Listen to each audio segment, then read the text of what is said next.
Вот так вот.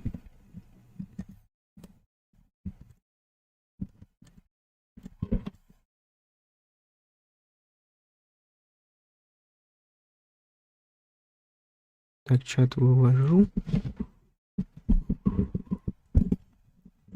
Ваше Величество, здорово.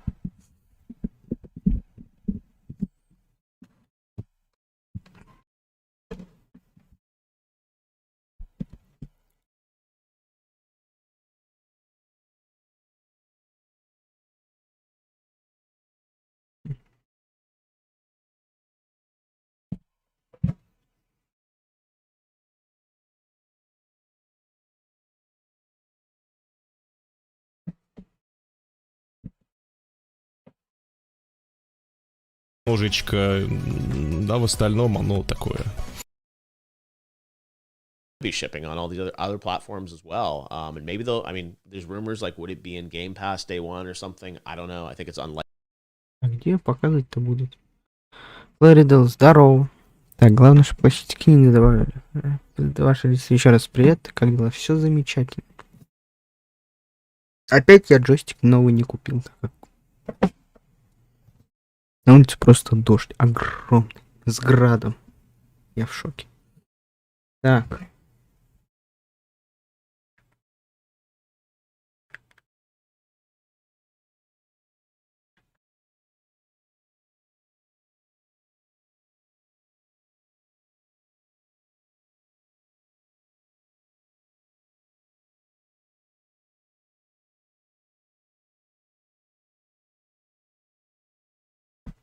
Ну и, собственно, Флоридал, здорово. Как у тебя жизнь? Так.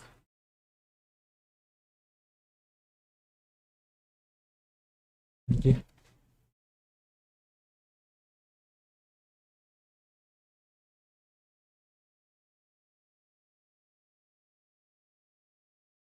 Так, что я не понял. Я реально не понял.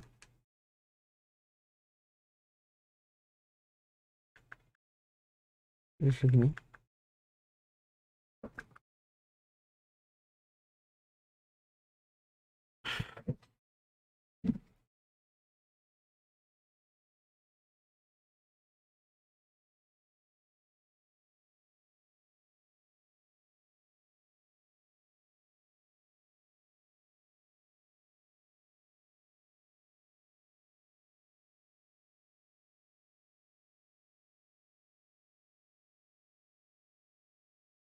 У меня все нормально.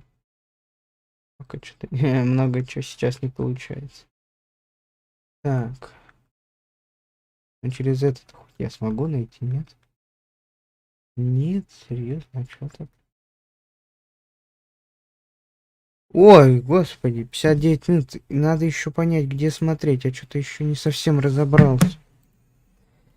Где официальный этот Е3-то был? В прошлый раз там смотрели.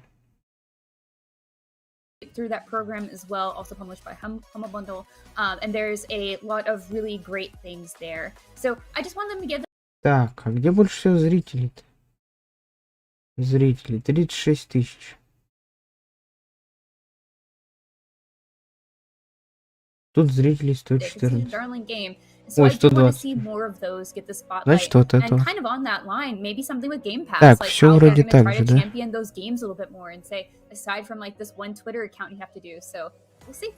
Destin, the arcade cabinet is set to free play. Just press start. The floor is yours here for a minute. Anything, third party, first party. Give me something. What do you want to see today here as we get set? Well, Back for Blood, I think there's been some stuff that has been said about Back for Blood online that we're going to find out about today. I would love to see that come to Game Pass. And man, just imagine how many players are going to be playing on Xbox if that is day and date on Game Pass. And just generally speaking with that platform, I would love to see just a whole bunch of stuff announced, not only exclusive, but also part of the Game Pass family of games. We are just over a minute out. I want to talk about Forza Motorsport for a second, but before I do, I'll just remind you, stay with us. Obviously, just stay right here. We'll go right into the Xbox conference here in a minute, and then immediately after, we'll come right back with our live unlocked post-show reactions to everything. So stick with us for that. We'll be with you for 30 minutes after this thing ends to dissect and break down all of the big announcements, including what is already leaked. But yeah, Forza Motorsport, I don't want to forget about this. This is a next-gen only edition. They are rebooting just Forza Motorsport, no number 8 on there. So they are leaving the Xbox One behind to dial out all of the power that they possibly can from the new console, and I cannot wait to see stick with us for Forza Motorsport. I mean, we got an in-engine teaser of that last summer, but now I'm curious to see if we get a release date for that. Obviously, it's уже по идее должно начаться. But I can't wait to see what a full-blown next-gen Forza Motorsport game looks like.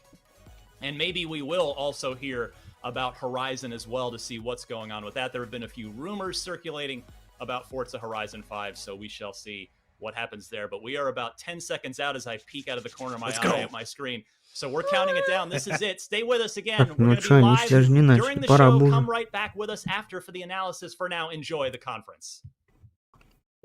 Все, погнали.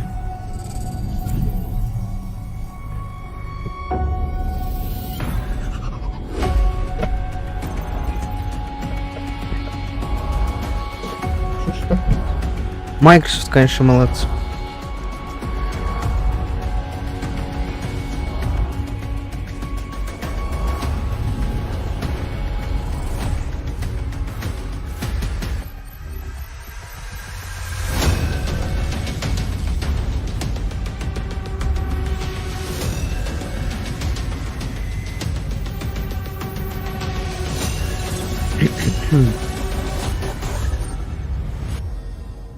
Так, ничего тут не отстоит, нет, нормально все.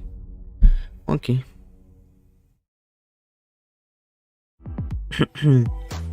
20 years. That's how long Xbox has been with us. And like you, this is a moment I always look forward to. I love seeing the new games, crossing my fingers for my favorites to return, hoping for a few surprises. Кстати, надо бы купить, да? Though, I love seeing everyone around the world come together and celebrate what games mean to all of us. And I think, you know, this past year, they've meant even more. Thank you for being with us today. Thank you for the support you give us and one another. Очень много должны показать. Xbox is turning 20. And I wouldn't be here if it wasn't for the friendships we've had that whole time. At Bethesda, we believe video games do one thing better than anything else. They transport us. Through art and technology, there's real magic when you step into a new world and can make it your own. Ждём? Ждём Starfield, новое про Halo Infinite, ждём Forza 5, ну или Forza Motorsport. Что еще? Ну, Starfield. Вот это для меня интересно довольно. About hope, our shared humanity, and answering our greatest mystery. It's a game we've dreamt of playing, and it wasn't until now that we have the hardware, the technology, and the team who's hard at work at home to make that dream a reality. We're excited to finally share our first in-game teaser and something to look forward to. Нормальный тизер наконец-то дадут сейчас.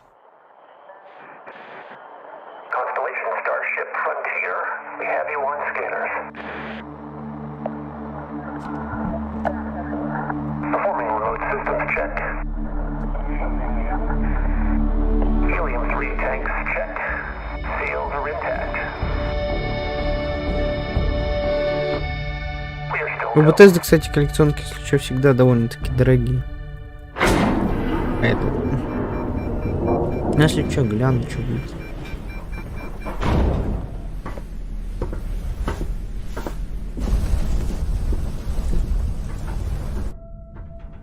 They say, the wonder is, not that the field of stars is so vast, but that we have measured it.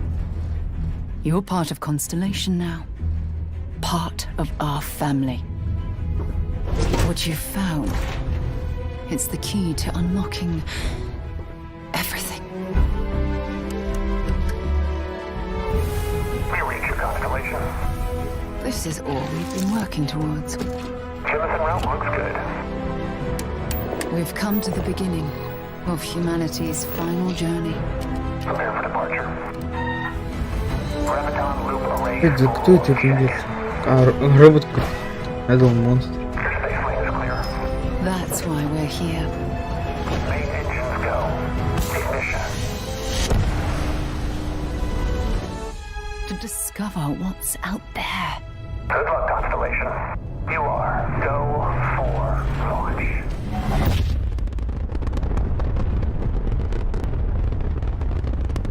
Это дата выхода?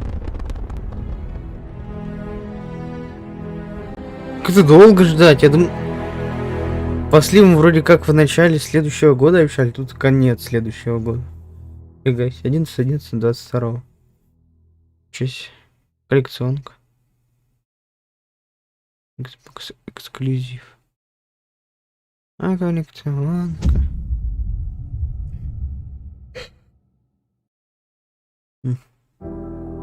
It is awesome to share with you for the very first time one of the most anticipated games in the world from Todd Howard and the team at Bethesda Game Studios. A groundbreaking game. And yes, it's exclusive. Welcome to the Xbox and Bethesda Game Showcase. I am so excited and proud to be here today celebrating games because although it's been an incredibly tough year, I am grateful that games have been such an important source of joy and connection. We are committed to forging the next era of gaming, conjuring worlds never before possible, unlocking play across all devices, and delivering the power of games to everyone.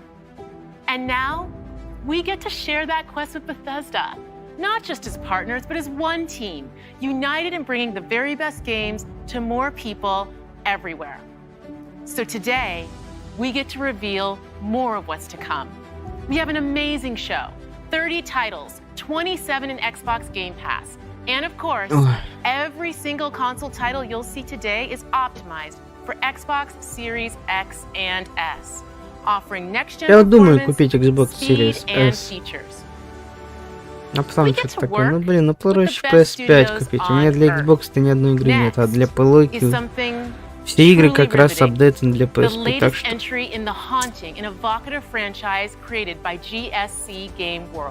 S.T.A.L.K.E.R 2. Оба! Coming first to Xbox Series consoles and PC.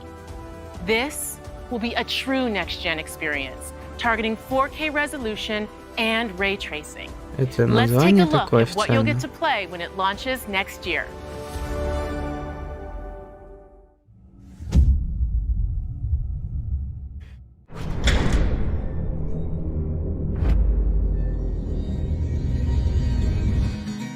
Как спали. Ну, чё там? Готово. Ну и пошли они нахрен. Спасибо тебе. Ты многим сталкерам жизнь спас. Его же моделька была, да? Давай, малюй картину маслом. Геймплей Stalker.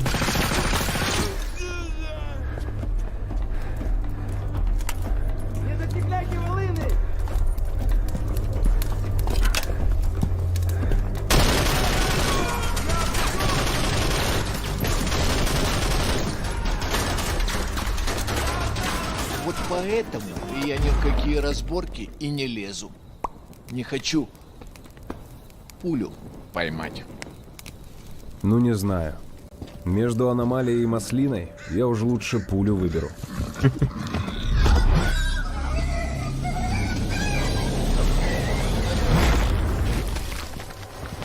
Голубь.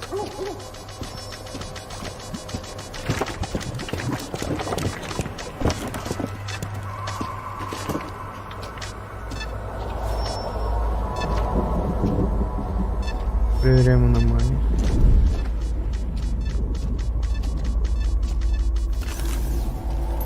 Вот ты говоришь, а я прям вижу красоту эту. Не первый год в зоне, вроде примелькалась уже, а каждый день удивляет, Зона надоесть не может. Говорят, ты знаешь, где вход в фундамент.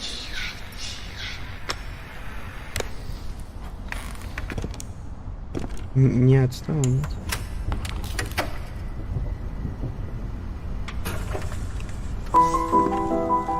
Узнаешь мотив?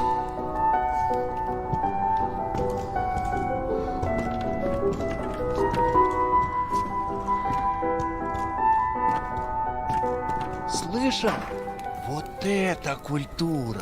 А ты одно и то же по кругу лобаешь. Сам же просишь.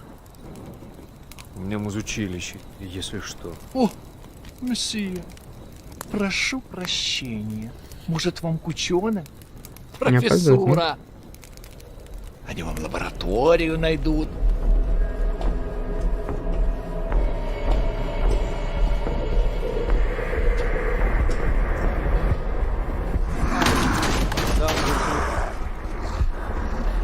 Блин, ну мне пока... Короче, точно. Да пошел ты. Зря ты так с друзьями. Ты же его на вылазки таскаешь. Прибавить можешь что-нибудь? Чего? Или так нормально? Дружбы. Или чуть-чуть прибавить? Я точно не встречал.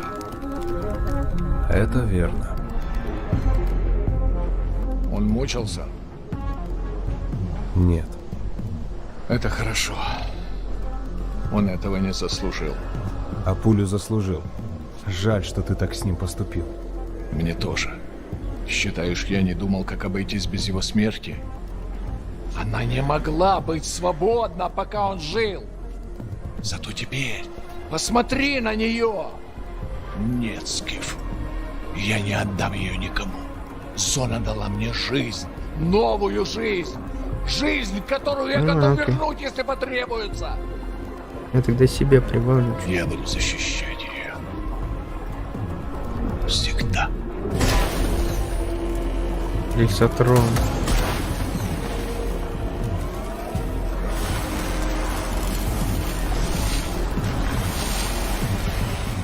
Охренеть. Охренеть. Похоже, пора. И куда ты теперь? В Припять. Нужно с ним поговорить.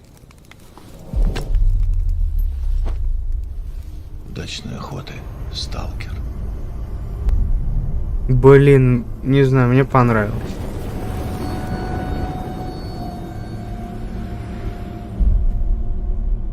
28 апреля 22. Ну да, в принципе, ожидаемо.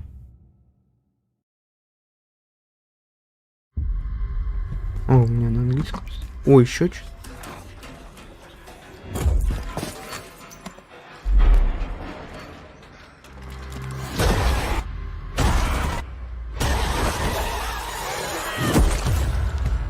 О, сразу ворнеры начались, что ли? Серьезно? Да-да-да. Моментально почему-то. Продолжение или типа спин-офф Left 4 Dead. Надеюсь, на ПК Games Show или все-таки Future Games Show покажет Kombat Pack. Я очень на это надеюсь. Но начали они прямо резво. Stalker 2, сердце Чернобыля. Ну, мне понравился. Да, вот это он, конечно, брал. Ну, Сталкер всегда, ну, такой был, как бы. Но это и хорошо. Мне он всегда вот таким и нравился, Сталкер. Этим летом все Сталкеры пройдем.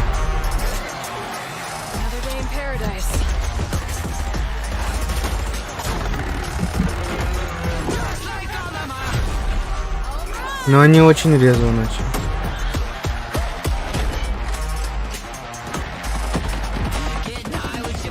Starfield прикольно. Stalker вообще прям шикарно. Ну, мне очень понравилось.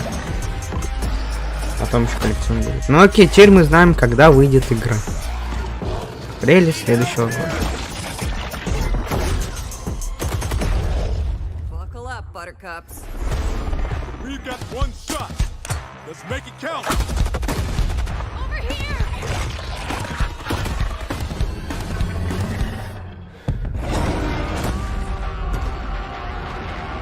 Октября.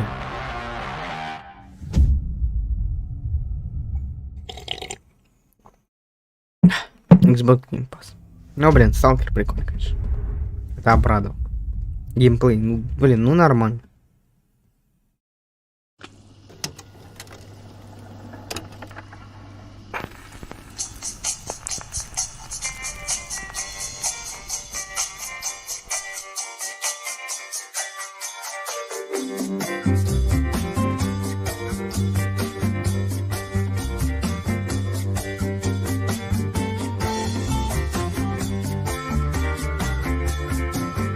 Индиана Джонс?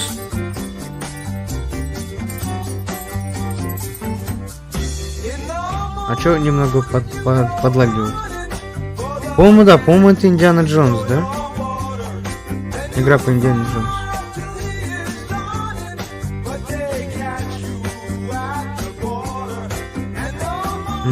По идее, да.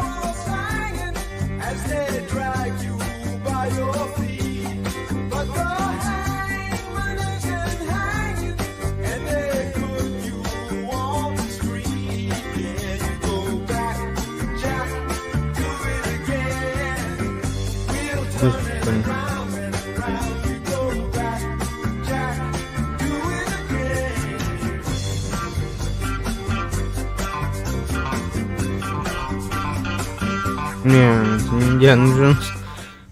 А я уж подумал. Вроде тизер, по-моему, такой же был. А это от какой игры? Ворнеров тоже, по-моему. Или нет, или я что-то путаю. Ой, пиратские игры.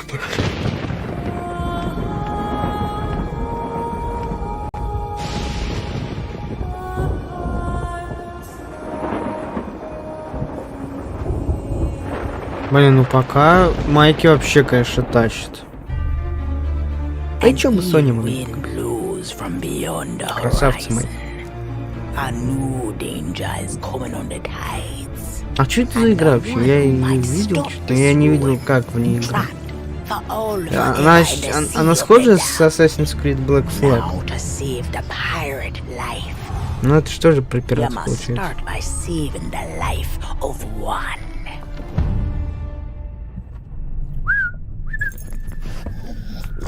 Джек Вара... Это игра...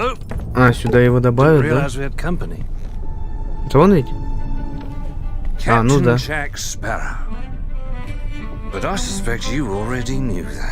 Значит, с озвучкой Джонни Деппа.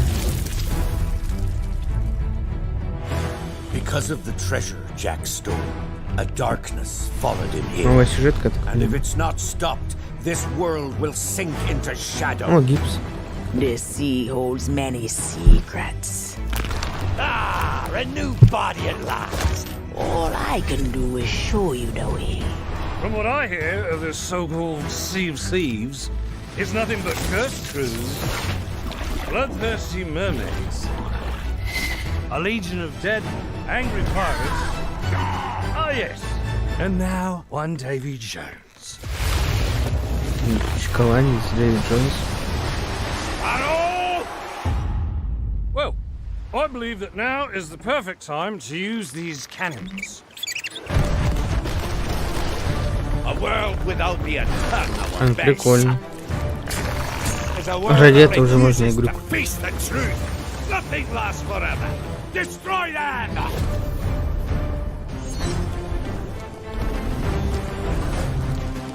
Музыка классическая. Ой, это резузится еще, да, вплетут. I don't suppose, by chance, there's a second one of those? Что намешали такие, жесть прям.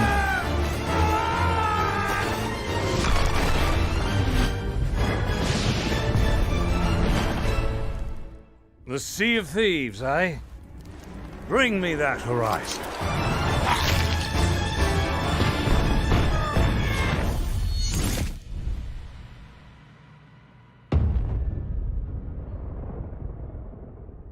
Блин, эпики. Ой, эпики. Эпик сказал. Майки, конечно, красавцы. Самый лучший. Разрывная. Что пока идет? Якутия, Сага. Так, они опаздывают? Да нет, все нормально. Hey, how's it going? Let's do this. Reputation is everything. If a Yakuza shows weakness, he's done. Time to call! А Якудза это тот же файтинг вроде. Ну что я видел?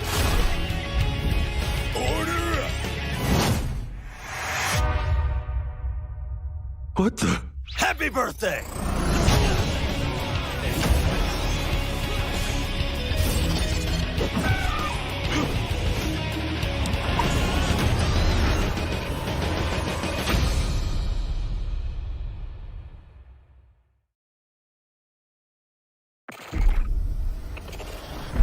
О, батла!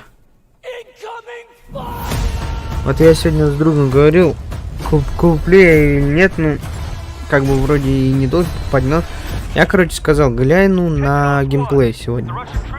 Если покажут коллекционку.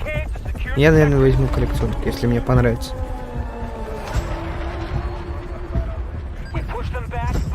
Так как в батле сюжет не главный, именно мультиплеер.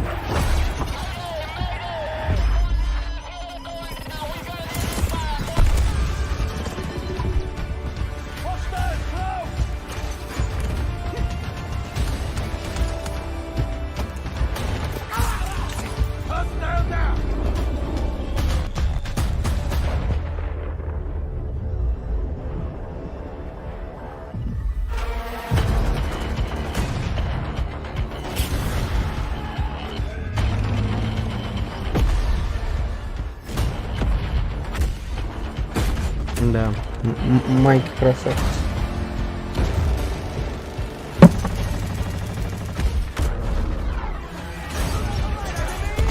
Хотя и конкуренция тоже охота. Что это Sony взяли? Sony. Вот эта карта мне что-то не особо нравится. Где все неоновое такое.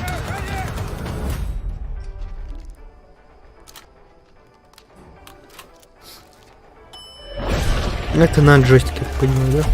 Как The Last of Us, типа оружие, выбор. Но для меня, допустим, к этому надо будет привыкнуть. Ханалия просто происходит всегда из-за этого и любит Battlefield.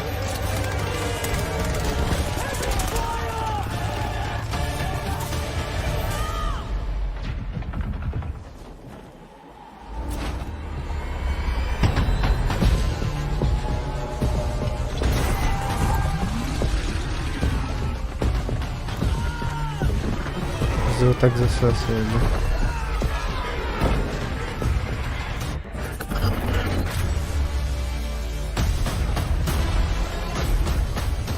Мне интересна карта Атлантида вот эта.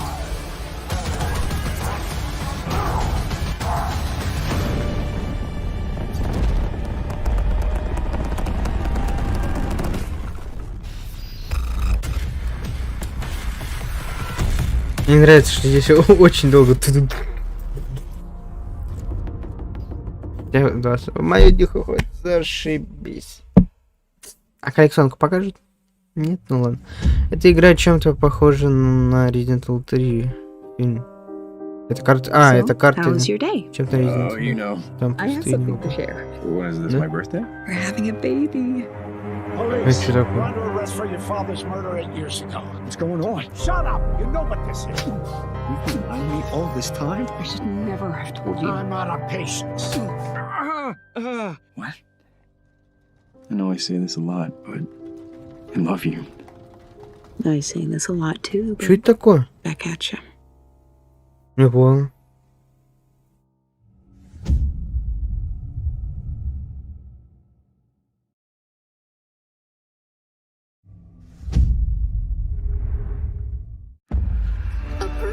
The mother load. I can't believe I'm really here. Psychonauts headquarters. Look at all these gadgets. А ты мне карту здесь покажут или позже?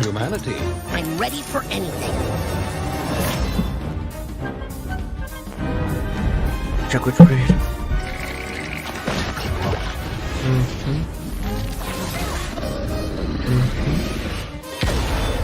Так, все проверили.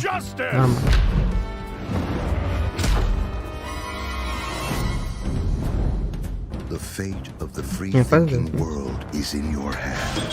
Если куча качеств стоит максимальный, как какой-то только можно. Был бы 2К, я поставил 2К.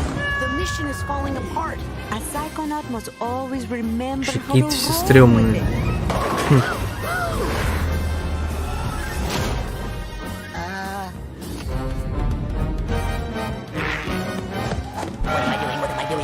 Немного на это похоже. На то, что недавно вышло. Ричный клан. Рифтопад или как его там. Я не знаю. Но похоже на это. Да он даже чертами лица похож. По-моему.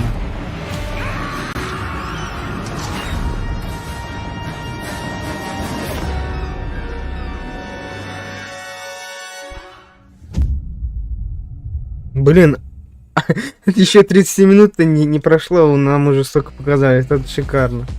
Bethesda. This is usually the moment when I say hello and welcome to the Bethesda E3 showcase. We love that we can share the stage with Xbox this year, and whether you've known Bethesda for 35 years or just getting to know us, we couldn't be happier to bring you the latest on your favorite games. We started the showcase with my good friend Todd Howard, who gave you a first look at Starfield. Along with Bethesda Game Studios, all of our teams are continuing to work on the projects that have been in development since well before we joined the Xbox family. So rest assured, the games you've been expecting and hoping for are still in the works. And today, we're bringing 10 more titles to Game Pass for a total of 30 Bethesda games. That includes several id Software games, like the award-winning Doom Eternal. If you're looking for another reason to play it, Doom Eternal will be optimized for Xbox Series X and S on June 29th. Powered by id Tech, this next-gen upgrade will be free Не знаю, for everyone who owns я не знаю, зачем я купил, я, конечно, по скидке купил за 1000 примерно. Еще давным-давно Doom Eternal, но все равно, что-то, ну блин, ну не мое. Не, он играется, конечно, хорошо, просто не мое. 10 лет Skyrim. We can't celebrate it without you, so share your favorite Skyrim memories, stories, artwork, and more on Skyrim10.com. Or explore an ever-changing, post-apocalyptic wasteland in Fallout 76. Everything you love about Fallout. Ну, кстати, Fallout 76 я бы взял на какой-нибудь скидку. Мне интересно. Дайте, пожалуйста, шутер, прикол, ничего. Что вам это стоит? Коллекционку крутую, я вообще буду очень рад. Here's a look at what's coming next in Fallout 76.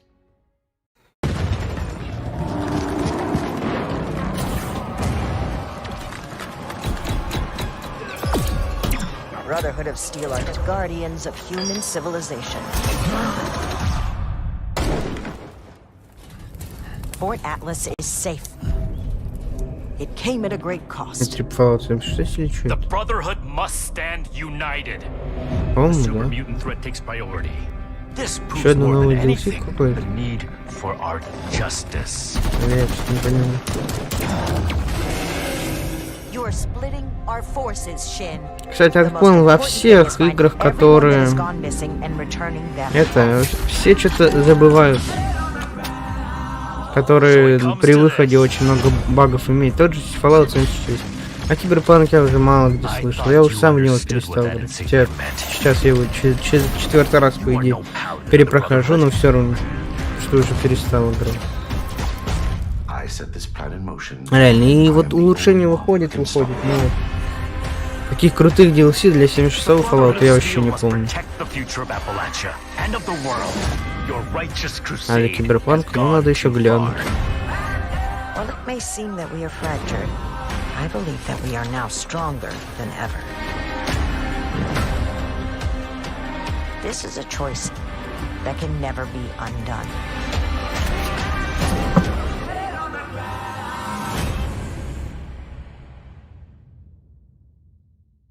Ну, нормально. What the hell was that? Expedition Squad Delta, report, over. Squad Delta, what's going on out there? Вот была какая-то коллекционка. Ну да, для 4-й было. Там и наручные часы были, еще что-то, а для 76-й шлем и это. Но по шелтеру что-то ничего нет. Вот так.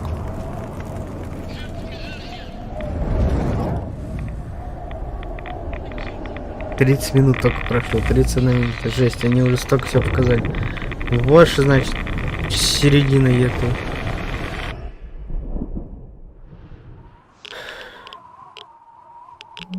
Что ты делал?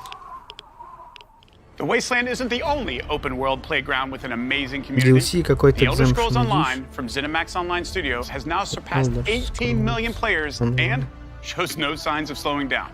Right now, our players are enjoying the new Blackwood chapter, part of the Gates of Oblivion year-long adventure. We've got a lot more to come in ESO, including the conclusion to this epic story later this fall А в 4-й я ни одну Fallout не проходил даже больше, чем на 5 часов. Кроме шота. Нет, до хера.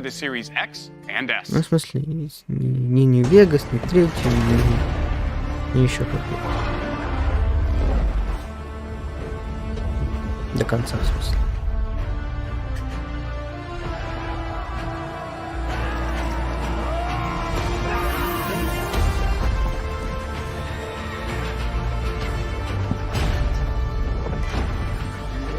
Если что и зеваю, это просто не выспался. А так, неинтересно. Нажимать.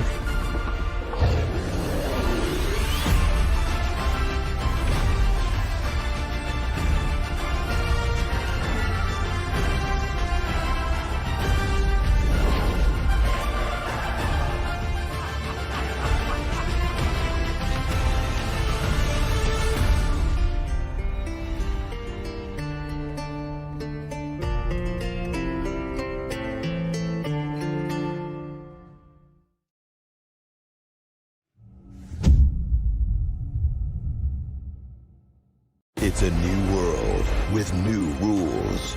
Now nothing is off the table. Winning this battle will take a new breed of fighter. Wait.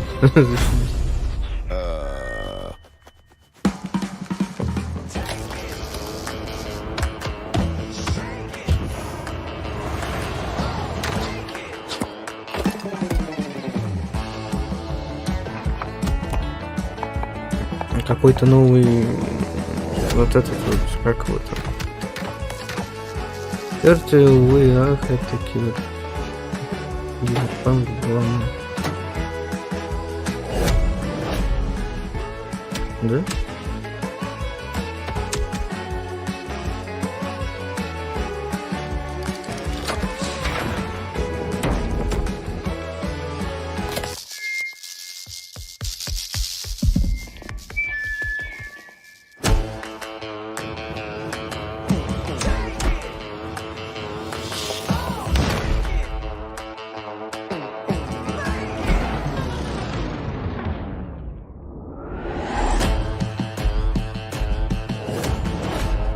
Насилие животных в прямом эфире.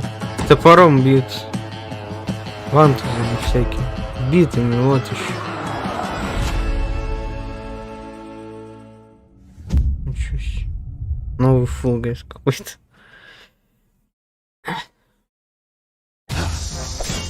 Ой, аниме игры. Но это точно не моя. Это даже мне не интересно.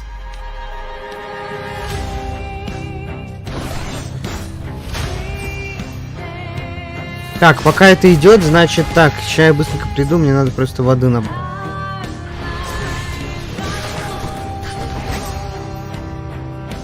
Stupid boy. I told you nobody gets out of here. Try and stop me.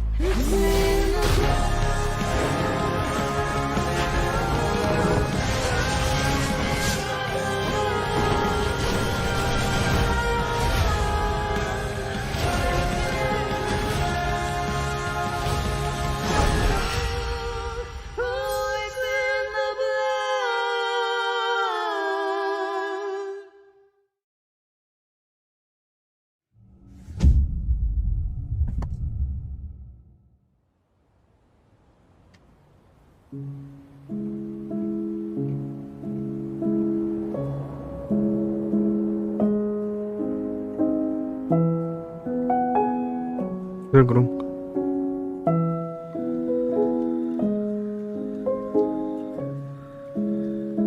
Ты уже у себя прибыл?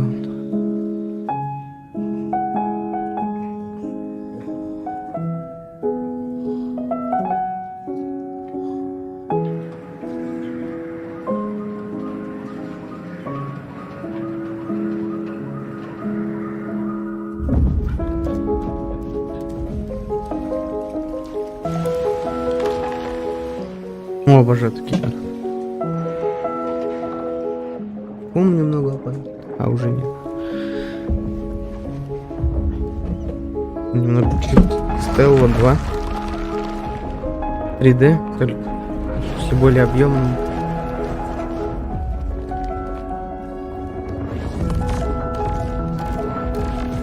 По-моему, там уже немного спойлернули. А собаку тут, блин, ну вообще. Я не люблю такие игры, где семья выживает. А он Wake 2, по-моему, показать должен.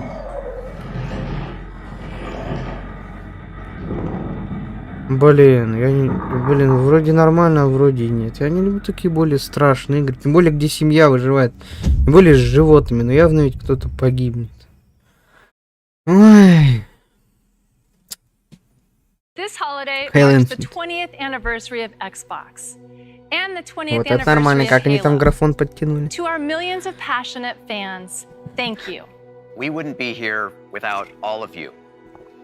Our goal has always been Еще to bring Forza players 5 together. должна тут быть. And for the first Они time, даже we're 40 thrilled минут to не offer представили, our а уже entire тут столько multiplayer всего. experience to all Шикарно. players across Xbox Еще and должно быть PC with no разрывное. barriers. Все. Halo Infinite multiplayer will be free to play and invite more of you than ever before to become a Spartan hero. I'm excited to be here with Joseph Staten, the creative director of Halo Infinite. From helping craft the original Halo Combat Evolved to leading the fan favorite Halo 3 ODST, Joseph is a Halo visionary. It is so great to have him back with Halo. Thank you, Bonnie. And hey, everybody. For us, and I hope many of you, Halo has always been about heroism and wonder, about fighting to keep humanity safe against impossible odds in a beautiful and mysterious sci-fi world. Они должны This is just one лицо, part of морду the того Halo этого Ring, the показать. largest, most wide-open environment we've ever built, and we can't wait for you to explore it.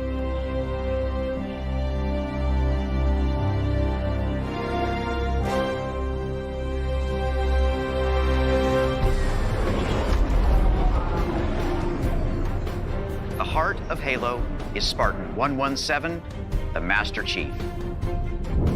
In the next chapter of the Chief's story, you'll face his greatest challenge yet. But you're not alone in the fight. Oh, the main batteries are shut down. We're stuck out here.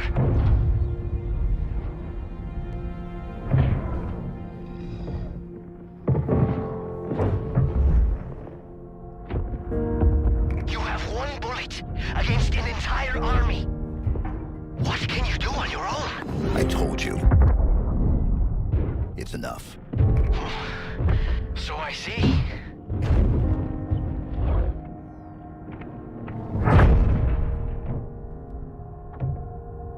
Мне инопланетные. Почему-то очень интересно смотреть. Их конференция больше понял. Ну, мне тоже больше Sony так-то нравится, но я за Microsoft очень рад. Как бы я не против их игр покупать, их приставки покупать. Потому что, ну, если будут одни Sony, это неинтересно. А вот тут вот конкуренция, это всегда хорошо. И Microsoft теперь начинает отлично ее создавать. How? By you? Of course not. Did you hit your head or something? Don't you remember? My instructions were to enter this installation, imitate Cortana, and lock her down for retrieval. Yours were to take her back to the Infinity for deletion. So if it wasn't you... Okay then. There's something else. On successful deployment, my deletion routine was supposed to complete. Не опаздывает, нет? Still here. Нет. Good. Good. Something stopped your deletion. We need to find out why. But this wasn't the mission. The missions changed. They always do. Are you sure? Я Halo вообще узнал с теории Большого Взрыва. Мне, в принципе, нравилось все. Halo Infinite выйдет, я...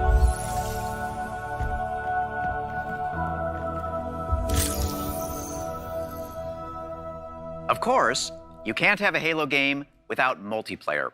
And on Xbox Series X, you'll be able to enjoy Infinite's multiplayer action at up to 120 frames per second. Finally, I'm very happy to announce that Halo Infinite's first free-to-play multiplayer season and infinite story-driven campaign will launch together this holiday. A new day is upon us. A new generation built to fight. Together, we are unstoppable. Are you ready?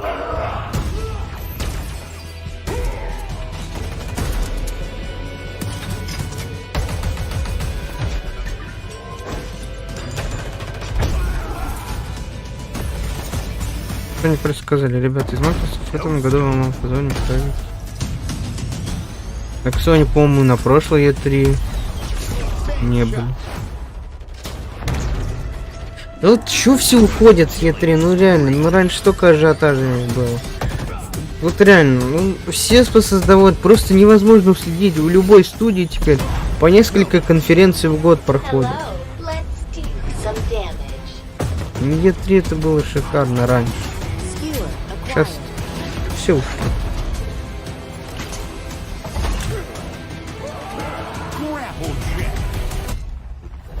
Claim the enemy flag. Return it to base.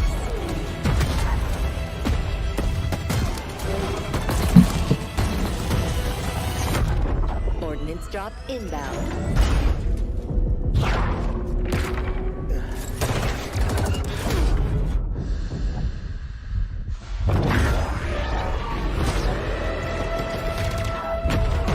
The flag is ours. Please Это прикольно. Но Microsoft, конечно, крупнее намного Sony. Да мне Microsoft побольше нравится.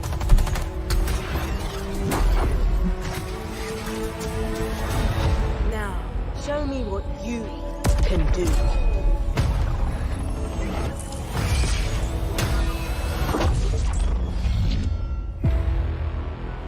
Halo Infinite, мультиплеер, free-to-play. Halo Infinite. Halo Infinite, 2021. Да чё они коллекционки-то не показывают? Господи, где я их брать-то буду? Бля, страшно. Evil has survived. Это про эпидемию-то игра, да, вторая часть, типа, да, где еще от мышей надо было. Где мама с дочкой-то бегали?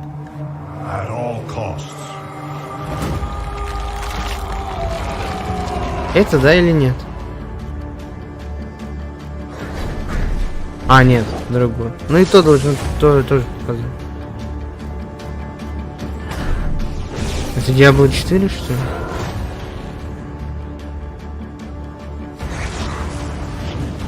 Ой, или ремейк Diablo. Или какой вообще там ремейк, а какая новая часть? По идее, должен быть ремейк.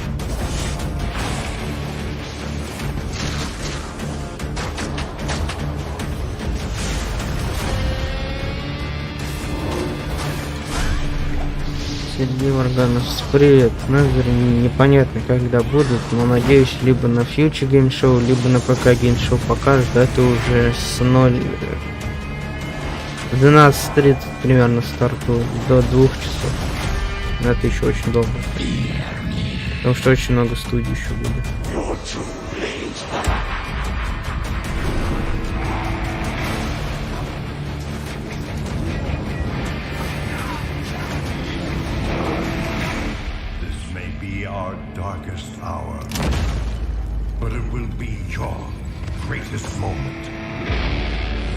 А, ну да, Diablo 2 ремейк.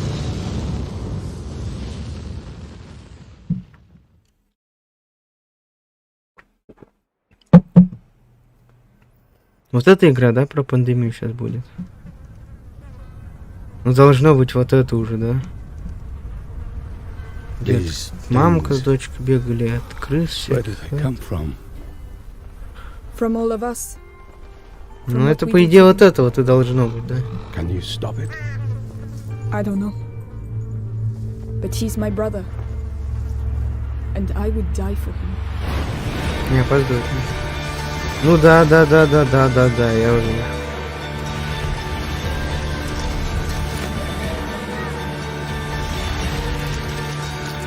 А что, крысы просто?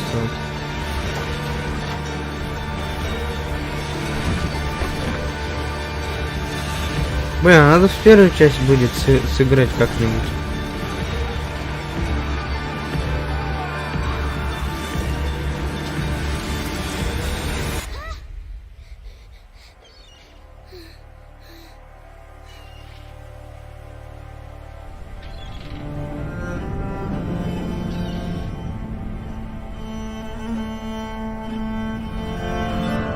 Pledge что-то там, да, Pledge S.T.A.L.K.E.R 2022.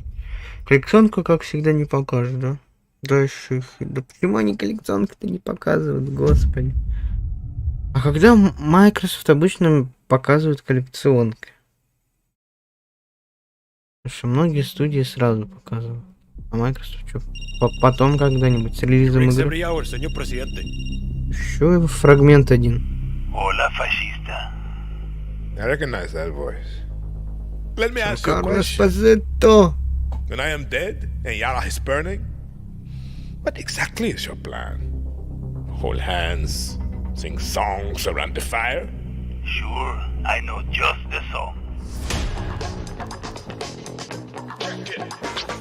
Ничего нового показывает. Time you learn about resolver, Danny. To take down Castillo, a guerrilla needs the right tool for the right job. А все больше и больше показывает. Keep talking. It's a stealth operation. I got you covered.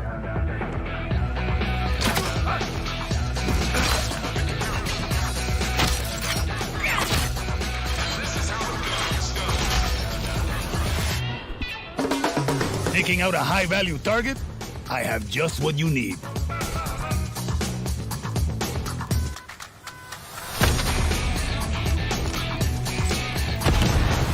You wanna blow shit up?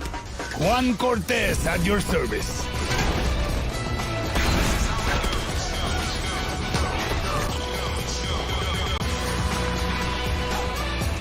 Мне надо побольше нам геймплея Far Cry.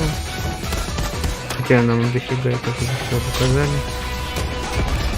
Выглядит прикольно. Everyone in Yara saw that shit. What? Wait a second. Who brought the rooster?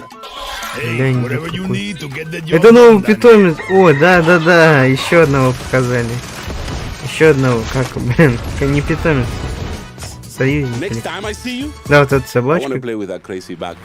Чориза, крокодил Гуапа. Еще индюк какой-то будет.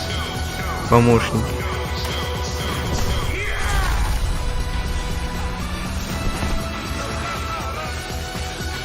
Блин.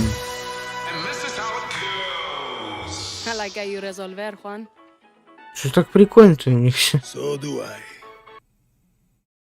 Блин, мне пока очень конференция нравится. Пока что все идет. А что это такое красный-то вещь? Я не понимаю. Я же вроде на улицу сегодня не уходил. Что за фигня?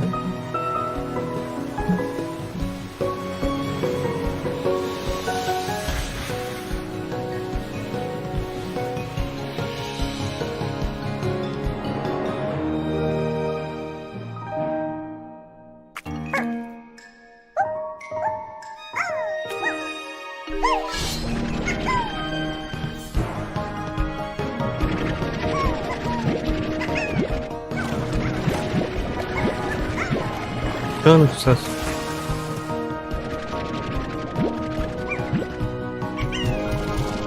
А их ловить придется.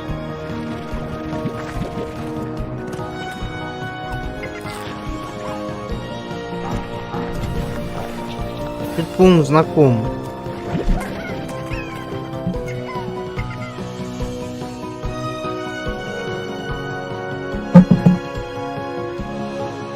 Ну да. По-моему, я первую часть где-то видел.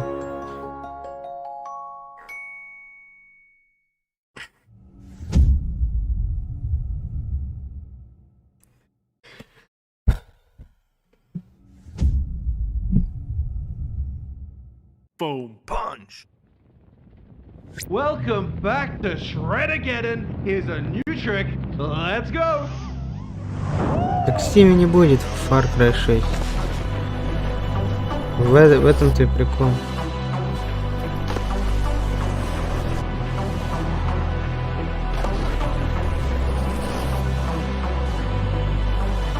Если бы и вышел, то так же, как и в Эпике, 2500 за обычное издание. Season Pass примерно 1000. Ну все так же, я думаю. Ну, в Steam пока что, я надеюсь, пока что. Потом я очень надеюсь, что выйдет все-таки потом. Потому что сегодня еще Valve будут выступать, короче. Вообще сегодня очень много будет всего.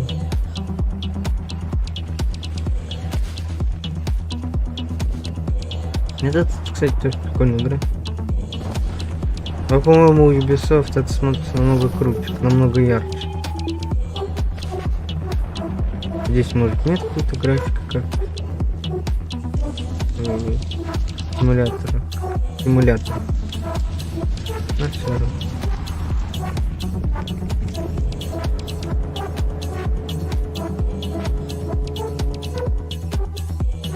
Ну, тут бы на свиде бы реально.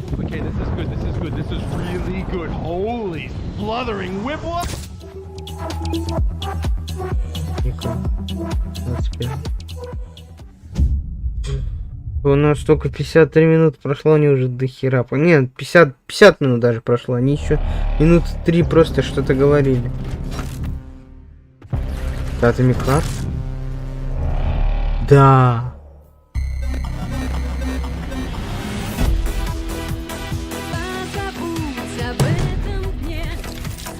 Уже две, можно сказать, русские.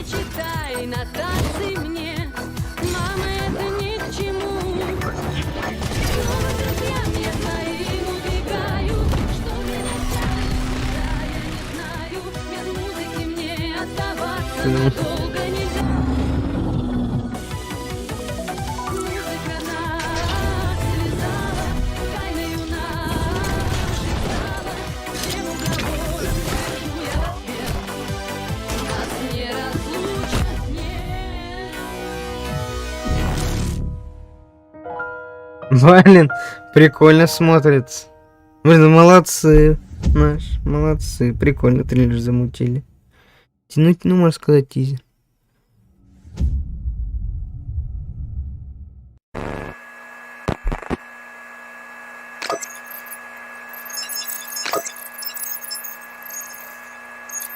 Ой, да. Музыка прикольная. Кстати, а видели все, Грэнни 3 вышел? Я у Юджина заметил, я пытался ее найти, а в Стиме ее нет. Я надеюсь, потом выйдет. Там вообще уже жесть какая-то происходит. Я бы прошел, но... Вот в Steam она выйдет, вот тогда...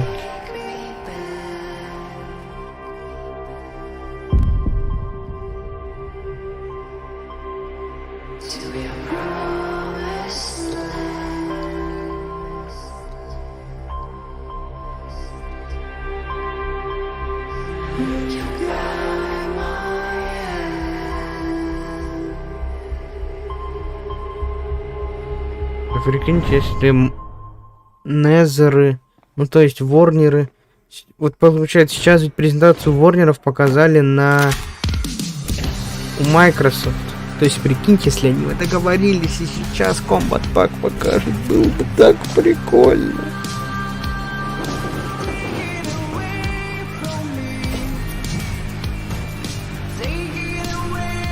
Ну я увидел у Юджина уже Грэнни, она вышла, я есть. Там на официальном сайте Грэнни есть Грэнни 3, но в Стиме она еще не вышла. Ну скоро выйдет, я думаю. Грэнни 2 была. В Грэнни 2 и появился дед. А в Грэнни 3 там уже и вот это Слендерина, внучка их. И там чё только нету. In the first year of Grounded, millions of players kept busy. Так, не опаздывай, ты чё с графоном? With crafting, fighting. Не, графон вот, блин, уж лучше бы на Твиче смотрели, но я пока не нашел. Я не искал. Ну вот такая графика на ютубе, ну что поделать. The Shroom and Doom update. It gives the people what they've been asking for. Like sitting. No, seriously, a lot of people. Я думал, ты у меня что-то выскочил. Pets for when you get sick of your human companions. And of course, mushrooms. But not those kinds. We've also got something that literally no one was asking for. The Brood Mother. She's so terrifying. You should probably turn on arachnophobia mode. Oh, even her blob scares the shit out of us. Go big. Or never. Вот эта игра в стиле The Forest была бы, ну типа, в таком мире бегаешь, реально. Oh, and it looks like we added achievements too. Nice. Я ачивку получил. 30 июня. Да это уже совсем скоро выходит. Амогус. 15 июня.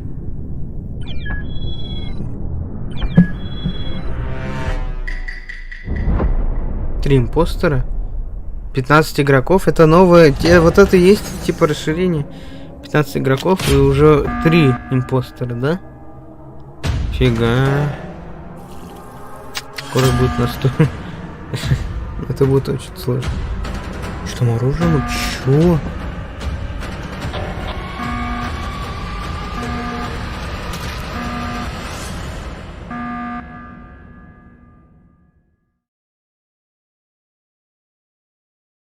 Окей.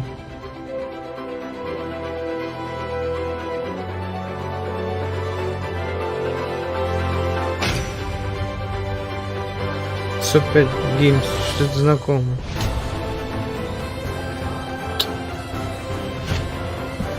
Опять с этим аниме. Господи.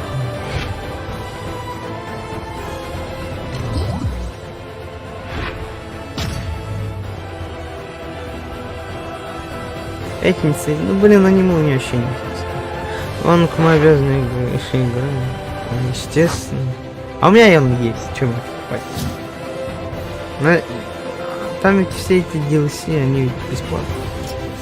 Так что вообще зашибись.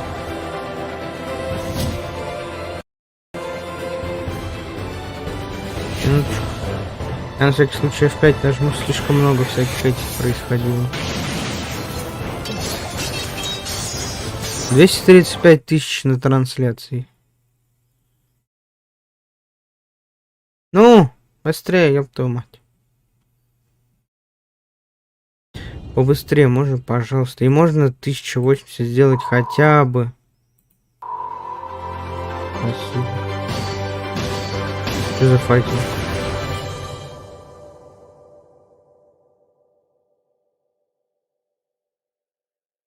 Чат пропал. Мне что-то вот тут красно все, не понимаю почему. Может, потому что я вот так постоянно сижу. You have shown an aptitude for applying lethal solutions to conflicted situations. We wish to test your abilities.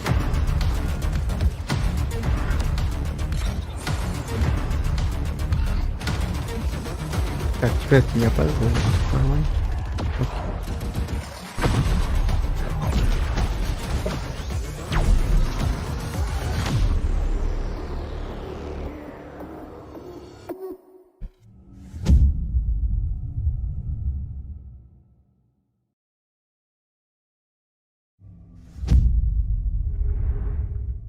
Только час примерно пошел, уже столько все показали. History is all around us.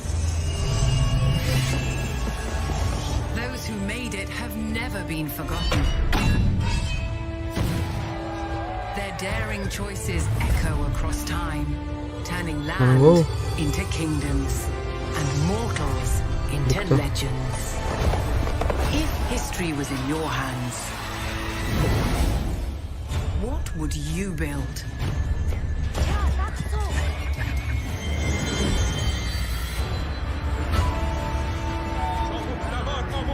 How would you fight?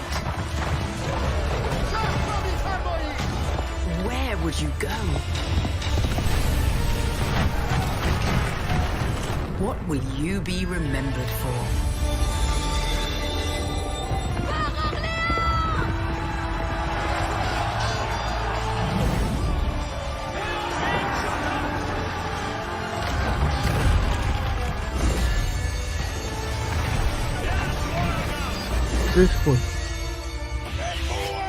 Не, вот в этом плане стримы, конечно, на ютубе, они вот из-за такого количества все и подлагивают, и вообще упасть могут. Блин, на твиче бы сейчас найти, если честно. Вот это вот, конечно. 4. Окей, октябрь 28.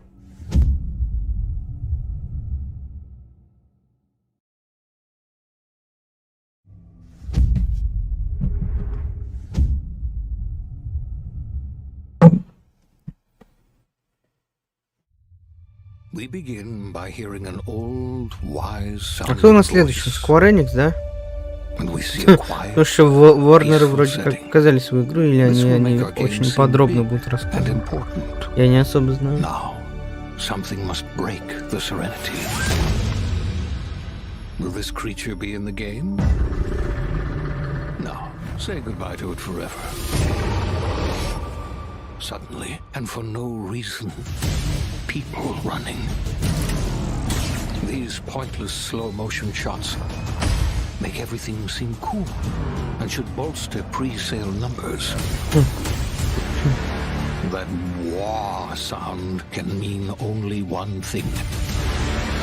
We must gaze over an epic shot of a world, and there should be lens flares. Я не знаю, как микрофон. But only their silhouette, because the developers haven't finished the design, or finished the story, or finished any gameplay that's actually ready to show. In fact, the only thing they have finished is the title.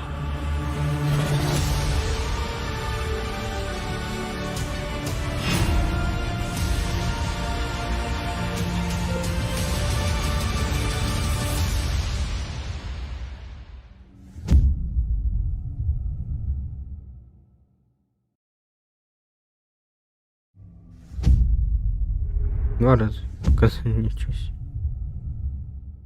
Xbox, консоль эксклюзив.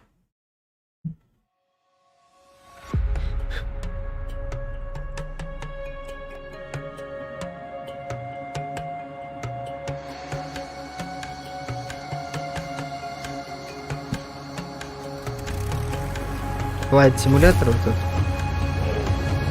Бля, что, вот это можно увидеть, что ли?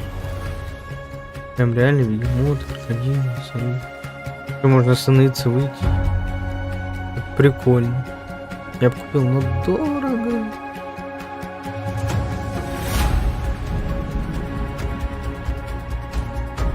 Игра реально очень красиво сделана. Этот симулятор.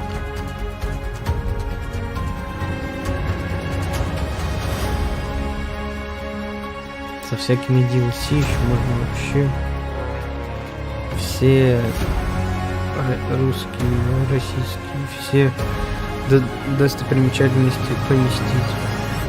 Потому что я знаю, что они не все там.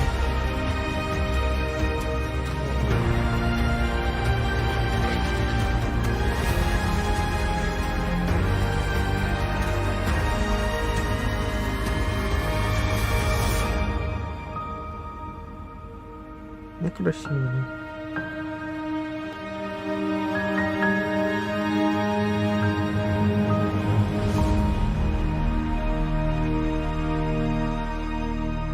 Microsoft Flight Simulator.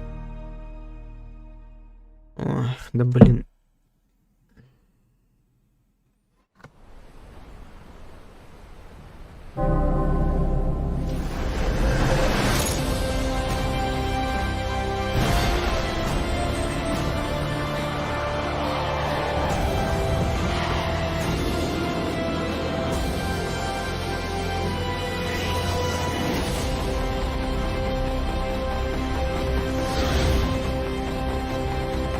Ну, как будто с трейлера Fallout 4 либо... Не. Шиза. Топ-Ган... Чё? Вот. DLC с фильмом. Прикольно. Блин, час чем-то прошел. А уже столько всего показали. Это, конечно, прямо шикарно. И они не распинаются, они сразу все вываривают. Это, конечно, молодцы, майки. Уважаю. Вдруг, кстати, в ПК Gaming Show покажут Sons of Forest. Или Sons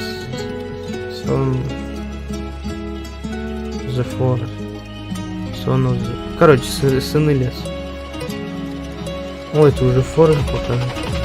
Интересно.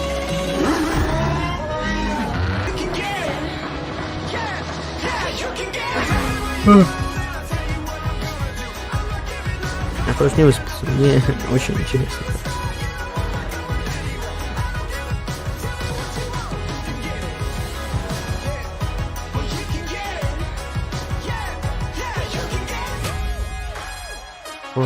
А разве не Forza мотоспорт?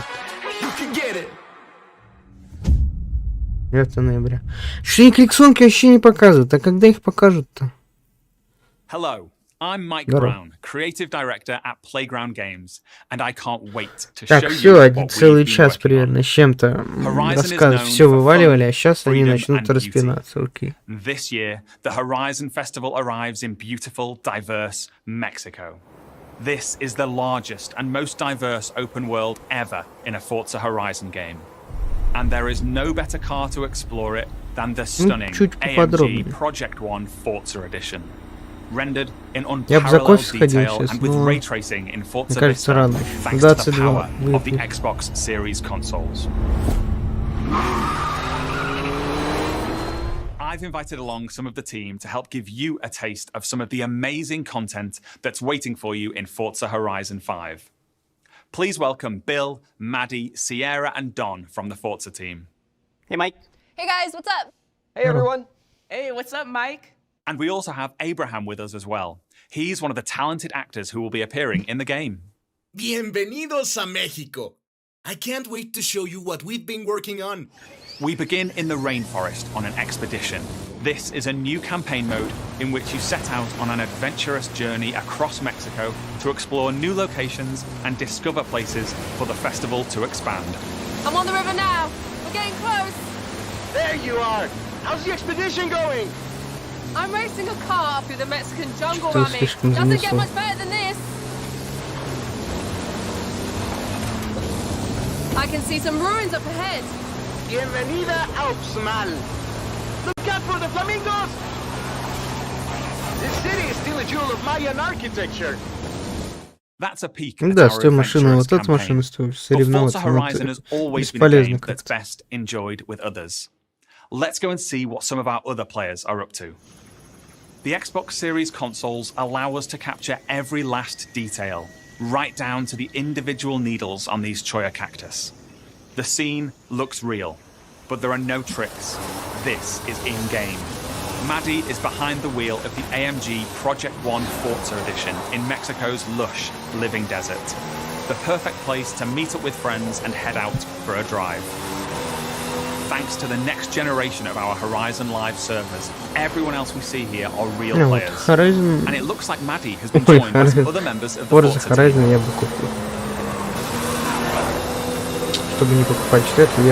Let's leave Maddie for a moment and head out to the coast and meet Don.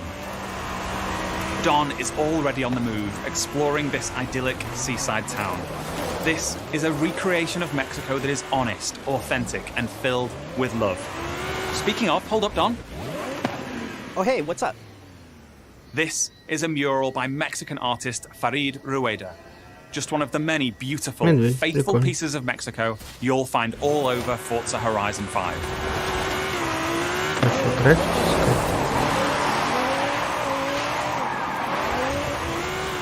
While Don drives down to the beach, we'll jump over to the Gran Caldera volcano. Check out this geology detail, implemented with precision accuracy using photogrammetry data captured on location atop an active Mexican volcano. The entire world has been recreated at this level of detail.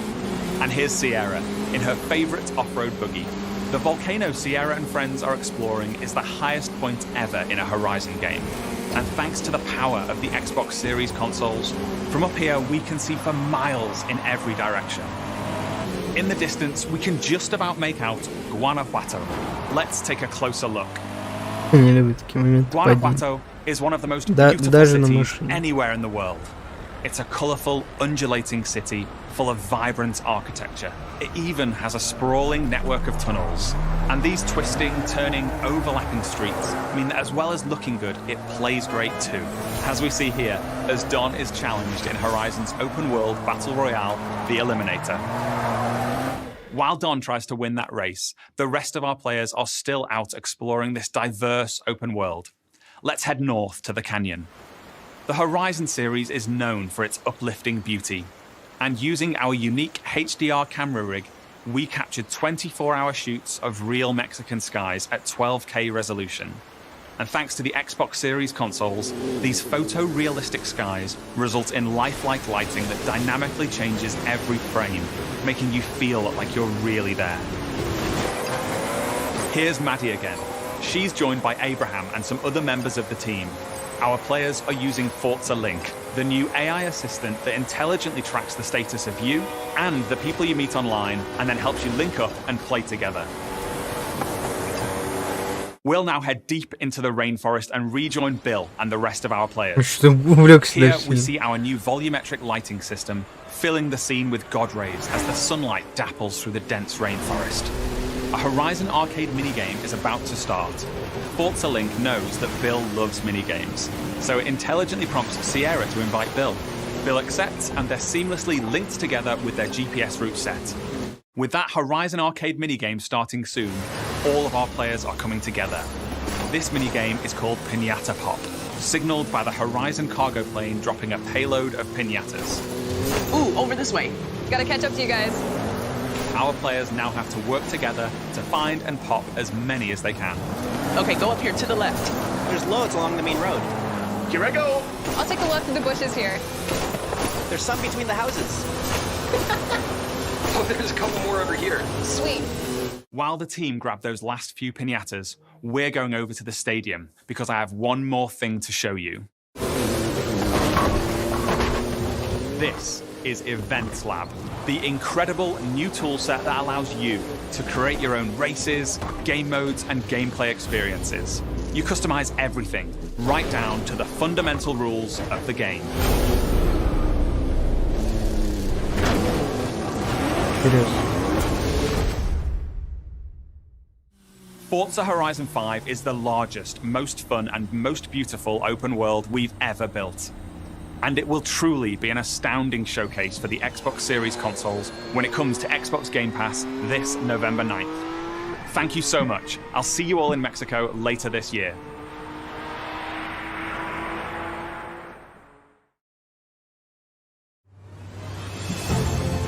Team Xbox is on a mission to bring the joy and community of gaming to everyone on the planet.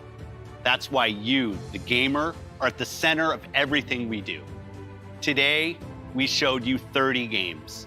27 of them will be available on Xbox Game Pass. Now, through the end of the year, you can look forward to back-to-back monthly releases landing day one on Game Pass, led by 5 new titles from Xbox Game Studios, as well as highly anticipated games like Back 4 Blood, 12 Minutes, and The Ascent.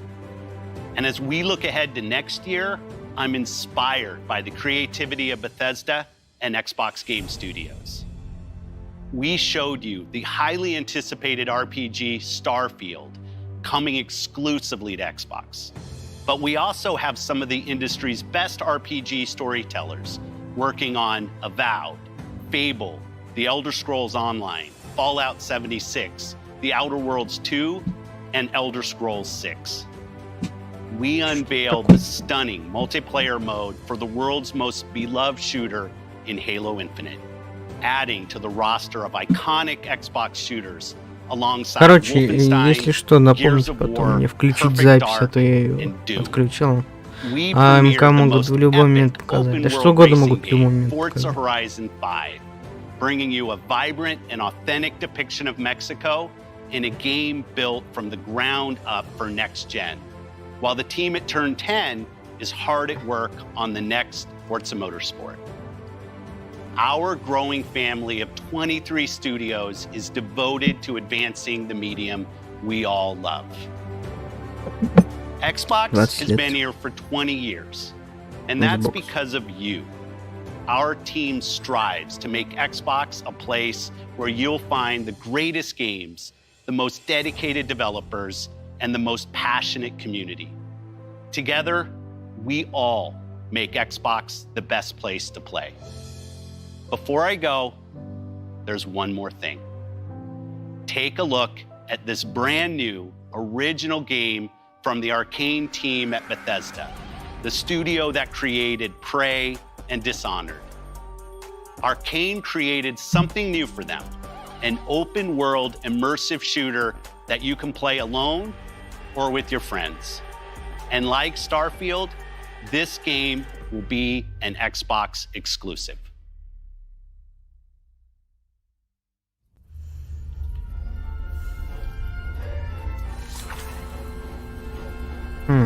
Exclusive Bethesda Xbox.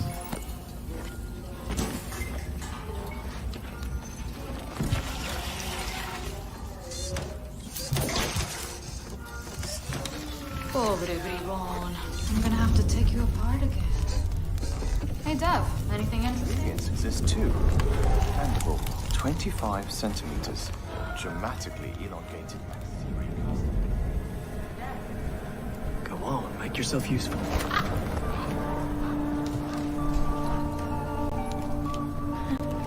So, that was fun, right?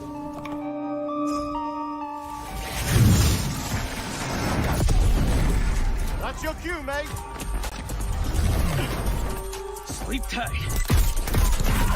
You know what this reminds me of? My time in the Himalayas. Betty's later, Dad. You think they can't kill you anytime they want? Hey, Прикольно. Здесь же зомби какие-то должны быть, по идее.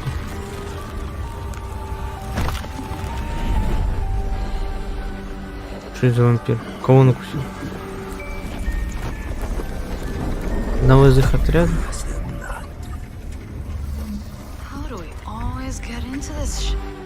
Видимо, да.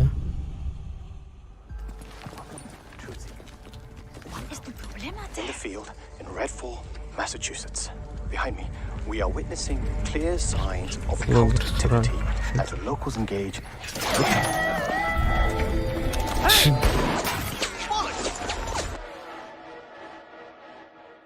Really hope the video was worth it. Everybody, fall back! People need to know what happened. Layla, with me. Я больше всего переживаю за вот этого робота. Thank you, Layla. You're the best. Oh, Jacob, don't even mention it. Revan, now or never.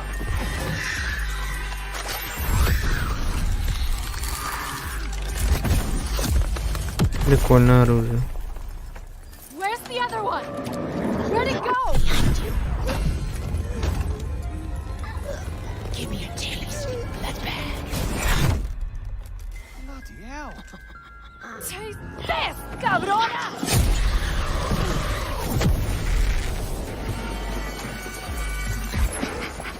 I've been watching you. Ah! Jacob, there's something. Thump thump goes the rabbit's arms. Oh, shit. Dev's gonna love this one.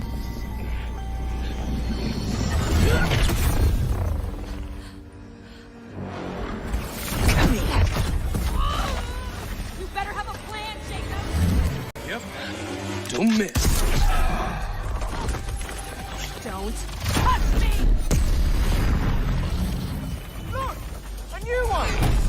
Primo, peneate! Go, go!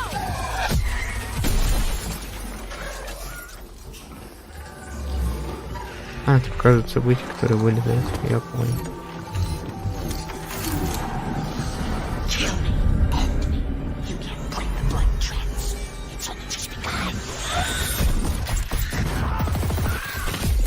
И он ее, видимо, сейчас и будет снимать.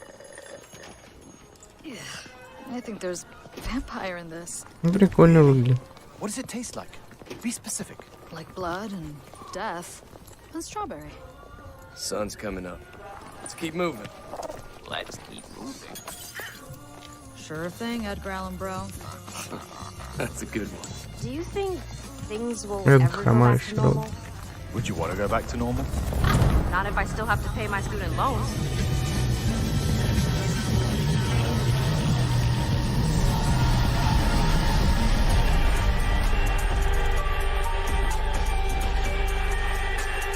Тут прикольно. Ну реально, майки очень хорошо выступают.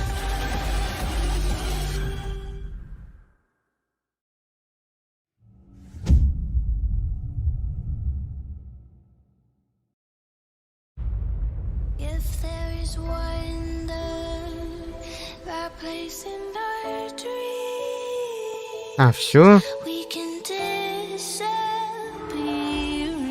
Час 30 выступали, все.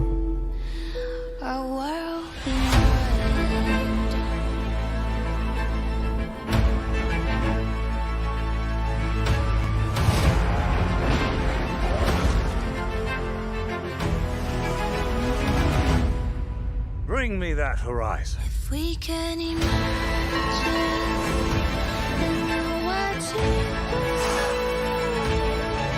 we can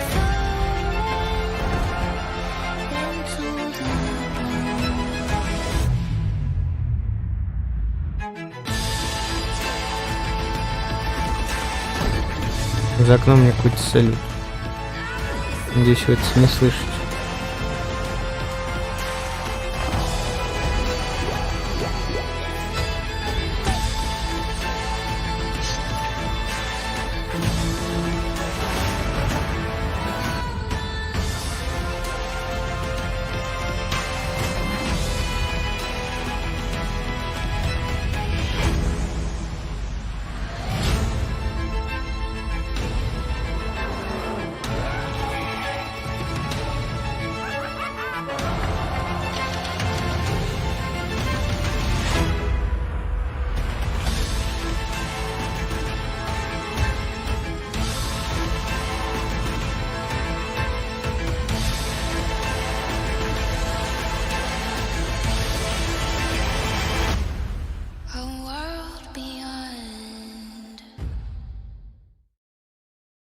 Вообще неплохо.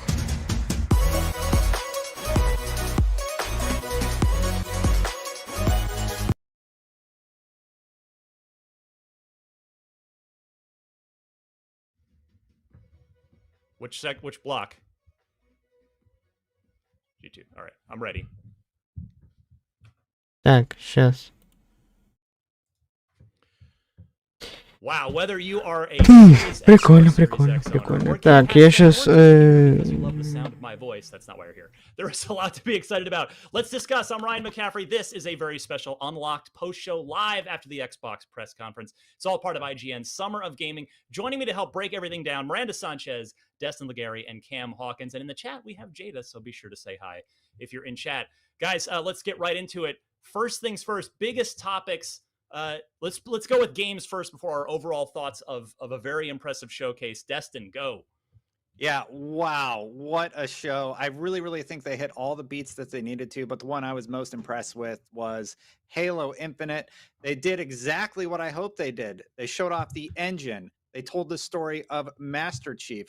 I cannot wait to watch it again in 4K because we're watching it live, so we're watching it all compressed, but it's already looking really good. I am stoked. I legit loved how they presented it. I cannot wait to dive into that story more. Yeah, we were all, in fact, I believe we have called up so we have cameras on us while we're watching this stuff. So I think we have the still screenshot that our producer sneakily grabbed while we were all watching the Halo Infinite, the multiplayer reveal specifically.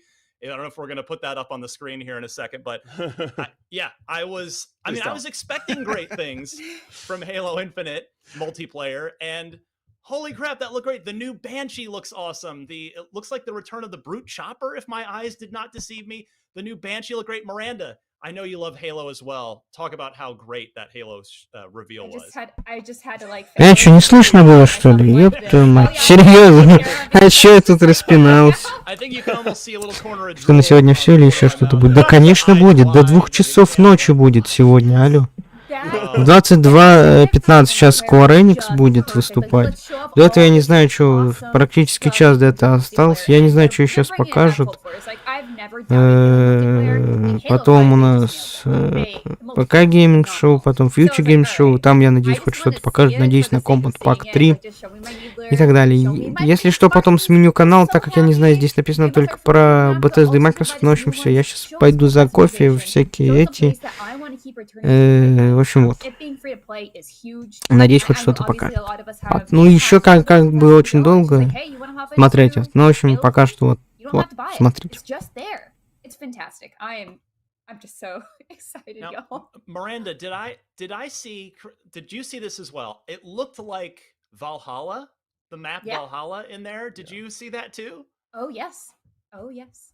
I know I was calling for Blood Gulch in the pre-show, and maybe I'll still get it, but there's no way they don't give it to us. There's just some maps. It's like this is not Halo without these set of maps. Like they're classics for a reason because they are phenomenal. They're designed super well. They're just a place that you can live and breathe and have a good time taking on, capturing the flag, whether you're doing that or fighting other people. And I think they've been revealing some more information about like modes that are confirmed and other things for multiplayer. Like they've already talked about, I guess, arena, so the 4v4 for the balance for competitive, and of course we're gonna get big team battle. So Cam, quick thoughts, Cam, on Halo, either the multiplayer or if you feel free to comment on that interesting campaign teaser as well.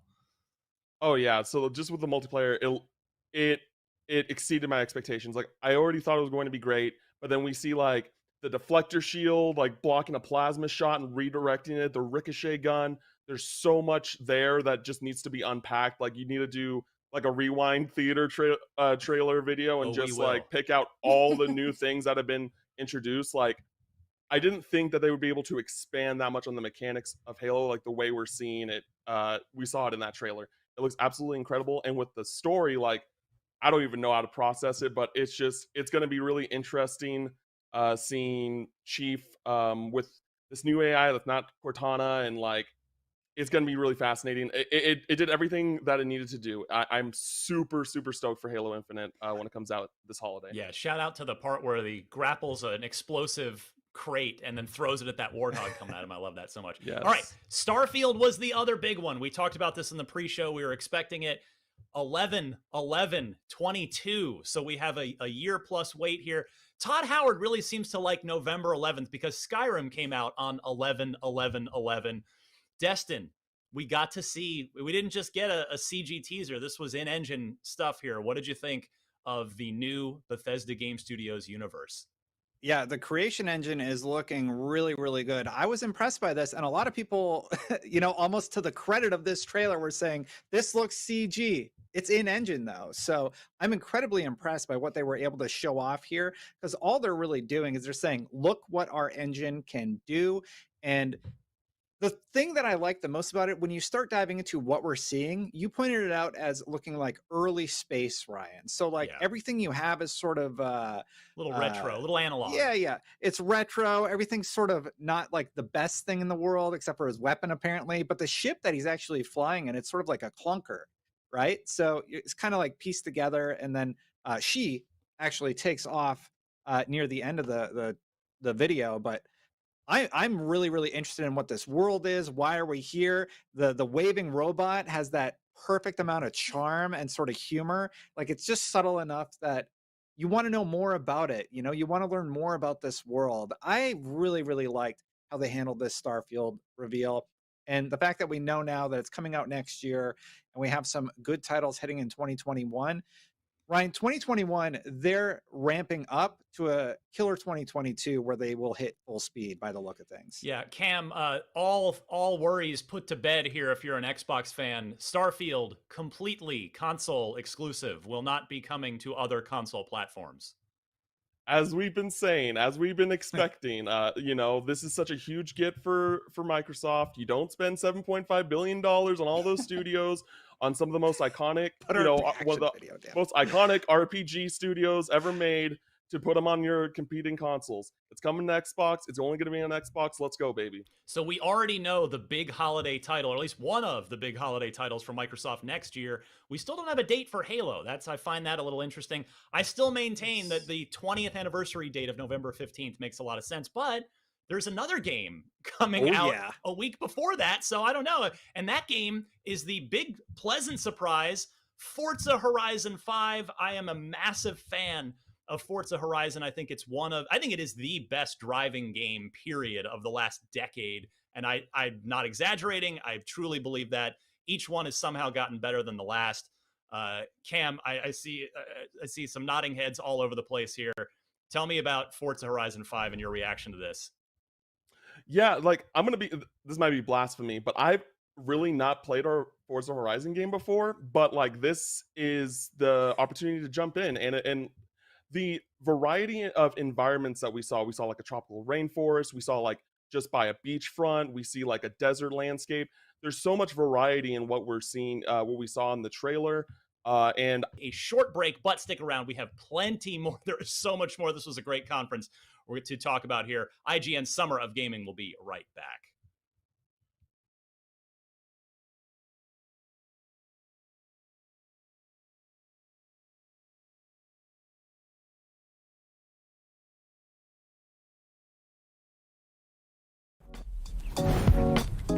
IGN Summer of Gaming 2021 is presented by the Amazon original movie, The Tomorrow War, exclusively on Prime Video July 2nd, and powered by Duracell Optimum, the official battery sponsor of Summer of Gaming 2021, and presented by USAA Insurance, and Army National Guard.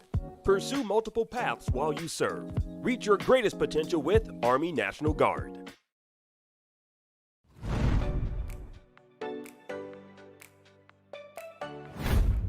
Not only is IGN the world's biggest media brand for games and entertainment, but we also have a team of some of the world's biggest fans of your favorite franchises.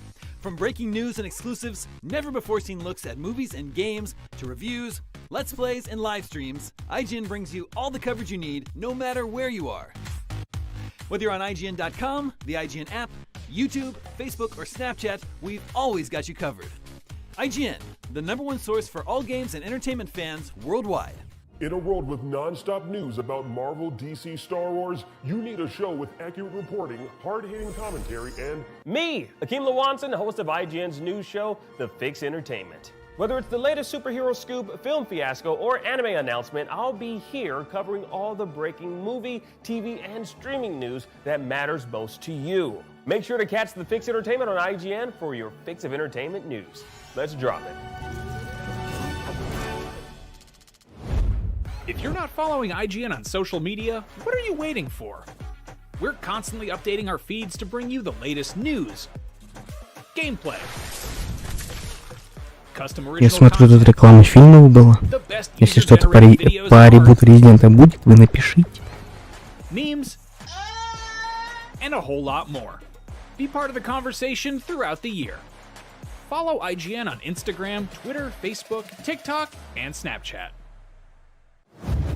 What's up everyone, Sydney here to bring you a little update about the future of IGN on YouTube. We've been listening to your feedback and it seems like some of you are more into games while others are more interested in movies and TV. So we got to thinking about it and decided, why not both? Our main channel will still bring you all the biggest news, reviews, previews, and trailers to keep you up to speed on the most important highlights. But if you only want games content 24/7, head over to IGN Games. Movies and TV more your thing? Check out IGN Movies and TV. More channels, more of the stuff you love, more IGN.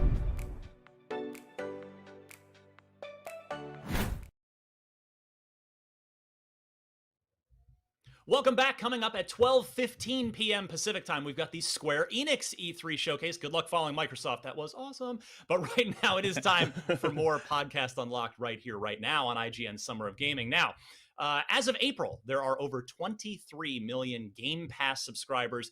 Game Pass was a huge focus of this conference, and for good reason. Game Pass continuing to get W's. I mean, guys, this was This was an insane showcase for Game Pass.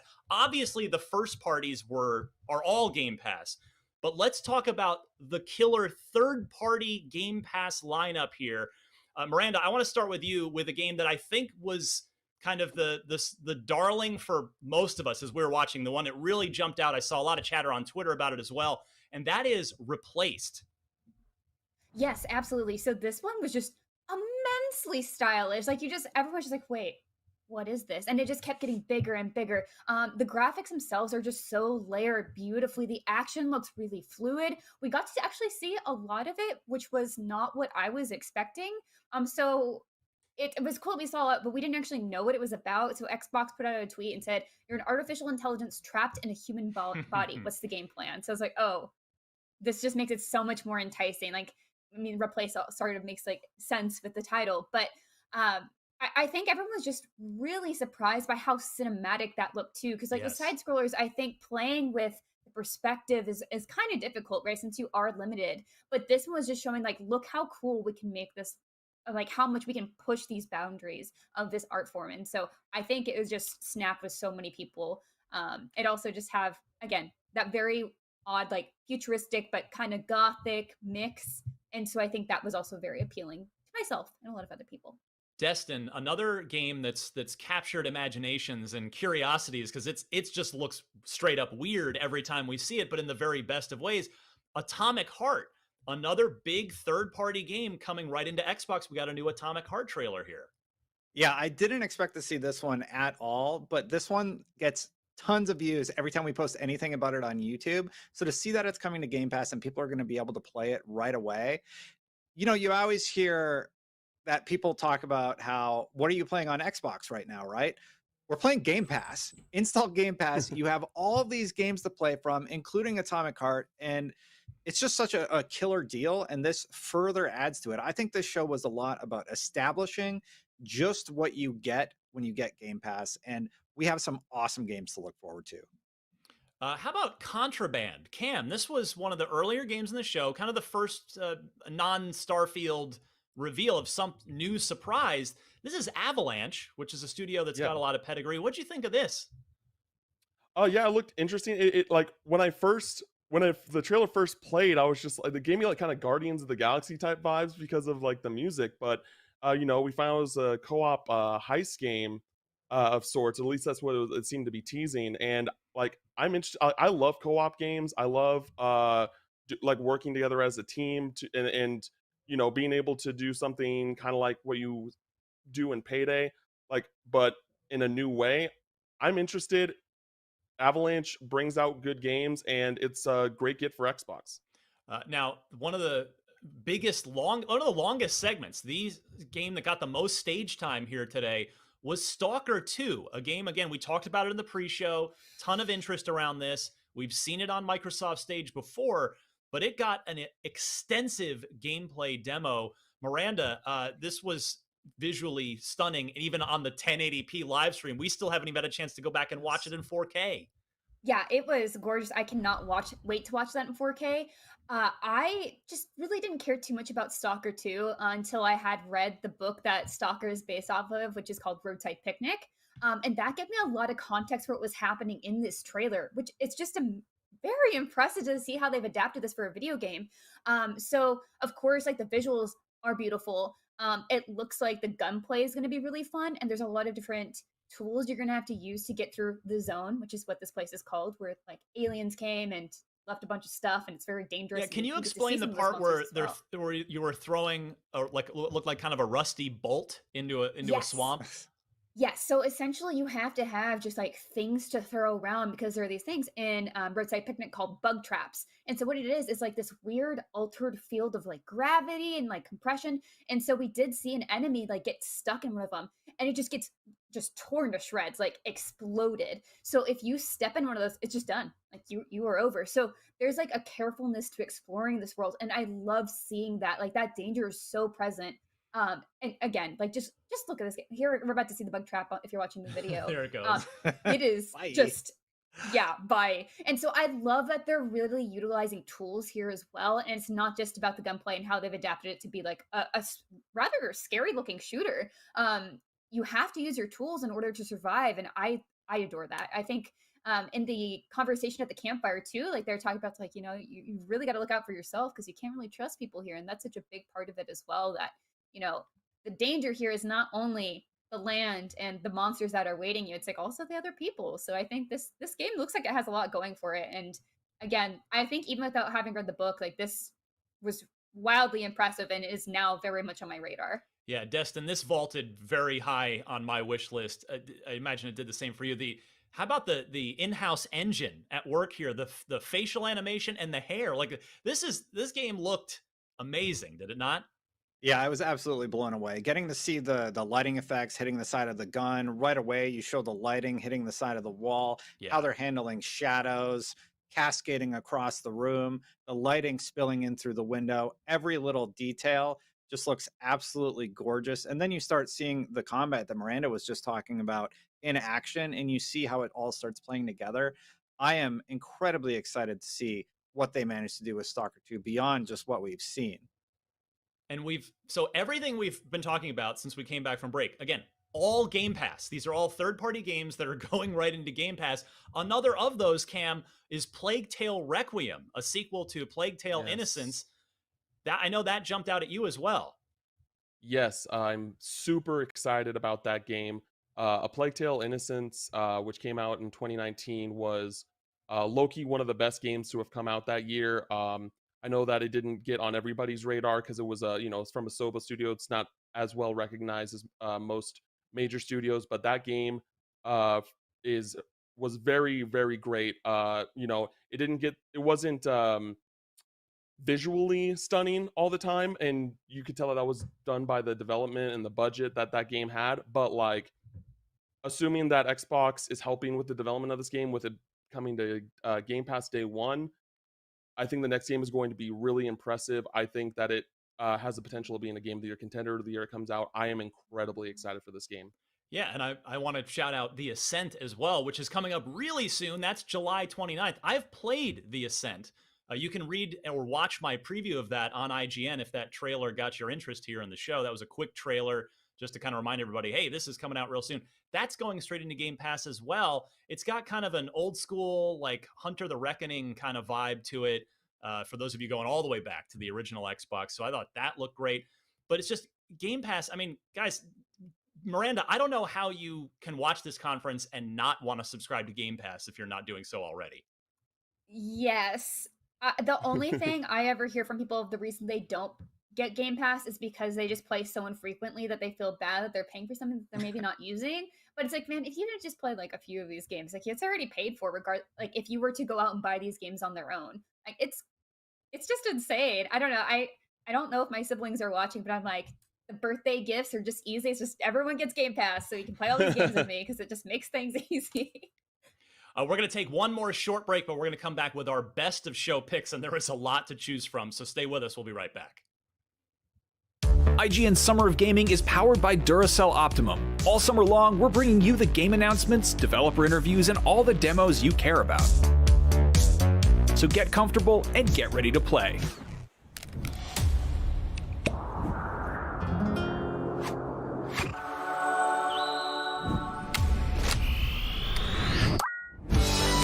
Upgrade your Xbox controller with Duracell Optimum batteries today.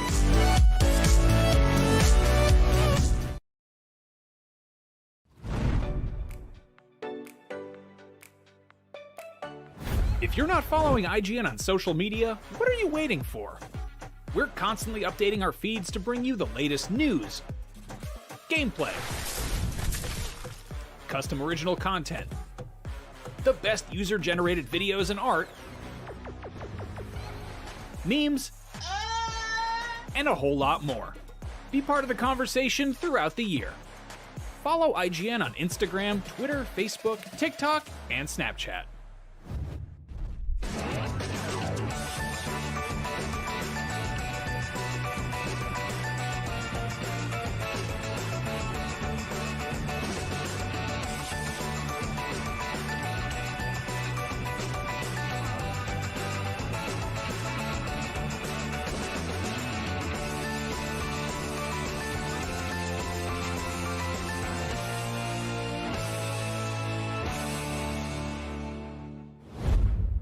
a world with non-stop news about Marvel, DC, Star Wars, you need a show with accurate reporting, hard-hitting commentary, and Me, Akeem Lawanson, host of IGN's news show, The Fix Entertainment. Whether it's the latest superhero scoop, film fiasco, or anime announcement, I'll be here covering all the breaking movie, TV, and streaming news that matters most to you. Make sure to catch The Fix Entertainment on IGN for your fix of entertainment news.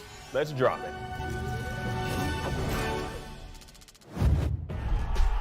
Competition brings out the best in all of us. Well, mostly. Oh, that's a controller break. That's unfortunate. Welcome to IGN Compete, where we bring you the stories behind the esports headlines. World champions. From the triumphs Carol takes the game. to the hardships It's not heavy. to the miracle moments that will go down in history. I just can't believe it. It's crazy. It's all here on IGN Compete. God, I'm in disbelief.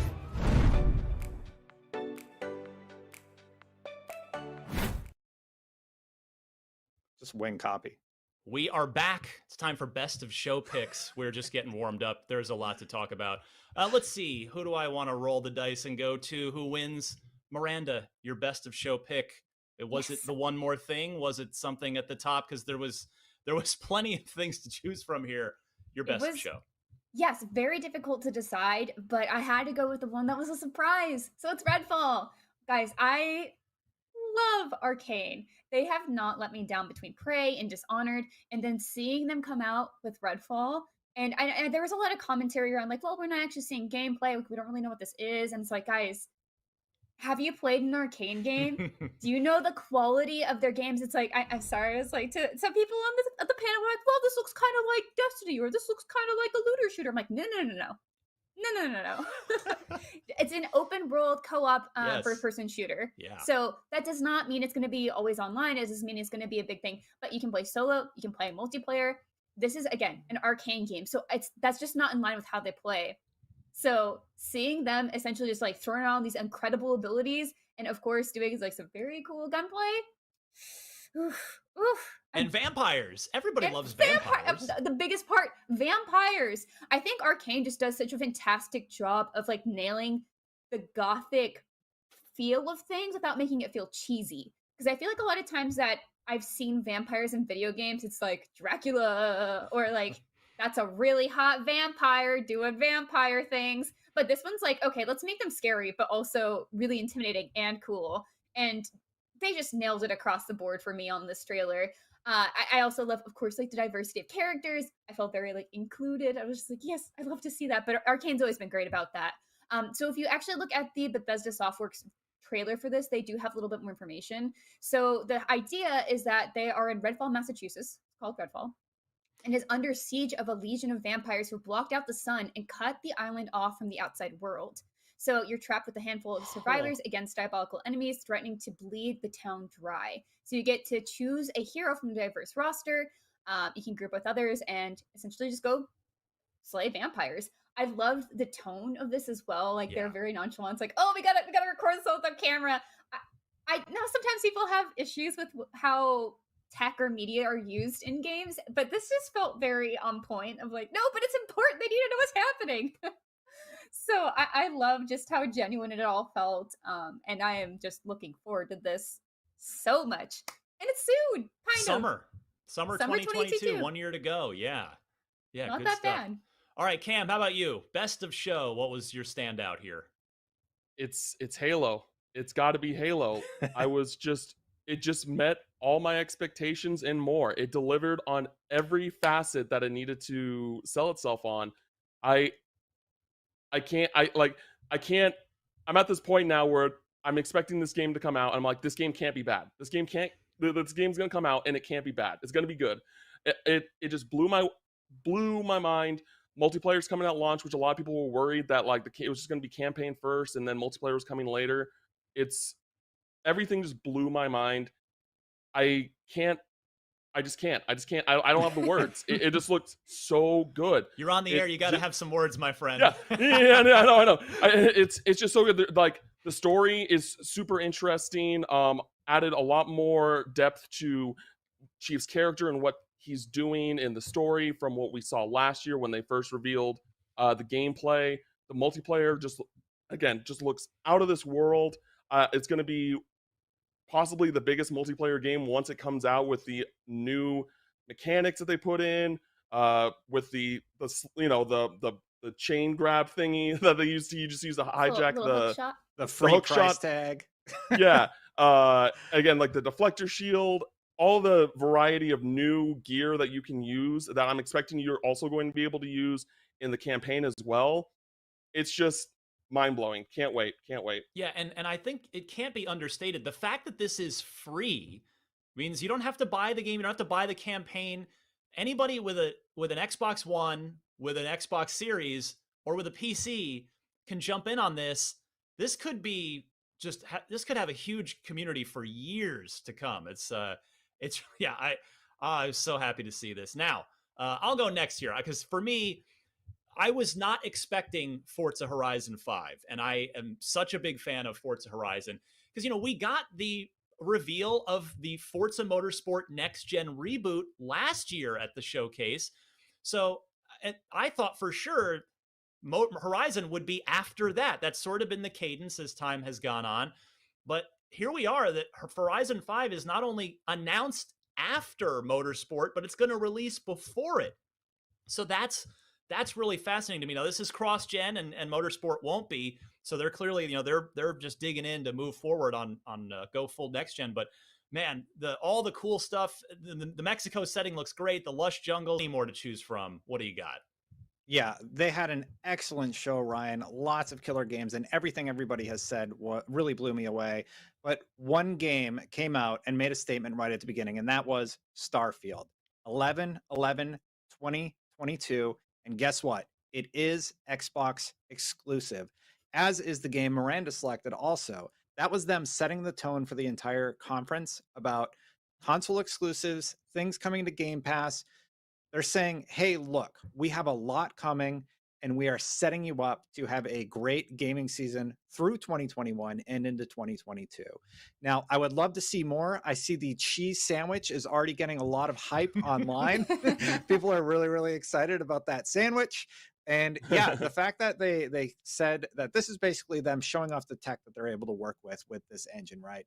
And that is great. I like the release date. I'm glad it's going to hit.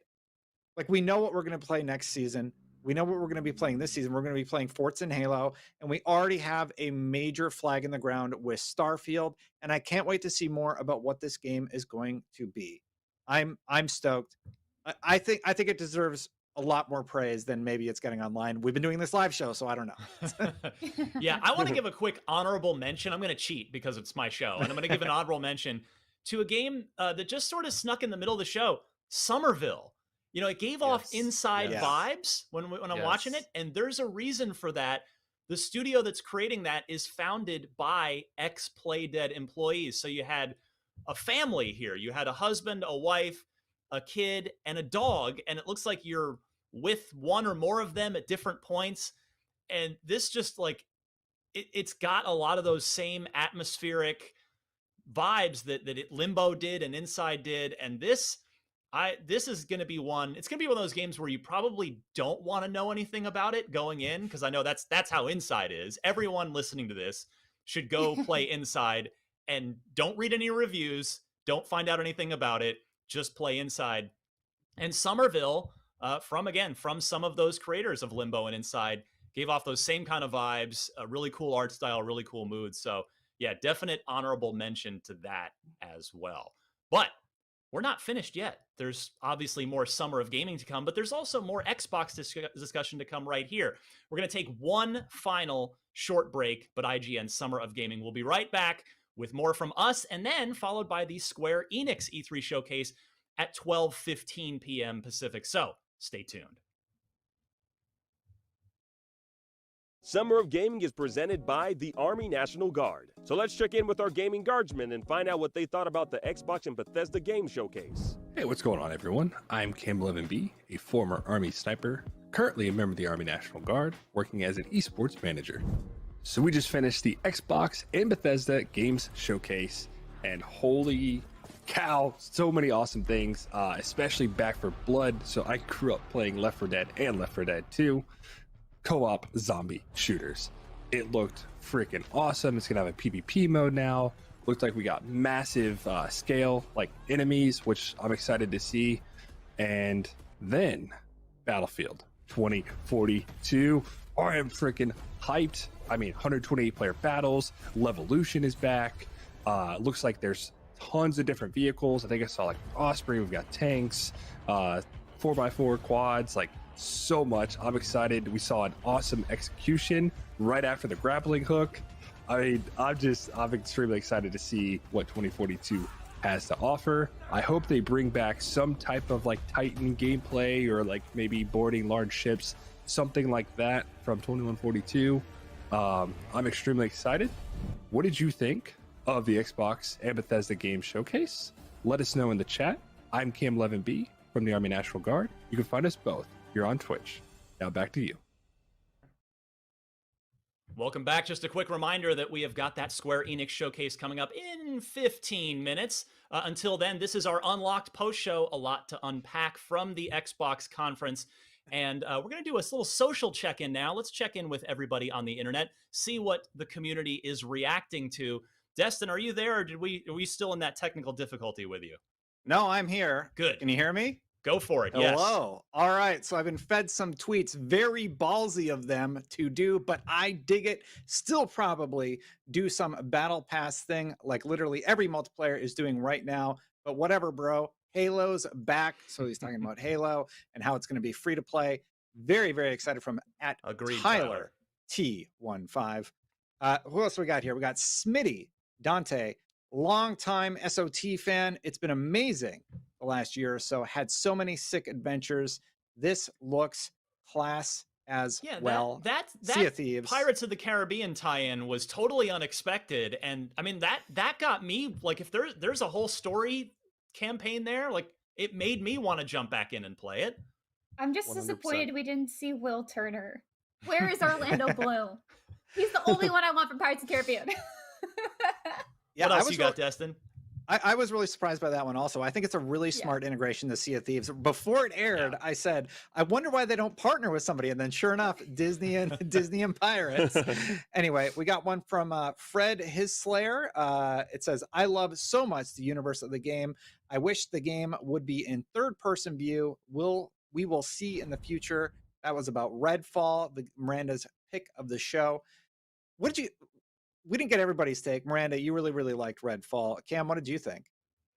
I thought it looked great. Like, I mean, I want to see gameplay, but there's a lot of variety in the different weapons that you can use and the different powers. I'm curious if it's like class based, if it's just like, okay, so this class has these skills. You know, we saw the character we're seeing right now. She like did like the foam booth, and she has like these purple powers. Is that a class? Is that just her character, or is there more variety customization?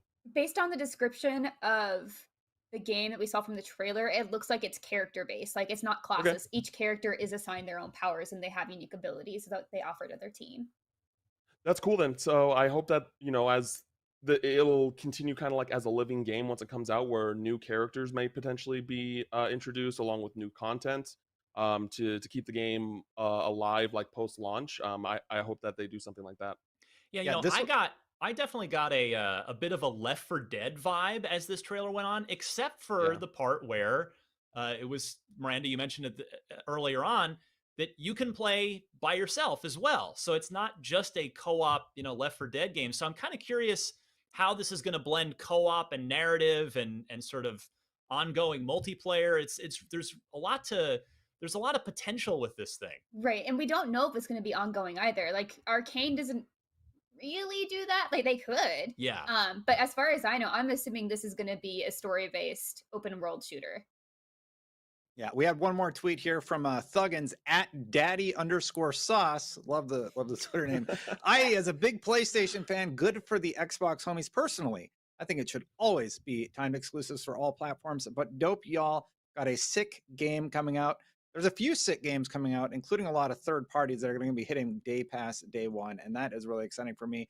I didn't get a chance to talk about Forza Horizon 5 though, and how much it blew me away. So I'm going to steal a little bit of time here and talk about that. You got a minute? Go ahead. Yeah, so it's coming out November 9th. They immediately started flexing a little bit with that ray tracing. They talked about how they use photogrammetry data to recreate the scenes, and it looks absolutely stunning. They did 24-hour shoots at 12K of the Mexican skies. So the skies you're seeing in the game are actual real skies. Ryan, they did the water in the past games, and now they're going for the skies. What is next? They're doing photogrammetry data. They're going nuts with this. They even point out like the God rays spilling through the trees. And I agree with you that Events Lab Silly Fun Mode looks absolutely stunning. It's built from the ground up for next gen. That's what Phil Spencer said. And it really, really shows. The fact that it's cross-platform is just like awesome. Clearly, this game does not look held back to me whatsoever. I'm incredibly excited to play it. And they've had an extra year, you know, because we normally it was every other year. They were on 2-year dev cycles. They would alternate. Motorsport would ship one fall, and then Horizon would ship the next fall. But there's been some extra time for, obviously, Turn 10's still busy rebooting Motorsport for next gen, but Playground got an extra year as well, and that already shows on just this gameplay trailer that we got today. So yeah, I just could not be more excited for Forza Horizon 5. Now, Destin, I think it's important to take a few minutes here because we've got 10 minutes until the Square Enix showcase. So hang with us till then, and then stick around for what Square Enix has got. Destin, I think it's important to talk about the idea of Microsoft having a quiet 2021, because let's be honest, I disagree. They have had a quiet 2021 so far on the first party and the exclusivity front. But this showcase just ended that narrative. You have compiled a list of all the major and exclusive games that are out from in the second half of this year, from now until the fall. The floor is yours. Go through this because this is now a really impressive list. Yeah, so basically at the end of the show, they were sure to show a screen of everything that they have coming to Game Pass through 2021. So again, emphasizing the value of Game Pass. So June 13th, right around the corner, Yakuza Like a Dragon, a game that recently came out, is now going to be added to Game Pass. On the 22nd, we got Dark Alliance. And then July, The Ascent, Ryan, a game that you have been just talking about constantly. Well. Yeah, exclusive. On August 13th, we now have Hades coming to the platform. 12 Minutes on August 19th. In September, we have Origami 2. September 23rd, Sable, that sort of really unique art style that I'm really, really excited about. You passed Psychonauts in August. Psychonauts too. Destin, back up. August 25th. Wait, no. They have it like arranged in a weird way. So yes, Psychonauts 2, August 25th. And I also forgot Flight Simulator, something people have been begging us to talk about, is hitting console on the 27th. And that was all 4K captured in engine. It looks stunning, and it has that Maverick tie-in. Yes, the Top Gun thing, another smart tie-in. And what's an interesting footnote on Flight Sim too, I think is worth pointing out. You know, there was this big deal made last year about PlayStation. We believe in generations, and everything's just going to go to PS5. And they've done a lot of cross-gen stuff. And Microsoft was honest and said, we're going to support both old gen and new gen for a while. And they caught a lot of crap for it. Well, both are, you know, taking full advantage of the new console and the old where they can. But Flight Sim now is, I believe it's the first of the first-party games to go ahead and leave the Xbox One behind. And it's no wonder from taking a look at it, Destin. Yeah, and I think that's the way you handle it. When you can do cross-platform, you do cross-platform. When you need to go next-gen only, you go next-gen only, and you make that very, very clear. Flight Simulator is one of those games. What this game is doing technically is just, the older platforms just can't handle it. So it's really, really great to see. It would have been interesting, though, if they had used that as an opportunity to show off the streaming service that Game Pass offers, that they have said before this conference, to get it out of the way, is coming to console. So I have to wonder if that's going to be something we hear about later in the year, but that is speculation on my part. Continuing through this absolutely insane list. So what do we got? I was in September for Sable. In October, we have Age of Empires 4. That is another game that just hits every time we talk about it. For PC, yeah. October 12th is also Back for Blood. We have a few slated for Paul. Back for Blood, though, hold on. That's another major. We talked about, Outriders was a big deal earlier this year, and MLB The Show. Back for Blood, that's a big deal too for a third-party game straight into Game Pass. Yeah, and like yes, huge. Now everybody's going to play it on Xbox because Game Pass has, I think, almost 20 million subscribers at this point, and now you're getting all of these games just for being part of that subscription service, which is really, really cool. And then Scorn is still slated for fall, and Anacrust is still slated for fall, which sort of hit within that window. But then it really, really heats up near the end of the year. There's a few titles like The Gunk, Hello Neighbor 2, and Among Us that are hitting somewhere in 2021. But when it heats up is November. You have Forza planting their flag in the ground. We know Halo Infinite is also coming this holiday season, the multiplayer specifically on this chart. So we have a lot to look forward to. Xbox gamers have a lot to look forward to, and this is just an absolute killer lineup. Basically, at this point, if you're just outright denying that Game Pass is a phenomenal value, you're either not paying attention or you have an axe to grind. It's as simple as that. It's a phenomenal value. I think everybody recognizes that. It's been called the Netflix of gaming. It's stupendous. It is a huge win for consumers and developers.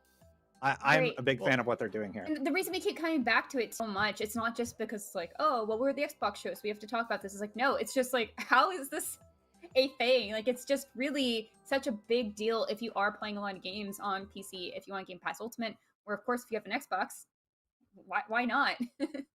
Yeah, and the Miranda was the Outer Worlds 2 for that. I feel like that kind of just came and went. This is another game. Talk about it. Yeah. We didn't even talk about it. Possibly the best trailer, just as because it was the whole thing was tongue in cheek, like that. I was laughing through the whole thing. Yeah, that was just a very self-aware. It's like, here's the lens flare, and we're like, wait, what is it? Is this Outer Worlds? I don't know. And then it keeps going on, and like the narrator's just having a good time with it. I think they even animated it to be very aware as well. I think when they did the silhouette of like the protagonist that's not finished, as like the trailer narrator was saying, it just kind of shrugs. it's really funny. But good to see Outer Worlds 2 come in. And now we know. So now we know all three projects that Obsidian is on. So Microsoft purchased Obsidian, and they're getting a pretty good bang for their buck there because they've got Grounded, which has been successful in early access Xbox game preview so far. Avowed, obviously further out on the horizon, but it did get a quick shout out from Phil there towards the end. That's knee deep in development. That's going to potentially a huge RPG. And now the Outer Worlds 2. And in fact, kind of on that note, Cam, the Xbox, I feel like in the early days of Xbox, even into the 360 years, the Xbox was kind of known as the shooter box, and that's great. There were a lot of great shooters, but now I feel like the Xbox is the home of Western RPGs. Absolutely. I mean, we got all these new RPG IPs like Starfield now, and the Outer Worlds 2. Avowed. The Outer Worlds is going to be exclusive now. Avowed, and we're getting returns of old IP that were RPGs back on the 360 and the original Xbox, like Fable. There's so much to love. I can't wait to play all these games. Like, all these games have the variety and depth that I'm looking for in an RPG, and there's nothing to be Avowed to be concerned about. I'm we're getting incredibly excited. All these developers are very talented, and I can't wait to see the end product. I know you're a huge JRPG fan. There were a couple of cool JRPGs in the mix too. Not that the Western games get all the attention. Yeah, there was. There was this title. I don't want to butcher the name, but it was like a Uridin Chronicle. Yeah. So I know about the game. I just don't know how to pronounce the title. But that's from developers of Suikoden. Traditional, like, iconic JRPGs back from the PlayStation and PlayStation 2. And the art style gave a lot of like Octopath Traveler vibes, which is now also on Game Pass. And it's going to be a while till we get that game. That game was kickstarted, I want to say, either like really early this year or late last year. So, you know, there's 2 games coming, one in 2022, one in 2023, but we know that they're coming to Game Pass day one, and that's awesome for JRPG fans like myself. Destin, another big game we haven't even said a word about yet. It was in the middle of the conference. Battlefield 2042. We got gameplay reveal there. You had a very astute observation that I did not catch on to about that gameplay trailer. Yeah, so the original trailer was all CG, and they were showing off the different maps and stuff that we're going to be able to play on. And then they recreated some of the moments that we saw in that trailer in engine, and I thought that was really nice. Now, it's pre-alpha gameplay, so it's just cool to see that they're like, hey, this is pre-alpha, this is early, 128 players on next gen, and I believe it's 64 on previous gen. But it's cool to see that they were able to showcase moments from a CG trailer in engine for this demo, and I appreciated that. All right, guys, final thoughts now. We have 3 minutes, maybe just a tad left. Final thoughts on this conference. We gave our best to show individual game picks. We talked about a lot of games, although there were so many we didn't have time to cover all of them. We talked about the glory of Game Pass, but just this conference overall. Miranda, how about compared to years past, historically, like, how was this conference for you? So, you know how we talk a lot about how conferences have like kind of a mid-lull? This did not have that. This had like some things like, oh, well, we're getting ESO updates, like Sea of Thieves updates. And like, maybe if you don't care about those games as a service, you know, that's something that's a little bit slower. However, even those still had really neat updates. Like the editing was good. The conversations around them were good. And they're always like put with other very exciting things. I think Microsoft really nailed it with the pacing of this show. And they did such a fantastic job of like opening the show, like opening with Starfield. Great idea, because a lot of people thought, well, it's probably gonna be at the end, right? It's gonna be the one more thing.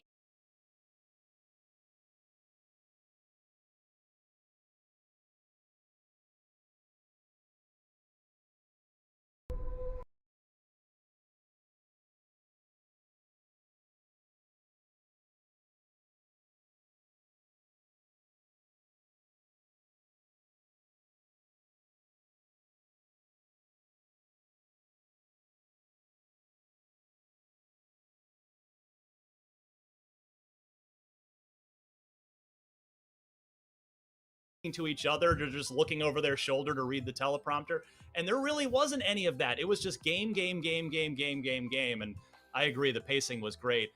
Cam, how did you feel about this conference overall? Yeah, making it really quick and short, I think that it was great. I think it's their best showing in a very long time. I think it did everything that they needed to do to get fans of Xbox excited, and the only thing that I wish that we saw was Everwild. I think that game, we've been waiting on that game for a while. I really expected gameplay during the show, but we didn't. Oh well, we'll see it soon. Destin, you have literally 10 seconds. Twitter-worthy final thought. This was awesome. Xbox did great. I cannot wait to see what else they bring, because there's a lot that they didn't show still coming. Yeah, Perfect Dark. We mentioned Everwild. Hellblade 2. We didn't see it, but so that means there's more to look forward to moving forward. So that's about all the time we have before Unlocked gets locked again, but there's still tons more coming up today and beyond. But right now, Summer of Gaming rolls on with the Square Enix Showcase. Я опять что ли распинался тут зря. Ладно. Ну, короче, Stalker 2 я там смотрел. Чё там да как. Просто я забываю.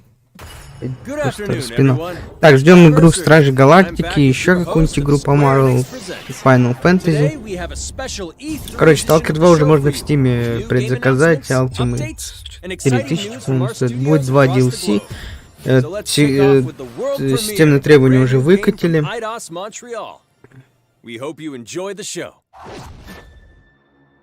А обычная версия в Steam будет стоить 2500. Ждем еще также. I am so proud of you.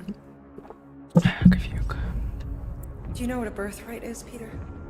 Это Страж Галактики. Ну да, я услышал Питер. Something that's a part of you. Да, ну это ожидаемо было, все уже знали об этом. Gardeners of the Galaxy?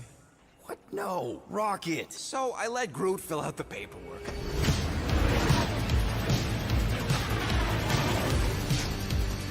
So we got fined. We appear to be 6,963 units short. Ну, дизайн у них новый прикольный. Need a plan. Должна... Музыка должна быть прикольной. Все должно быть прикольно.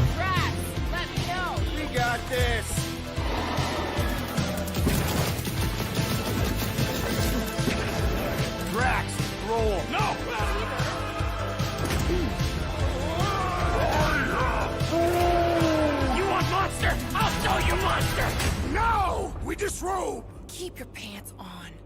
Although it could be used as a distraction.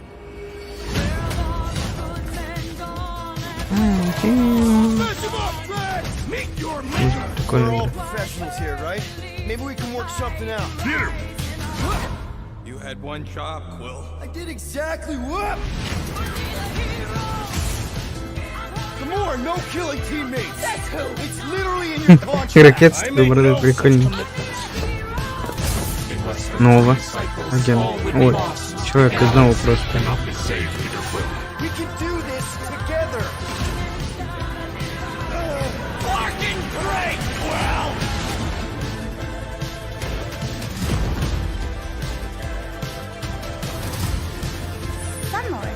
Мантис уже тут появится. А там типа не было, да? О, это же СССРский пес. Фига, сколько отсылочек еще будет. Блин, прикольно.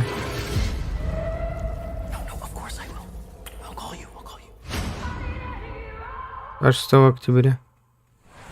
Что ж коллекционка-то вы не показываете?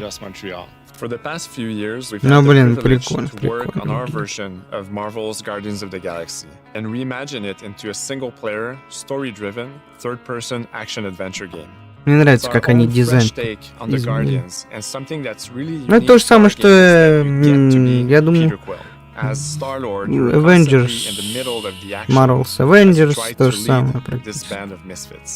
But ну, today, прикольно I'm выглядит, really excited to have all of you join очень us хорошо, on this да. journey, and you'll hear more about the game from our team behind this project. Коллекционку не представили. I've always loved Marvel's cosmic characters. Growing up as a kid, I read them, enjoyed them, loved them. I had the opportunity to write for Но агент Marvel on some of their Нова-то cosmic должен вот titles. этот. I went back with the help of Bill Roseman, the editor, and Агент Нова-то должен появиться. characters from Marvel's past. The opportunity here was to build a team, but to make it all underdogs. So Ну, that выглядит the reader игра would think, реально oh my прикольно. gosh, how is this team going to survive? And that became the Guardians of the Galaxy comic, which we loved working on. I remember the first time that the Marvel crew came to Montreal, we were showing them the design of the Дизайн characters, how they прикольный. would look. Ракета They очень stayed похожа. silent. I don't know if Гамора it's a minute, прикольно but in my выглядит. head it was a minute. I was Мне like, нравится. oh my god, like they hate it. We realized how Ну, much игру that Marvel ну, and игру тоже Montreal хорошо share выглядит. have in common, Довольно. and that we knew the Guardians were in perfect hands. Looking at the samples that Ну, Bartov Дракс, kind enough to show ну, me, I здесь think можно he's придраться, fantastic. но... And Ну ладно. absolutely in the spirit of what these characters are. Ну никак, не Makes the придраться, experience unique просто, to me ну как, is как-то no не matter так. in what phase of the game you are, whether Ну, you're in у Звездного Лорда exploration шлем как or будто бы you're fighting, у рыцаря the Guardians Аркхема. are constantly around you and you never feel alone. While you're the leader, the Guardians will also challenge you and make decisions on their own, and you will have to adapt to it. You are literally part of the Guardians Вот of это the я Galaxy. сыграю с радостью. The decisions you'll make will have lighthearted to hunting repercussions, and the game will react to what you do. Может даже Мстители куплю на скидку. Может и в них сыграю. Literally in your contract. I made no such commitment. А это одна вселенная, кстати, You are Мстители playing as сразу. Star-Lord, and От you're одной using студии, your нет? blasters, Кто and you're знает. using your jet boots. Уж очень так, как будто бы это реально одна студия. Battlefield, you can slide and over with his По-моему, jet одна, boots. да. Of course, he has his elemental blasters Или that have нет. different powers as Я well. не помню. And on top of all of this, he can use the unique abilities of his Ну, Guardians. это интересно. We're not pirates. We're legally incorporated heroes for hire. Gardeners of the Galaxy? What? No. The story is about a group of misfits, the Guardians. In our world, they've been together for less than a year. They create something on a small scale that looks insignificant. Я думаю, And ракета as they многим progress through the понравится. Ну, story, прикольно they выглядит. discover that they created something Прикольно, в really big следующих that частях threatens the Мстителей он так и galaxy. будет выглядеть. There are a lot О, прикол of будет. very interesting Ну как, villains in the прикольно Marvel будет. franchise. And when you're starting to work on a story like this, you get to get your pick of which ones will make the best for this story. That Гамора gives us the прикольный. opportunity to bring in some Группа that are well мощная. known, but some that are also not all that well known. What Eidos is getting so right about them is Плюс capturing what it's постоянно like to be здесь, я a думаю, misfit будет family, but офигенная also bringing an музыка. amazing imagination to it. You're going to see planets and characters that are going to blow your Плюс mind. отсылочки всякие Interpreting вот it in its own way, I эти еще think makes будут. it feel incredibly Будет fresh очень and прикольно. exciting. Как It's not a я matter of думаю. trying to replicate the comic or trying to replicate the film. It's trying to take the medium you're working in and make the best version of Guardians out of that. They made it fun. They made it rock and roll. They delivered everything you would want in a Guardians game.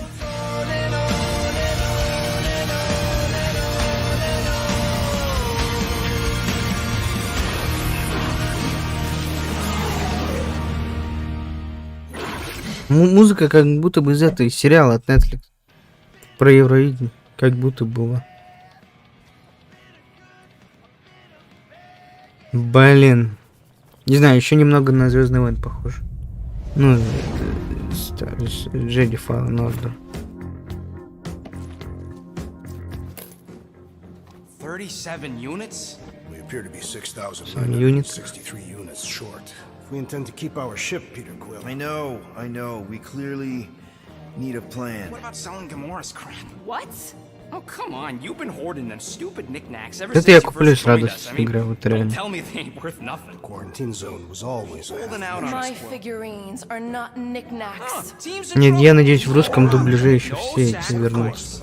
I will sacrifice your head. And take us to the majestic mountain. А это на ПК выйдет или что тут? Как будто бы Sony только. You're out group for once.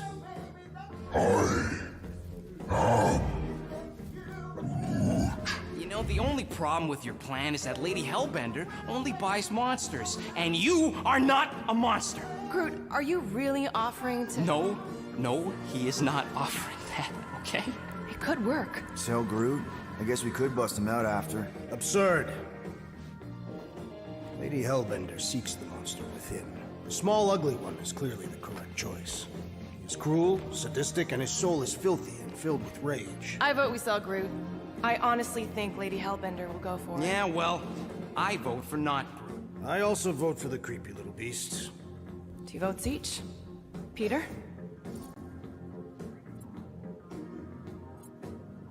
Well, Rocket's definitely scarier on the Блин, и inside. будет выбор, He's ну, unstable прикольно. and vicious and totally oblivious to the needs of others.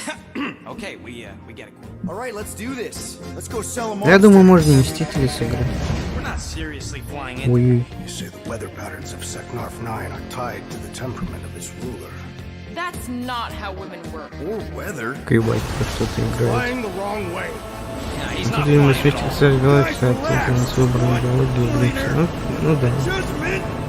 Выглядит прикольно. I ever mentioned how much I hate rain? Hellbender's castle isn't even that far. That is not a castle. It is an impregnable fortress. So how do we impregnate it? Ask Peter! Let's just get closer. We'll figure it out on the way. There is nothing to figure out. As beast merchants, we will easily gain access to Lady Hellbender. Good. We've already got a beast. All that's left is the Блин, очень интересно будет за всех сыграть. Official merchant costume. There is no such thing. Right? The fact you ain't sure don't bode so good. Whoa! That is some really crazy lightning out there. Never seen anything like it. Meteorological suicide is what it is.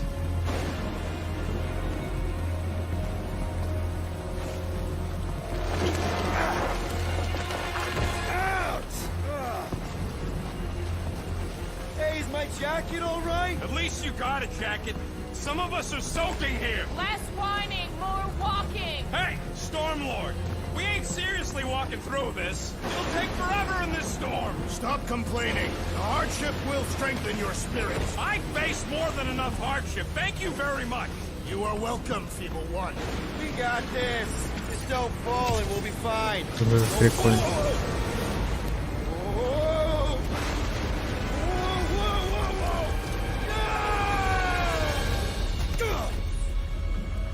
А что, он ботинки не выключил?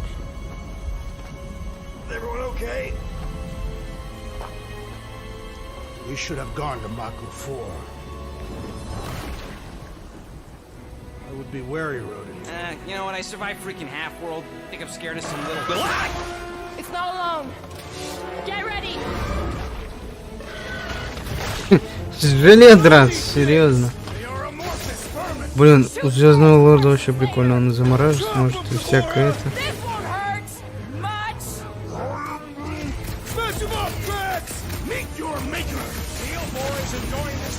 Что за фигня? Тут несколько. А, еще какая-то помощь будет, типа заморозить, схватить игру там из-под низом и так далее. Прикольно, прикольно. Так.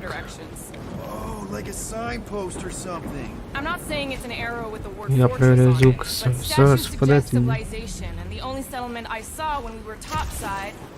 Lady Hellbender's fortress. Dead end. That's just great. It's a retractable bridge. Не, ну реально еще на старого с Redfall надо очень похоже.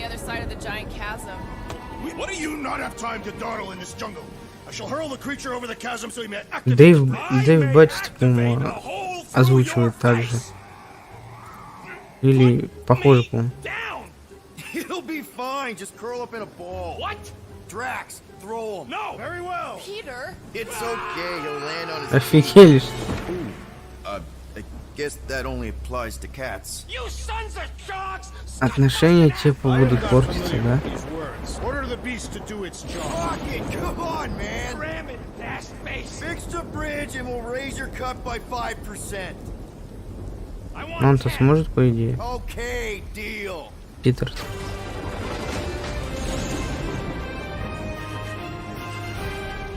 Thanks for the bridge, Rocket. If you even think of pulling that scud again. Hear that? Guys. 5 штук. I got it.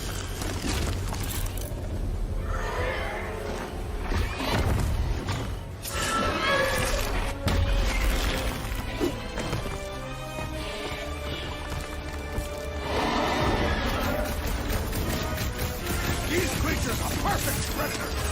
Stop cheering for the murder monster. Езжать от врага можно. Прикольно.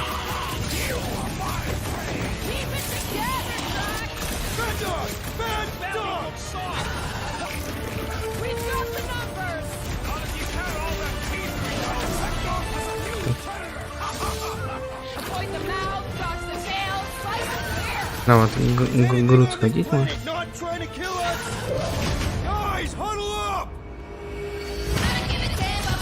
Во, я говорю, вот это должно быть вообще офигенно. Только если это проходить реально, то это столько авторских прав будет. Жесть.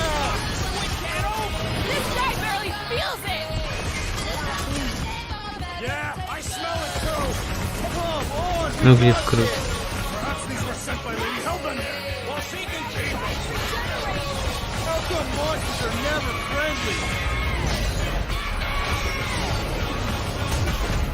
Бедный, он ведь вам помог как-никак.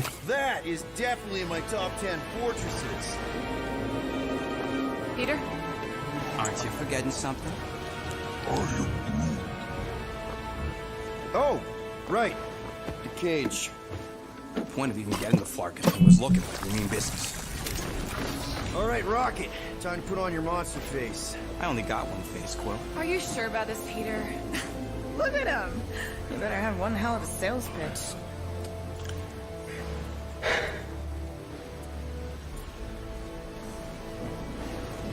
Maybe Gamora's right. We should try selling Groot instead. Really? This is an affront to democracy. I just think that we might need Rocket on the outside for this one. Yeah, we noticed.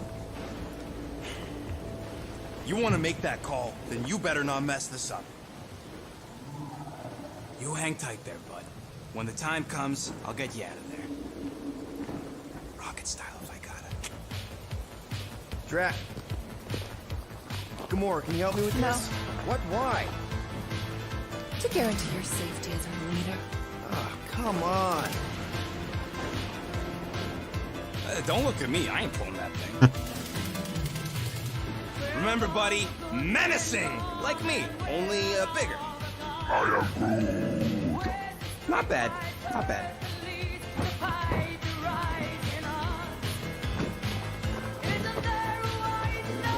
Easy, big guy. So, how long before someone else wants to pull this thing? You're 60 clicks from the fortress. I'd say closer to 75. We got this!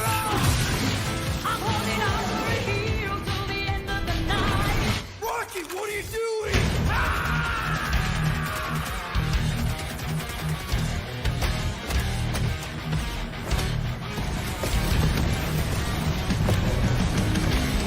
Ой, не разбери, происходит иногда.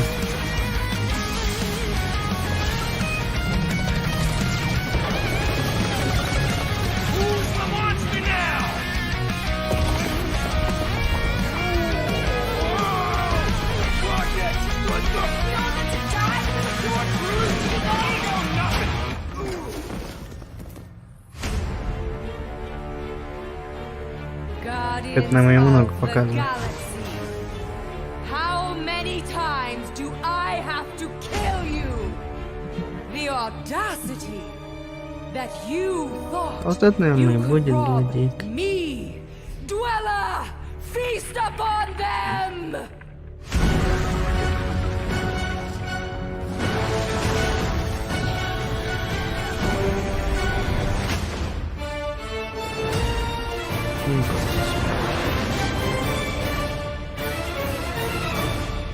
Пока. Просто коллекционку покажите, пожалуйста, если она есть, а. Да, стилбук уже показали, круто. Стилбук красивый, окей. Это лимит коллекционки нет. Может потом покажут, я надеюсь. Ну окей, издание с стилбуком уже есть, это уже хорошо. Не знаю, я когда вижу Final Fantasy, что-то с террарией связано.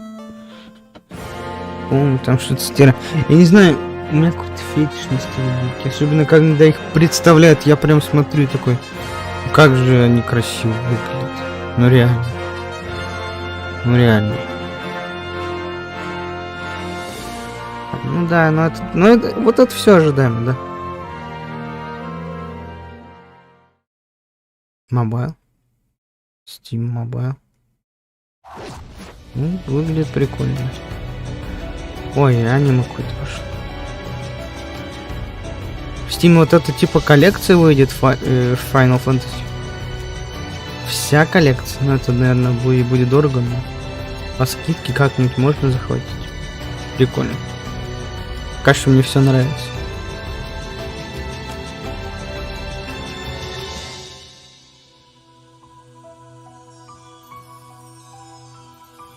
О, на Xbox не выйдет.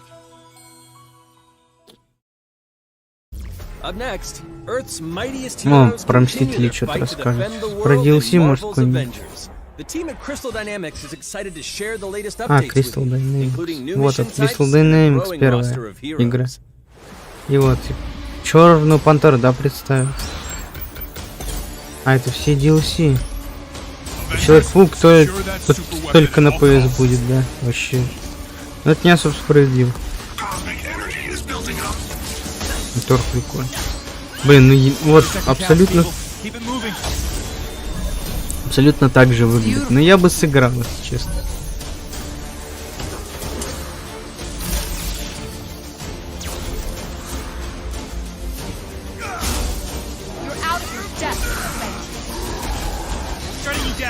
Скинчик прикольный.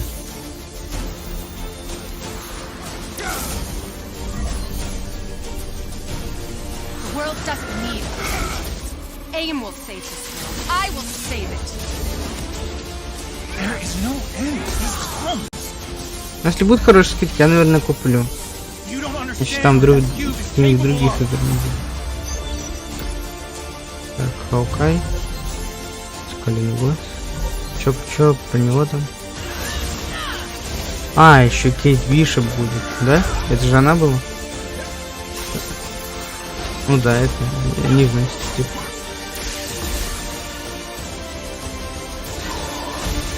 Вместе будут прочь Таскмастер.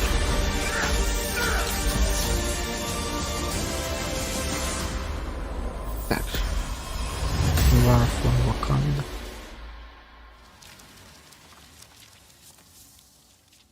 Сейчас уже поподробнее, да, про Черную Пантеру будет.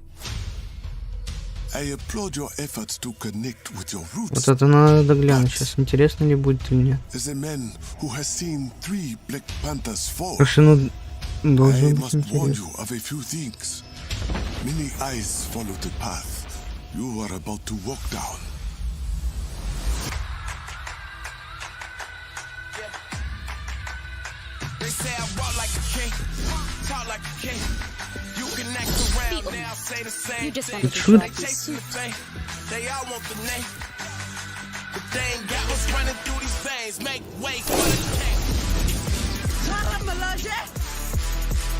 Это к логу, да?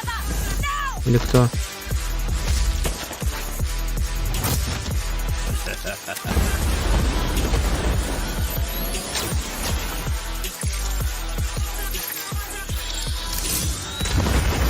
Человек Мстители, да?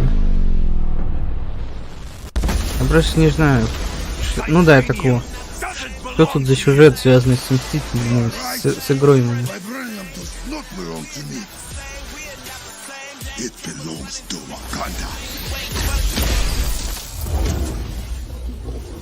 Выглядит прикольно.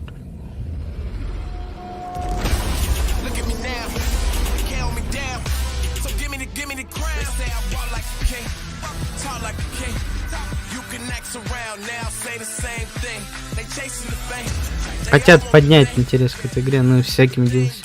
Потом еще Человек-паук выйдет и всякое. Ну что реально, она как-то вышла, и мало кто не знает. Так, мобильные игры. Good evening, 426. Our intelligence reports a new threat to global stability. Their reach is unlike anything we have seen before. Following Agent 47's disappearance, you were selected because of your remarkable skills. Execution must be perfect. We will strike from the shadows, and they will never know what hit them.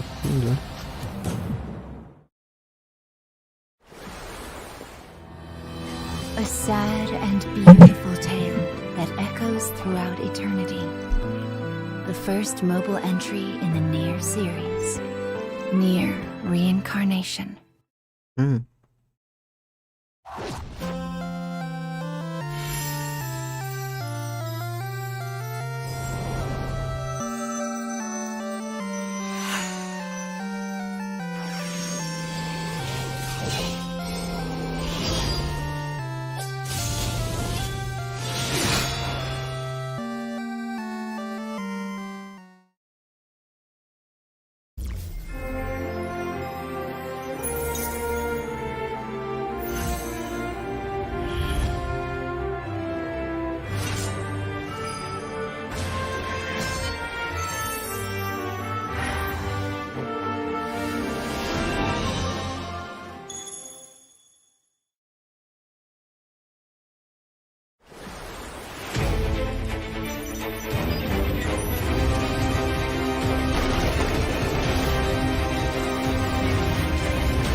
Today, the team at Platinum Games is giving you an exclusive look at the epic world of Babylon's Fall, featuring fluid combat, powerful weapons, and a unique art style.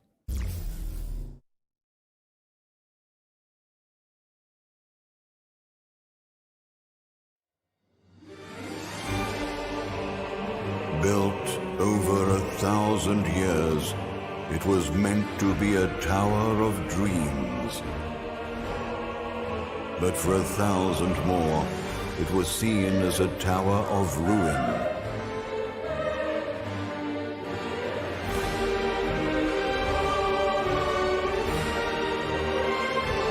Persevering through fire and ice and the coldest of winds,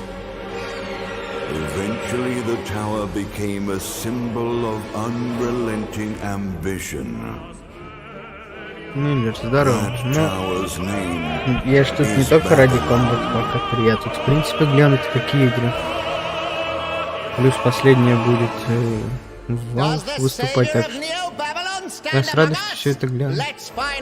Будет ли тут Kombat 3 или нет, я все равно посмотрю. И ПК Гейминг Шоу, и Фьючер Гейм Шоу, и вообще все шоу. Но я надеюсь, хоть что-то такое. Пора.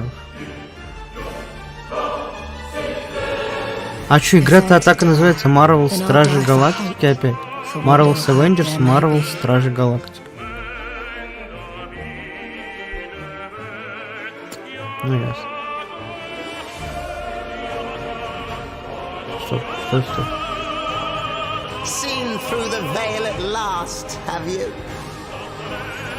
В конце будет вау.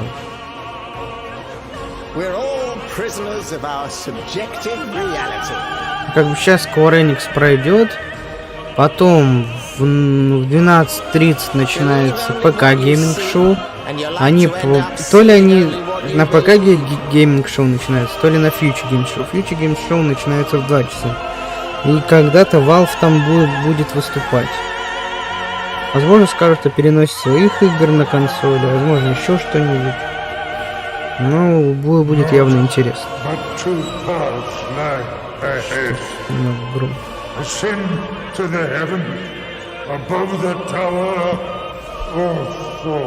Короче, про Steam в конце будет рассказывать явно. Может, даже покажут игры PS, которые выйдут. Of both hope and despair.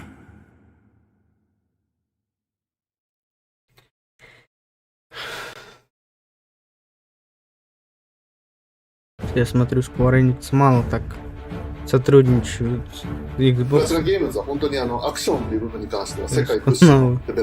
Нет, Dota 3. У них там еще какой-то геймпад новый должен быть. Я надеюсь, его тоже представят.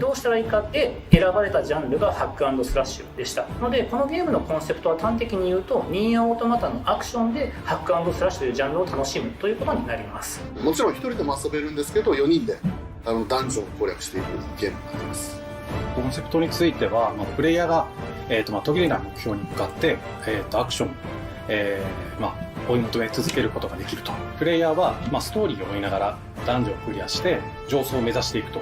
入手する装備や素材を集めて自身を強化してカスタマイズしていくと。ゲームのスタイルとしては、オーソドックスなハック&スラッシュという形ですね。ただアクションがスキルや強い力を引き出すためのトリガーになっているところがポイントかなと思っています。プレイヤーの背中についているギデモコピーというのがかなり気合い的となっています。それによって遊び方とかカスタマイズをするっていうのもハイファンタジー感というかその上品さ、 Может, так и реально и будет называться Marvel Стражи Галактики. 意識してくれっていうふうに言われましたね。カートゥーンチックにやらないようにというか、リアルに本当に存在している人たちがいるかのような感じは意識しました。このゲームは運営型のゲームとして開発しています。Я 3 очень насыщенно. Обещают DLC по МК под сливом. Обещают DLC по Резиденту Садовон, хотя я не понимаю, это раз это просто сами разработчики сказали, что это просто они ее не ставили, потому что ошибка. Мне кажется, добавят игры по Square Enix после презентации Square Enix. Так. Now let's check out the next major entry in the popular Life is Strange series, True Colors. The team at Deck 9 is ready to give you a deeper look at Alex Chen's psychic power of empathy. But first, here's a look at the Life is Strange Remastered Collection. Feels so weird to be back. After 5 years, you're still Max Caulfield. Да, точно. Тут же еще это должно быть. Всякие Before of Storm, Tricolor и всякие, короче, Life is Strange. Ну, тоже довольно прикольно. Так, улучшение графики. Come on, let's dance! Or take my picture with your new camera. That's Rachel Amber. After my dad died and you moved, I У меня felt она есть. abandoned. Я не хочу улучшенную версию. Oh, good. Вообще. You're here. Rachel saved my life. She was my angel. Something happened to her. Нам надо We будет have to тоже find на her. стримах как-нибудь пройти. Holy shit. Max, what's А going чем on? эта игра вообще? У них способности всякие есть. I discovered I could reverse time. Нет, Незеров еще не было. What the hell is this? Нет, Незеры, я надеюсь, покажут на ПК Gaming Show или Future Game Show. Да если не покажут, то все равно. Очень много уже игр показали, интересно очень. Then I realized I had a choice. Блин, я очень, но я надеюсь Power очень, to что change покажут. everything. Потому что Незеры официально здесь не выступают. Потому что от Ворнеров была только одна игра. Ее представили. Спин-офф Black 4 Off или как Black 4 Ops. Короче, как-то так. Remastered Collection. Hi, I'm Maya, also known as MXMTune. I'm a musician and the singing voice of Alex Chen in the upcoming раз Незер не выступали под Ворнерами или в принципе, но они с легкостью могут выступить на ПК Gaming Show или Future Game Show. Там им никто не мешает. К тому же, я надеюсь очень, что он удивит E3. This collection features improved character animation, lip sync, and visuals, breathing new life into these two beloved games. Back in March, we also revealed the next major game in the series, Life is Strange: True Colors, a small-town supernatural mystery. Alex Chen must uncover the truth behind her brother's death, using her psychic power of empathy to unravel the shocking secrets of Haven Springs. Today, we have a first look at Alex's unique power in action. Here's game director Zach Garris for more. Alex's psychic power of empathy is integral to the story of Life is Strange: True Colors. It impacts every relationship she builds and every decision she makes. Never thought I'd have a freaky empath friend.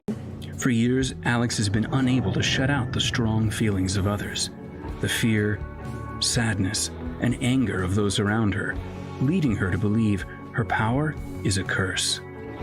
In the wake of Gabe's death, Alex realizes the only way she can find the truth is to embrace her power.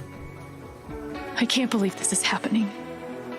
And the only way to understand is to feel what he's по этой же feeling. тоже коллекционки нет. Есть только издание со стилбуком From the пока что. very start, you can use Alex's Square power to Enix focus on brightly colored перестали auras делать to gain an insight into people's emotions.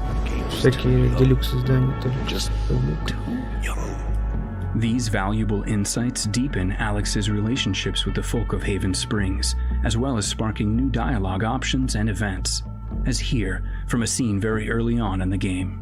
Ну это, в это, допустим, это интересно сыграть. Ну, мне для начала надо будет первую часть. Alex has uncovered a secret that Mac wants to keep hidden from his long-term girlfriend. And now he is terrified that Alex will reveal it before he can talk to Riley. She is the best thing that's ever happened to me. So please, help me out. Mac's telling you a whole lot of bullshit. Thanks for telling me the truth. Опять выбор. Are we still together? Are you serious? I need to get back to work. Sure, Alex, we'll get out of your way. When Alex encounters a particularly strong aura, she can reach out to actively connect with that person's emotions. This generates a nova, a supernatural flare that transforms the world around Alex into a reflection of that person's psyche. In this altered, emotionally charged state, Alex can experience fragments of thoughts and memories to get to the root of their issue. But not every emotional crisis can be easily dealt with. Some carry a dangerous, even life-threatening amount of power. He's dead! I wish I were too.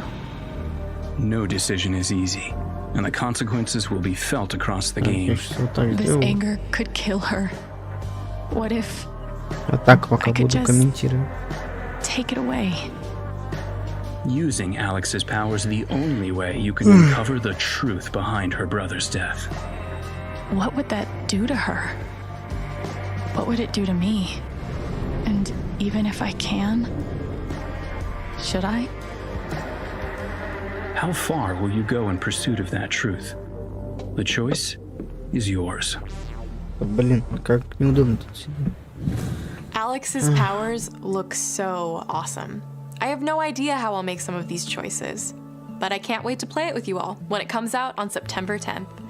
Don't forget, you can pre-order Life is Strange True Colors now. And if you choose the Ultimate Edition, you'll also receive the Life is Strange Remastered Collection. And that's it for today. Make sure to follow the Life is Strange. А чё я брал тогда, если я бы мог сразу улучшенную версию получить? А так я ничего не получу.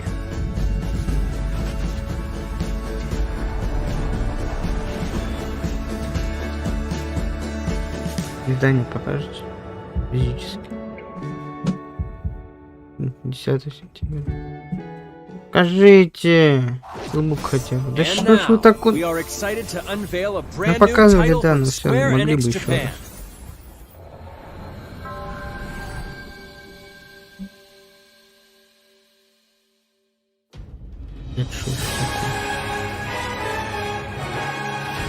I'm here to kill chaos. That's my mission.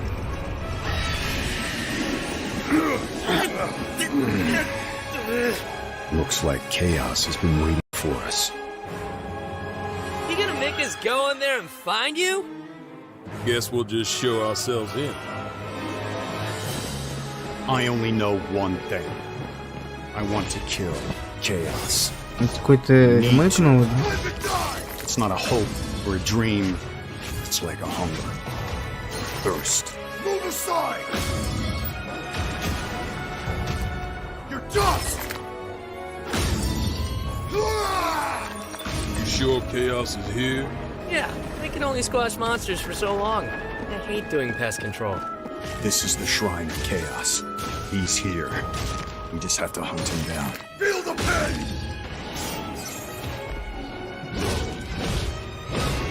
The darkness is so thick I can taste it. This is it. No doubt. Die already!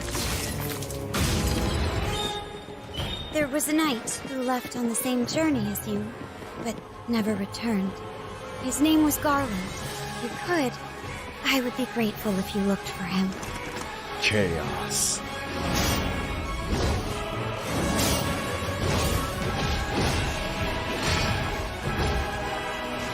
I'll crush you! Know when you're beaten! And who are you? Если что, завтра у нас Take-Two и Capcom. The prophecy's very own warriors of light. По идее, не так долго, но все равно. Должно быть прикольно.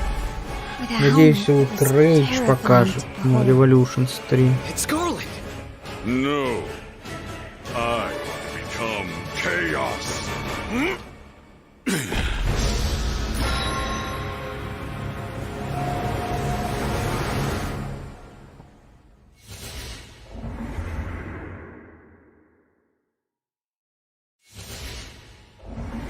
Ну хотя бы Final Fantasy на Xbox выпускают. I'll leave you with a look at some of the amazing Square Enix titles you can play now, as well as those to come. I hate to be the bearer of bad news, but... Just hit me with it. We're gonna drop plate number 7. They're gonna do what?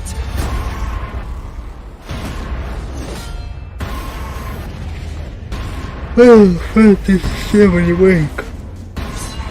Мир.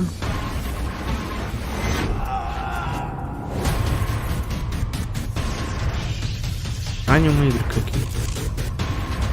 Life is Strange Black Panther, Avengers. Это... А, вот эту игру, да, ее же на E3 представили. Ой. На State-of-Play прошлым летом представили. It's all or nothing.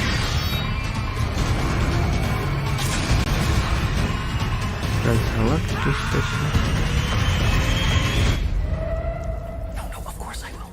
I'll call you. Thank you for joining us today.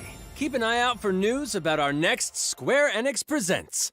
I'm Matt Mercer. See you next time. Серьезно? Next time.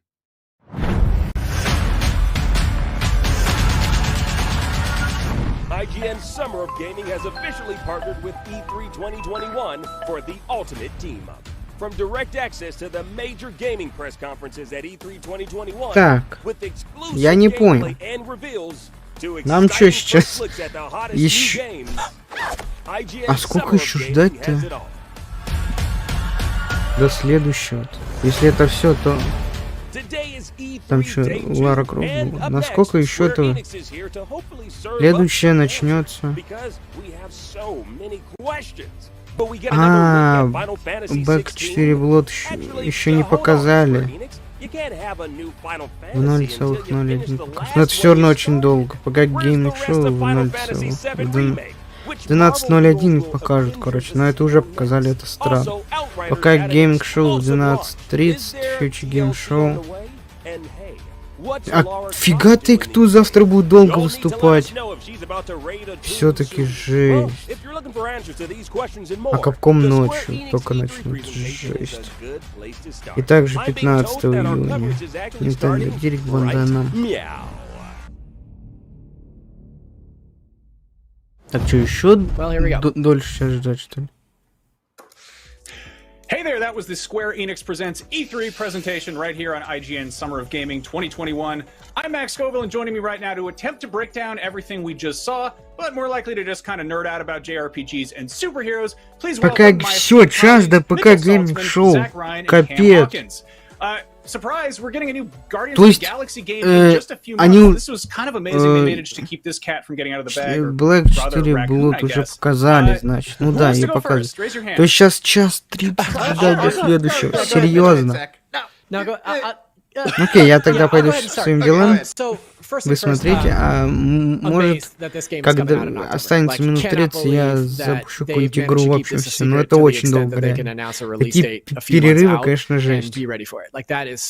Надо учитывать, что это онлайн, блин. I think this looks pretty interesting. I think we talked a little bit while we were watching the show. I'm not like wild about the character design, but I think that the actual game itself, I think that the dialogue in between the characters is really cool. I'm stoked. I'm ready for a Guardians game, and I think this could be a really good one. I think another thing that we brought up, just sorry, really quick, is that it kind of gave us like Mass Effect-y vibes, not in the way that it was like an RPG, but in the way that there's a lot of banter between the characters. There's a lot of emphasis on choice.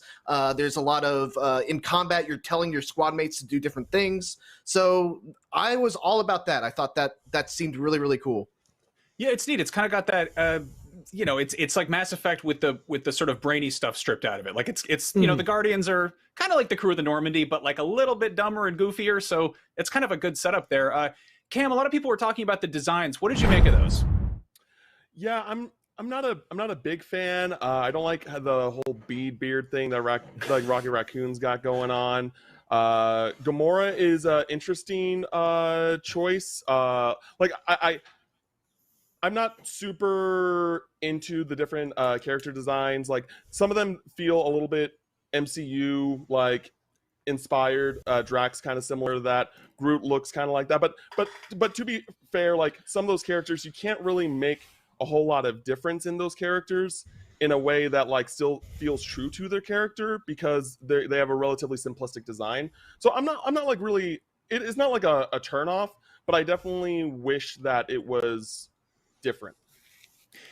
I will say I'm really digging Star-Lord's Devil May Cry style jacket. He's got a very very nice Dante vibe to him. Yeah, Mitchell, you're a big fan of hack and slash and action games. Tell us about the combat a little bit. Yeah, so you know, it's a third-person action game. What was really surprising is that you only control Star-Lord, it seems like. So like I mentioned, it does have that kind of Mass Effect vibe where you are kind of, you know, giving orders to your partner, to your teammates, telling them to do their very specific set of skills. But, you know, it looked like there was a combo meter. You can, you know, bump enemies up. Star-Lord has hover boots, so he can kind of float around. And yeah, it seemed like it had a pretty solid base for look at Rocket's guns there. You can slide on the ground. So yeah, it seems like it's hitting all the check boxes in terms of what you would expect to do with the Guardians of the Galaxy. I said it earlier, but when we were watching it, but like I would be willing to bet that we at least get some time with each of these characters. I think Star-Lord is Star Wars. I think Star-Lord is probably the main playable character, obviously, but I bet you like in The Last of Us or something where you wear somebody else's shoes for a little bit. I bet you we get 15 to 20 minutes somewhere in this campaign with each of these characters, because it is an ensemble cast. Like you want to spend that time with each of these characters, maybe doing a little solo mission or something. One other thing that I wanted to touch on is at the very end of the little combat section, they have like this super mode activate where they start playing Bad Reputation, and all the cooldowns. There's no more cooldowns for all your abilities. That seemed like a lot of fun, and it was just a really cool and stylish way to have that kind of like ultra mode kind of power up. Yeah, I hope that as you level up Star-Lord and unlock different supers and stuff, like each of them comes equipped with like a different song. Oh, that'd be awesome. I really like the idea of like your superpowers being tied to like different 80s super hits. I think that'd be really cool. I'm super into that. They also showed some really cool alternate costumes at the end. I'm pretty lukewarm on these designs. I feel like it's the same issue that I had with the Avengers, where it's like really close. It's kind of like an uncanny valley, but not just for faces, for like the entire aesthetic. Like it's so close to being the MCU that it's just, I notice what's different. But you can also dress them up in like classic Guardians costumes, which is fun. Like it looks funny as hell. Like it seems like they've got some really strong writing there. I like that they're taking a page out of the Telltale book as well, and they have the when there's that moment where you can support Drax in his effort to toss Groot or discourage him, and so Rocket, and so you toss Rocket, and then that little icon pops up that says like Rocket is furious that you threw him across the gap. Like I thought that was really good, and I like the idea that maybe that will have some impact later in the story of like your party's temperament towards Star-Lord because of the choices that he makes throughout. I think is really interesting. Yeah, I'm curious if we're going to have branching paths or stuff like that. But that'd be very cool. Yeah, right. Like I think it again, if they sort of cherry pick the more I don't know, like social aspects of Mass Effect, that could be really fun. I'm relieved that this is a single player game. That's kind of what that's kind of what the experience I want from a Marvel stuff is. We also got a look at some new Avengers stuff. We can just touch on that briefly, but we got to look at the sort of the new stuff that's coming up on that roadmap. There's Black Panther is a big one. The War for Wakanda is the next big thing. All right, did any of you guys get into Avengers? Did you get hooked on that at all? Yeah, I feel like. Go ahead, Cam. Yeah, I played a bit. I played through the whole campaign and then played a little bit of post game, and I think there are people that I know that love that game and still play that game, but the main criticism is that there's not enough content, there's not enough enemy types, there's not enough villains. Like at this point still, like as far as I'm aware, the only two like villains you can fight that are there is Taskmaster and Abomination. But with Wakanda now being part in the play, and Ulysses Claus that we saw in the trailer, hopefully that'll add something new and fresh and make like I will go back to Avengers and try this out and see how the game has evolved since I first dropped it late last year. Like, it'll probably be about a year since the game came out when the last time I played it. And I want to give it a fair shake. I want this game to be good. So I want to go in there, go to Wakanda, see what the game has to offer, and see if it's a game that like is growing over time or if it's still kind of in a standstill. I played through the main game, the main story, and I enjoyed it as a Marvel story. I thought Ms. Marvel in particular was like a really great character. But I dropped off as soon as it hit the sort of games of service stuff. But I like the idea of popping back in and having these big sort of story expansions. I know that there was a Hawkeye expansion earlier this year that I never got around to, but I might come back for this one. I think it looked kind of cool. I'm a little bit underwhelmed at the sort of the pace with which they're dropping new characters. We've known for ages that Spider-Man is going to show up in this, and we haven't seen that. We got to look at the weird sort of four-legged robot spider, but no sign of anything regular Spider-Man shaped. So hopefully they stick with it. But with a lot of games as a service, it doesn't hurt to kind of take a break now and then come back when a bunch of new stuff has been added. Yeah, I mean, I think out of those two, I'm definitely looking forward to Guardians a lot more, and I'm also I'm so happy that they managed to keep that a secret and that it's that close. Do you guys think it's actually going to hit that release date, or does that seem like a risk of a delay? I think so. I mean, I think you'd have to be pretty bold to put it out. I think you'd have to be pretty bold to put out a date like that that's so close and then delay it. I feel like that is a move on their part that says that we're pretty confident that we can hit this release date because it is only a few months out. They must be, relatively close to going gold. Cool. Yeah, well, I mean, oh, go ahead.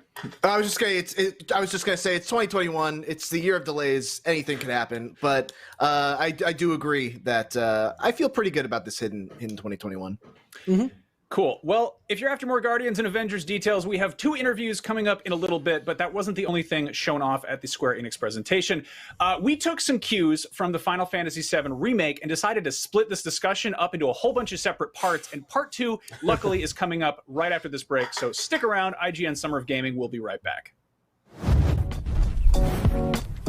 IGN Summer of Gaming 2021 is presented by the Amazon original movie, The Tomorrow War, exclusively on Prime Video July 2nd, and powered by Duracell Optimum, the official battery sponsor of Summer of Gaming 2021, and presented by USAA Insurance, and Army National Guard. Pursue multiple paths while you serve. Reach your greatest potential with Army National Guard.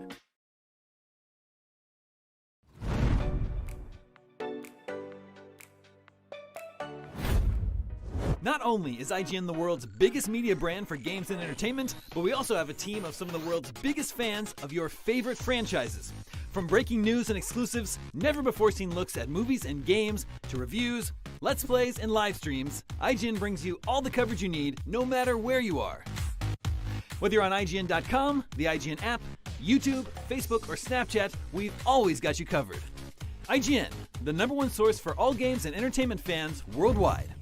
Everybody loves watching a speedrun of their favorite game, but what if you got a chance to peek into the mind of the developers behind those games as they watch their hard work get completely destroyed right in front of them? What is happening right now? That's exactly what happens on every episode of Devs React to Speedruns. We invite you to ride along with the developers as they watch, react, and enjoy some of the craziest gameplay by the most skilled speedrunners on the planet.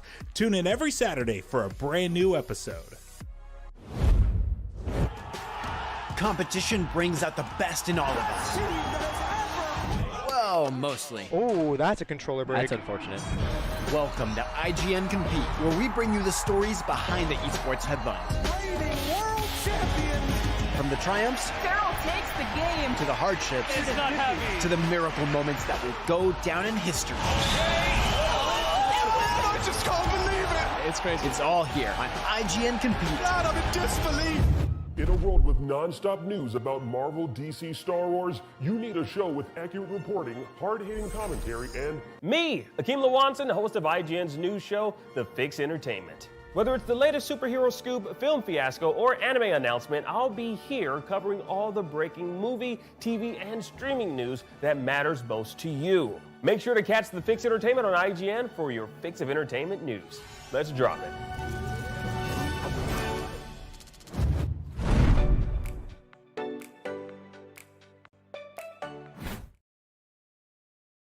And we're back. This is IGN Summer of Gaming 2021, and we've got plenty more to talk about from the Square Enix Presents E3 showcase. But first, I am contractually obligated to inform you that IGN Summer of Gaming is here for you all summer long. Catch us on IGN YouTube, your smart TVs, pretty much anywhere you can think of. And for additional content, check out E3's online portal and app featuring virtual booths, articles, videos, and more. Now, enough talking about where you can watch people talking about video games. Here are some people to talk about video games.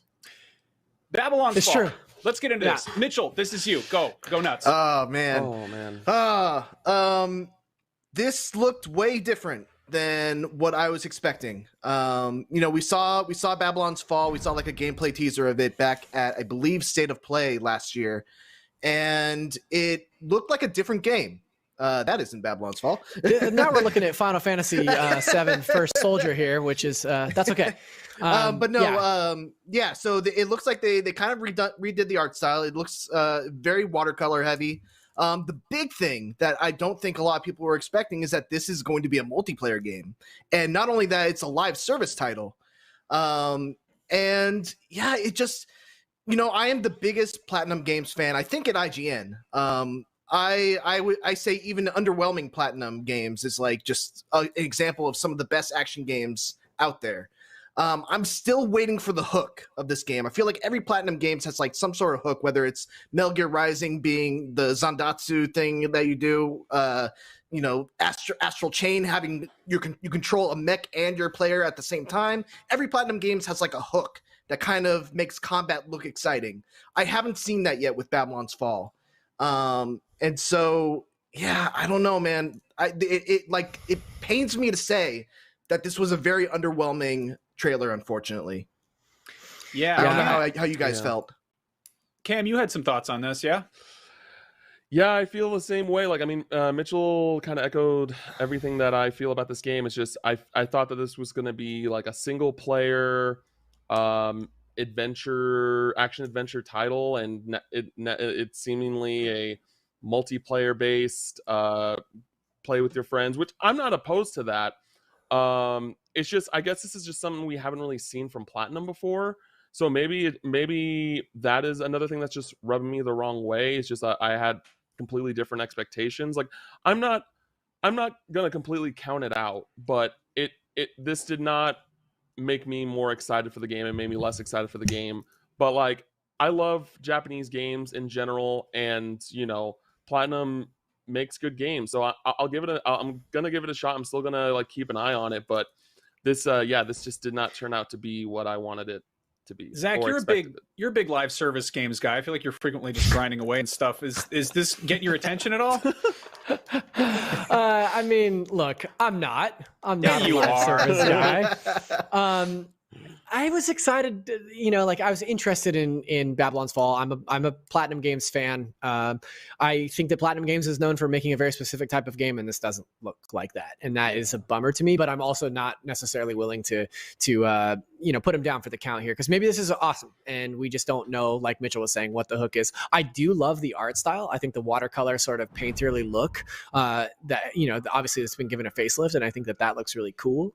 But overall, just given sort of the assumptions that we had about Babylon's Fall, like we talked a little bit about where it might fit into Square's overall kind of oeuvre. Like I just don't know, man. It didn't really do much for me. And especially for being gone as long as it was, to come back with a sort of lackluster trailer is disappointing. Luckily, it wasn't the only action game that got shown off. We also got a look at the heavily rumored Stranger of Paradise Final Fantasy Origin, which looks like a very fast-paced action game from Team Ninja, who, Mitchell, you're also a big fan of. Ooh, yeah. Were you into this? Was this what you were expecting?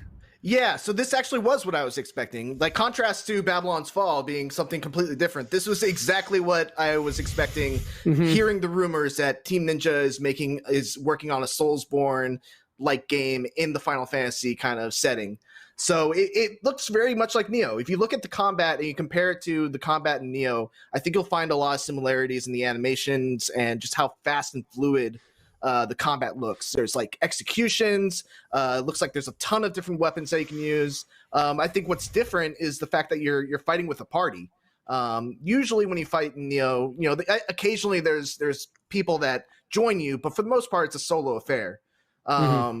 So yeah, I'm excited to see how this develops. I mean, Team Ninja and Final Fantasy seems like a really, really cool collaboration that I can't imagine anyone would have expected before the rumors started going.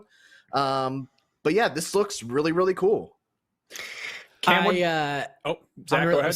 Yeah, sorry, just real quick. I'm really stoked for this because it is exactly what we expected. When those rumors started flying around that Team Ninja was developing a Final Fantasy Souls-like Final Fantasy game, like in my mind, it's like, okay, Neo, but make it Final Fantasy, and that's exactly what this looks like. So like I'm on board. Like I think this looks really cool, and as a Souls guy and a Final Fantasy guy, this is obviously right up my alley. I'm kind of curious to see what they do with the difficulty. I feel like Final Fantasy is historically a much more accessible franchise. And I'm curious if there's like difficulty options in this game, just because Neo is tough as nails. I mean, it's historically Final Fantasy has been turn-based, which is the exact opposite of what Team Ninja does. They typically, beat the crap out of you. So that's an interesting choice. But Cam, you're a big Final Fantasy guy. Does this get your attention? Yeah, I'm definitely in. Like, saw Tetsuya Nomura, creative producer. I'm like, all right, I'm in. And and just seeing the gameplay looks great. Team Ninja has been making both Neo games, and both of those reviewed very well. I'm really excited for it. Just wait and see. What I'm most curious about is just the title of it being Final Fantasy Origin. Like, what is it the origin of? Like, we have all these Final Fantasy games, and a lot of them are in their own unique universe, right? There's some like rumors like, 7 and 10 are connected, and like they try to do that Crystal like universe with 13 and like 15 and things like that. But like, what is this like leading up to? Like in something that we already know, or is this just like, hey, this is the origin of a new franchise that we're doing? Yeah, we know that it's most likely set during the time frame of the original Final Fantasy for NES, and it features Garland becoming Chaos, which is part of that story. So that's really interesting. Like I would love for this to have like really crazy lore where it kind of tries to retcon and explain why there are so many different Final Fantasy worlds. I think that'd be really interesting, but that's conjecture. So that would be kind of crazy if they were like, hey, Team Ninja, can you retcon the entire Final Fantasy universe into one cohesive thing? That's right. That's wild. Yeah. I mean, I love that it's got people with great hair and too many belts and probably crystals somewhere. So that's Final Fantasy, right? Like that's absolutely. It's got all the parts. I think the really exciting implication is that this is a new series that could potentially go through the Final Fantasy games and just give them a Origins style, action game, which is really, really exciting to me. Yep. It's rad. Now, one big question on a lot of people's minds during the showcase, where was Gex? Well, I wish I could say that we have the answer to that question coming up, but we don't, and I don't want to lie to you that much. But we do have some other non-Gecko-centric games, and still to come, we're talking to some of the folks from Crystal Dynamics about what's coming to Marvel's Avengers, but more importantly, hopefully an explanation of why they don't make Gex games anymore. IGN's Summer of Gex will continue right after this, with or without Gex. Gex. Cut us off. IGN's Summer of Gaming is powered by Duracell Optimum. All summer long, we're bringing you the game announcements, developer interviews, and all the demos you care about. So get comfortable and get ready to play.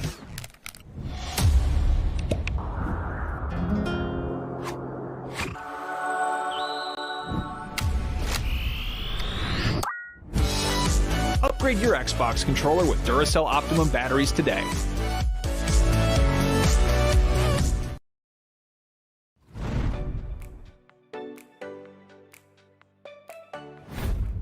Not only is IGN the world's biggest media brand for games and entertainment, but we also have a team of some of the world's biggest fans of your favorite franchises. From breaking news and exclusives, never-before-seen looks at movies and games, to reviews, let's plays, and live streams, IGN brings you all the coverage you need, no matter where you are. Whether you're on IGN.com, the IGN app, YouTube, Facebook, or Snapchat, we've always got you covered. IGN, the #1 source for all games and entertainment fans worldwide. Everybody loves watching a speedrun of their favorite game, but what if you got a chance to peek into the mind of the developers behind those games as they watch their hard work get completely destroyed right in front of them? What is happening right now? That's exactly what happens on every episode of Devs React to Speedruns. We invite you to ride along with the developers as they watch, react, and enjoy some of the craziest gameplay by the most skilled speedrunners on the planet. Tune in every Saturday for a brand new episode.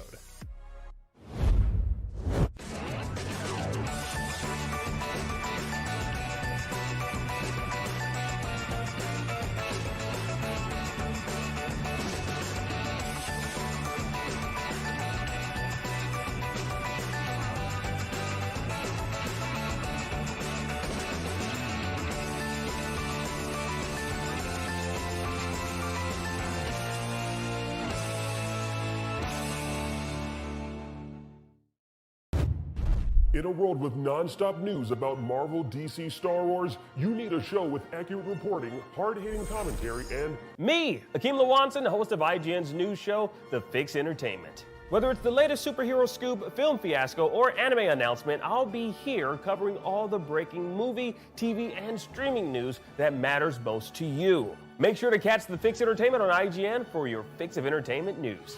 Let's drop it.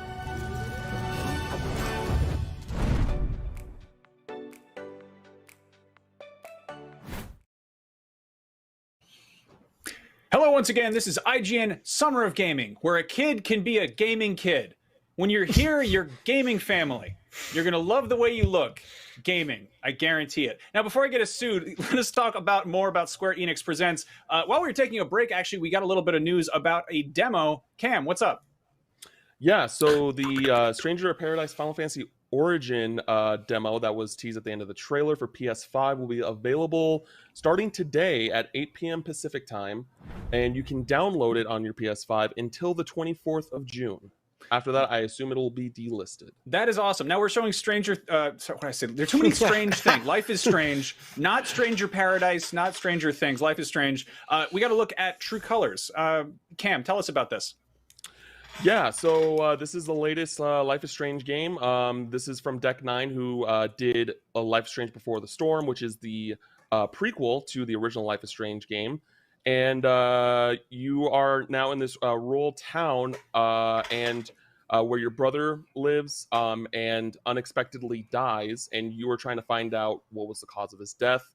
And the character you play as, she has the powers of like sensing emotions, and she uses that power to help solve the mystery of her brother's death. And she also meets people, and we saw in the trailer how she kind of learned that there was something regarding this couple's relationship on whether or not to tell the woman about what the man was hiding from the relationship. So, typical Life is Strange things where you make choices, and the choices that you make will affect the overall story. And that's coming out later, September 10th, I believe, on PlayStation and Xbox and PC. And then if you pre-order the Ultimate Edition, you'll get the Life is Strange Remastered Collection, which includes Before the Storm and the original Life is Strange with Sam and Max and Chloe. Nice. It's crazy. Life is Strange. Life is Strange, and it's kind of crazy how that series went from a little sort of almost indie feeling episodic thing, and now it's actually a decent sized franchise. Now let's call it out. I feel like a lot of people wanted something more. I feel like we're maybe kind of hoping to see more about that old Final Fantasy VII remake. We just got Intergrade, the intermission. It's out now. I feel like even just a mention of that and a hint of what we're going to see next. What did you guys think was missing, Zach? Yeah, that's one of the big ones for me. I mean, look, man, a lot. I'll be honest, that was a pretty disappointing showcase to me. I as much as I love Square, I was really hoping to see more Final Fantasy. I think that there was a lot missing. Final Fantasy VII Remake, I think, is probably at the top of everyone's list right now. First of all, I didn't anticipate loving that remake as much as I did the first part. I'm a Final Fantasy VII kind of a fair weather fan, but man, I thought the remake part 1 was so killer, and it ends on such a cliffhanger that I think everybody's kind of clamoring to see more of that game, or part 2 of that game, I should say. And what better time to show it off than E3? And if I don't think that there's any delusions that we're probably a ways out from Final Fantasy VII Remake Part 2, but the idea that we didn't see any of it today means that we're probably even further out than we might have thought. And while I'm clearly right in the middle of playing Intermission with Yuffie and those cats, I would love to see what's going on with that story. I would love to see what's next, and not having it here today was definitely a disappointment. Yeah, we're rolling a sizzle reel that they showed, and I feel like a lot of the stuff that was in that wasn't even getting mentioned. Cam, what was missing for you? What were you hoping to see that you didn't get to see? I mean, I think it's crazy that we didn't see any Final Fantasy 16. That was announced kind of out of nowhere during a PS5 showcase last year, and they even said in a magazine interview, I forgot the source unfortunately, but they said that they were planning for that game to come out this year. And with that not being shown there, I think that all but confirms that it's not coming out this year. Well, I mean, I don't know if that's confirmation. They definitely said I don't think it's in the trailer, they said look for more information in 2021. Yeah. And again, like I think that when you come to a press conference specifically around E3, like you're expecting to see something like that, you know, and like I didn't think that we would get a release date, but I was hoping to see a second look at it. I was hoping to get like more gameplay, maybe a nice little explainer with a little dev diary, or like they offered for a couple of the other games. But yeah, Final Fantasy 16 also sorely lacking one that is like right dead center of my radar. I'm really stoked for that game. I mean, it was so bummer to not see it. That is what, like PlayStation 5 timed console exclusive at the very least. Yeah. And Sony hasn't done anything. So I feel like if we get a state of play sometime soon, it's probably going to show up in there, hopefully. Yeah, that's exactly what I was going to say, is that I assume that, you know, or I hope that they show both 16 and 7 Remake both show up at whatever Sony does a next state of play. We'll get something there, because both of those are going to be PS5 console exclusives for the time being. So now we didn't we got a bunch of Final Fantasy stuff. We also got the Final Fantasy collection, like the first 6 games. Cam, you got very excited about that, and then a little bit underwhelmed at the end. What happened?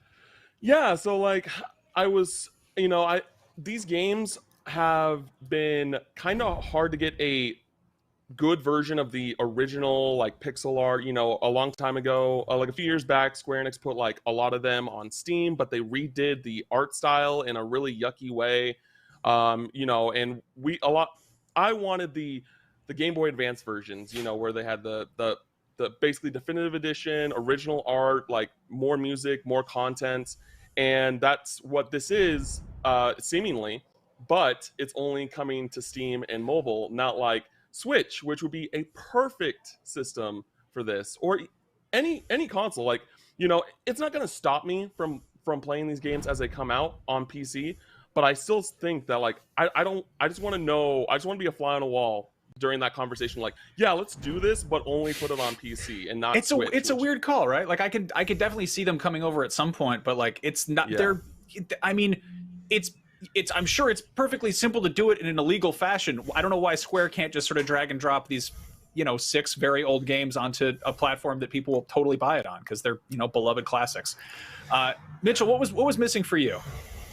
From the whole show, I mean, we kind of already touched upon it. I was really, really, really hoping for a small tease of Final Fantasy VII Remake Part 2. Having just come off of the Yuffie DLC, I'm on a big Final Fantasy VII Remake high right now, so I was really hoping for that. What Cam said about Final Fantasy 16, I think, is absolutely true. I think, you know, one of the weird things is that we live in a weird time for video games where, because of the hell that was 2020, we had this weird thing where a bunch of events were kind of staggered throughout the year. And so, you know, in the last Square thing we had Forspoken revealed, that would have been a really cool thing to have during this E3 to kind of, you know, close off the presentation. But they were missing that. So, and also, you know, we were missing Tomb Raider. We were missing, you know, another Just Cause, if you know, that's within the realm of expectation. So yeah, it didn't do it for me, unfortunately. I'm glad you mentioned Tomb Raider, because that was the other thing that I was kind of looking for as well. You know, it's been a few years since Shadow of the Tomb Raider. I feel like that was on like a pretty steady cadence prior, and those games were kind of commercial successes or critical successes, but not necessarily like huge commercial hits.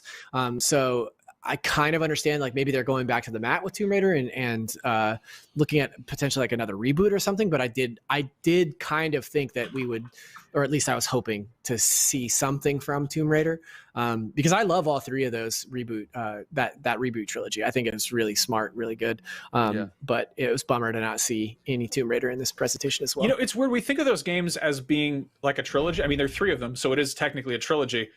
But I sort of feel like that's going to stop there, you know? Like, obviously not, that doesn't always happen. Like, we got Uncharted 4 and then another one. And, like, I don't know. I could definitely go for another Lara Croft reboot, or, like, showing her from, like, sort of a different angle. But at the same time, those are really fun games, and I, you know, do enjoy them. We're showing Outriders right now. That just came out, and people seem to really dig it. And, you know, that's a game that could totally support some new content. And I'm sort of surprised there wasn't even a mention of it, or, like, here's what's coming down the road. Yeah, man, this was a kind of a, I mean, it's, you know, we got some new stuff. It's cool, but I feel like it could have been, you know, better.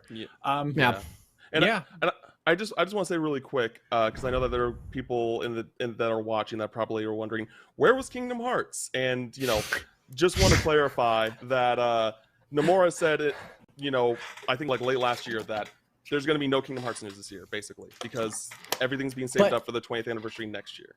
But you wore your T-shirt just I got the to same. represent. I got to represent. Yeah. Well done, Cam. All right, I love it. Well, coming up later today, we've got the PC Gaming Show, followed by the Future Game Show, and then tomorrow, be sure to join us for Capcom and Razer's big E3 showings, among other stuff. But right now, don't go anywhere, because up next, we've got back-to-back dev interviews with the team behind Guardians of the Galaxy and Marvel's Avengers. Stick around. IGN Summer of Gaming 2021 is presented by USAA Insurance and Army National Guard. Pursue multiple paths while you serve. Reach your greatest potential with Army National Guard. And by the Amazon original movie, The Tomorrow War, exclusively on Prime Video July 2nd. And powered by Duracell Optimum, the official battery sponsor of Summer of Gaming 2021.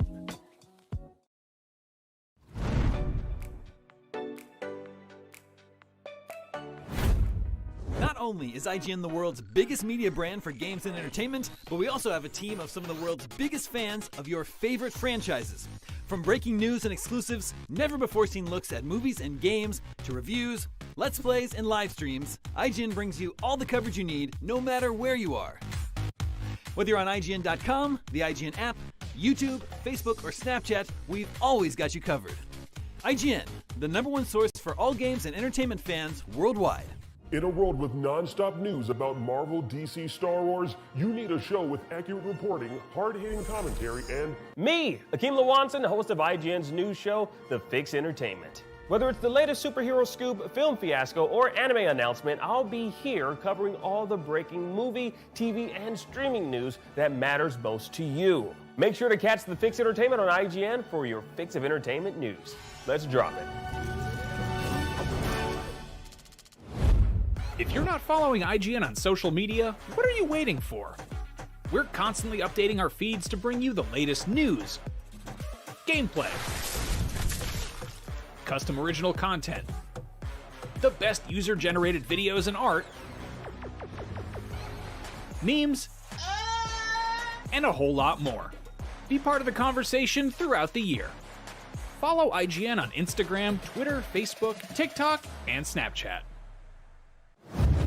What's up, everyone? Sydney here to bring you a little update about the future of IGN on YouTube. We've been listening to your feedback, and it seems like some of you are more into games, while others are more interested in movies and TV. So we got to thinking about it and decided, why not both? Our main channel will still bring you all the biggest news, reviews, previews, and trailers to keep you up to speed on the most important highlights. But if you only want games content 24/7, head over to IGN Games. Movies and TV more your thing? Check out IGN Movies and TV. More channels, more of the stuff you love, more IGN.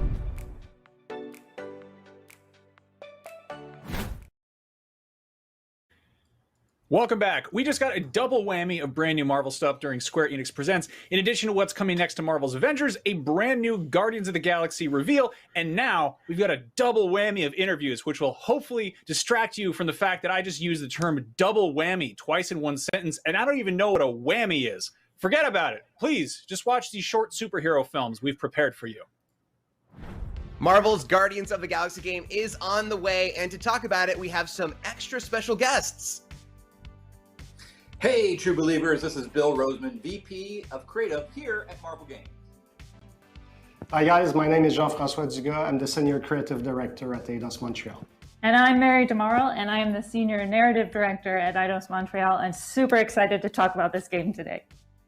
Yes, I'm super excited. We all just saw the demo where in this Guardians of the Galaxy game, the player controls Star-Lord in a third-person action-adventure where the other Guardians follow him around, banter with him, give him a hard time, and he gives them commands during battle, which I thought was really interesting. So my first question for you guys is, what made you want to showcase Star-Lord as the player character and have him control the Guardians, as opposed to, letting the player switch between the characters or make it a multiplayer game or something like that? When we started this project, the first thing we did is to discuss with Marvel Games, Bill and his colleagues, Initially the talks were about like, we want you guys to run with the Guardians of the Galaxy and make it your own, create a new version that will feel fresh and unique and everything. So when we came back to Montreal, we started to discuss about different opportunities like multiplayer, co-op, or anything.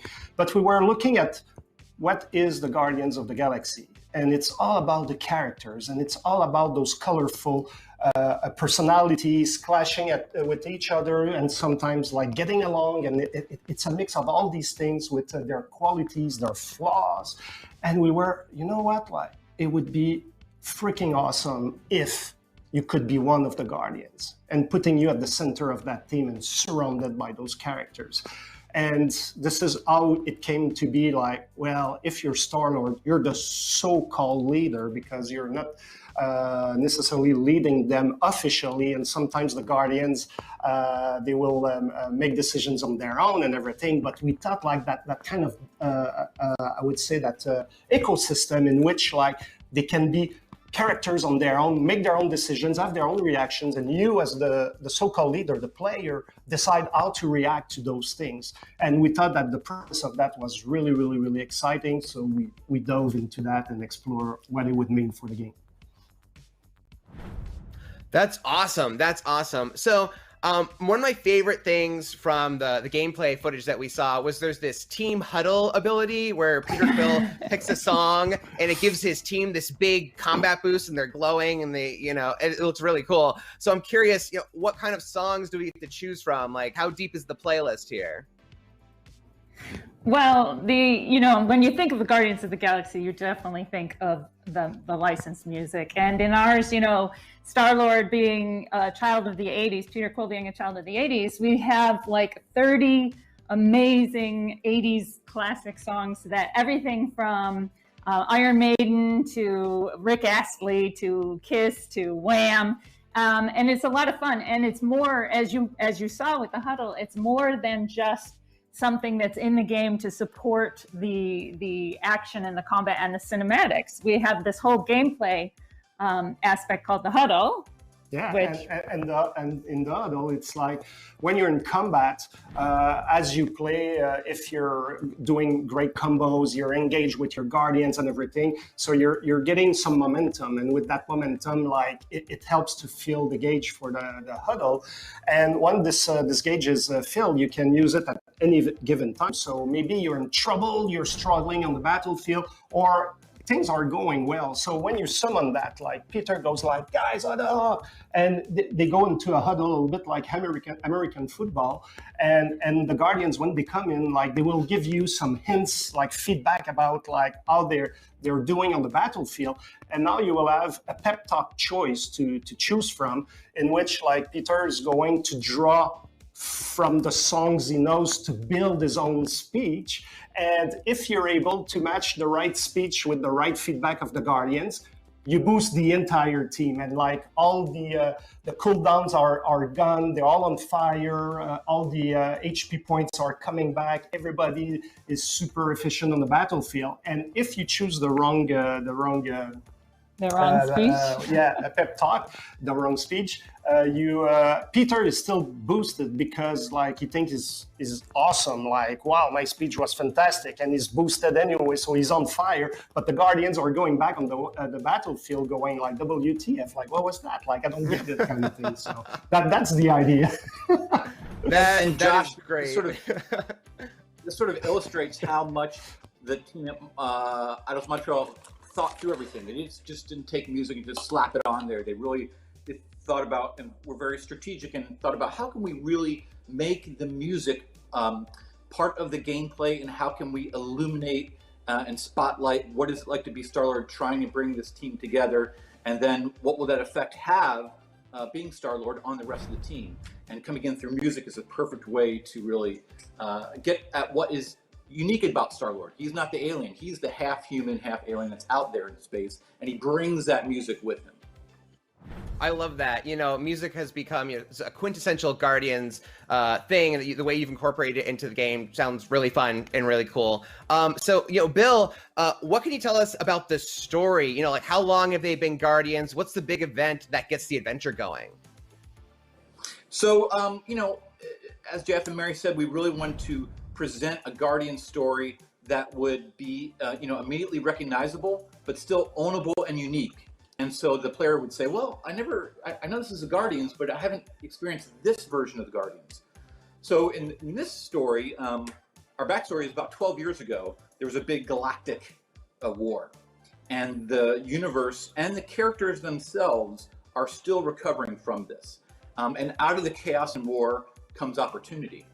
And so Peter Quill, as Star-Lord, is looking to, make some money, but at the same time, he has this buried deep down inside, this heart of gold. So he wants to make some money, but also do some good. And so he gathers together some like-minded individuals who, like himself, are underdogs, who feel all alone, feel like they don't have a family, are in search of redemption, in search of something to belong to, in search of a way to prove themselves.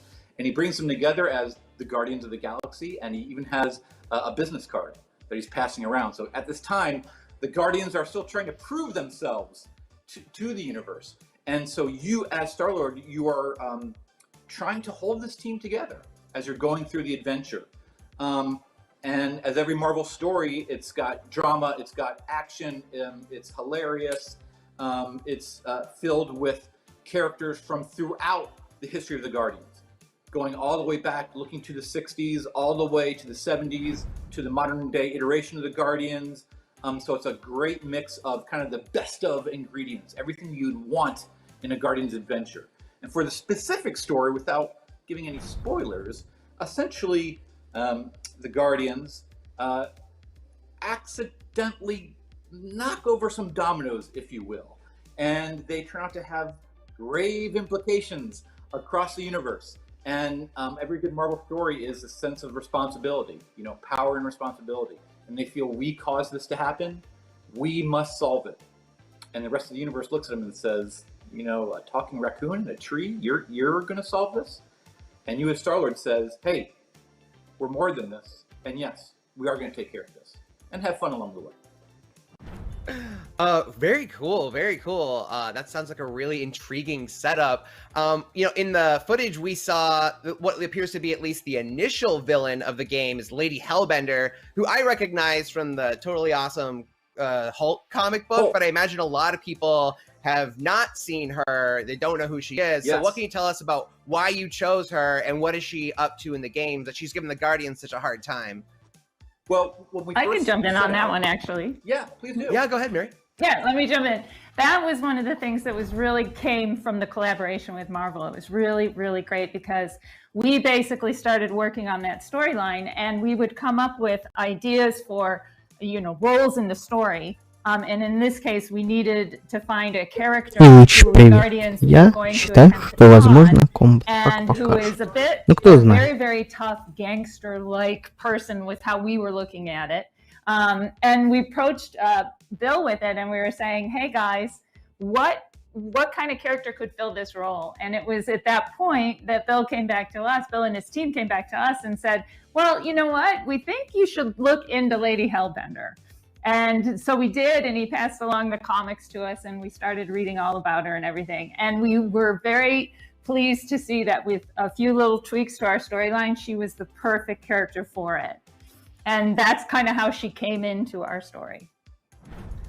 That is really cool, because I do love that about Marvel games in general, of using characters that a lot of people maybe haven't heard of. I remember when Spider-Man was announced, Mr. Negative showed up, people said, who's that? And now again, there's this, who is Lady Hellbender? So I feel like people are going to have a really good time meeting her. And I think I saw her two goons was in the footage as well, right? Those Redskin guys. So I think people are going to be...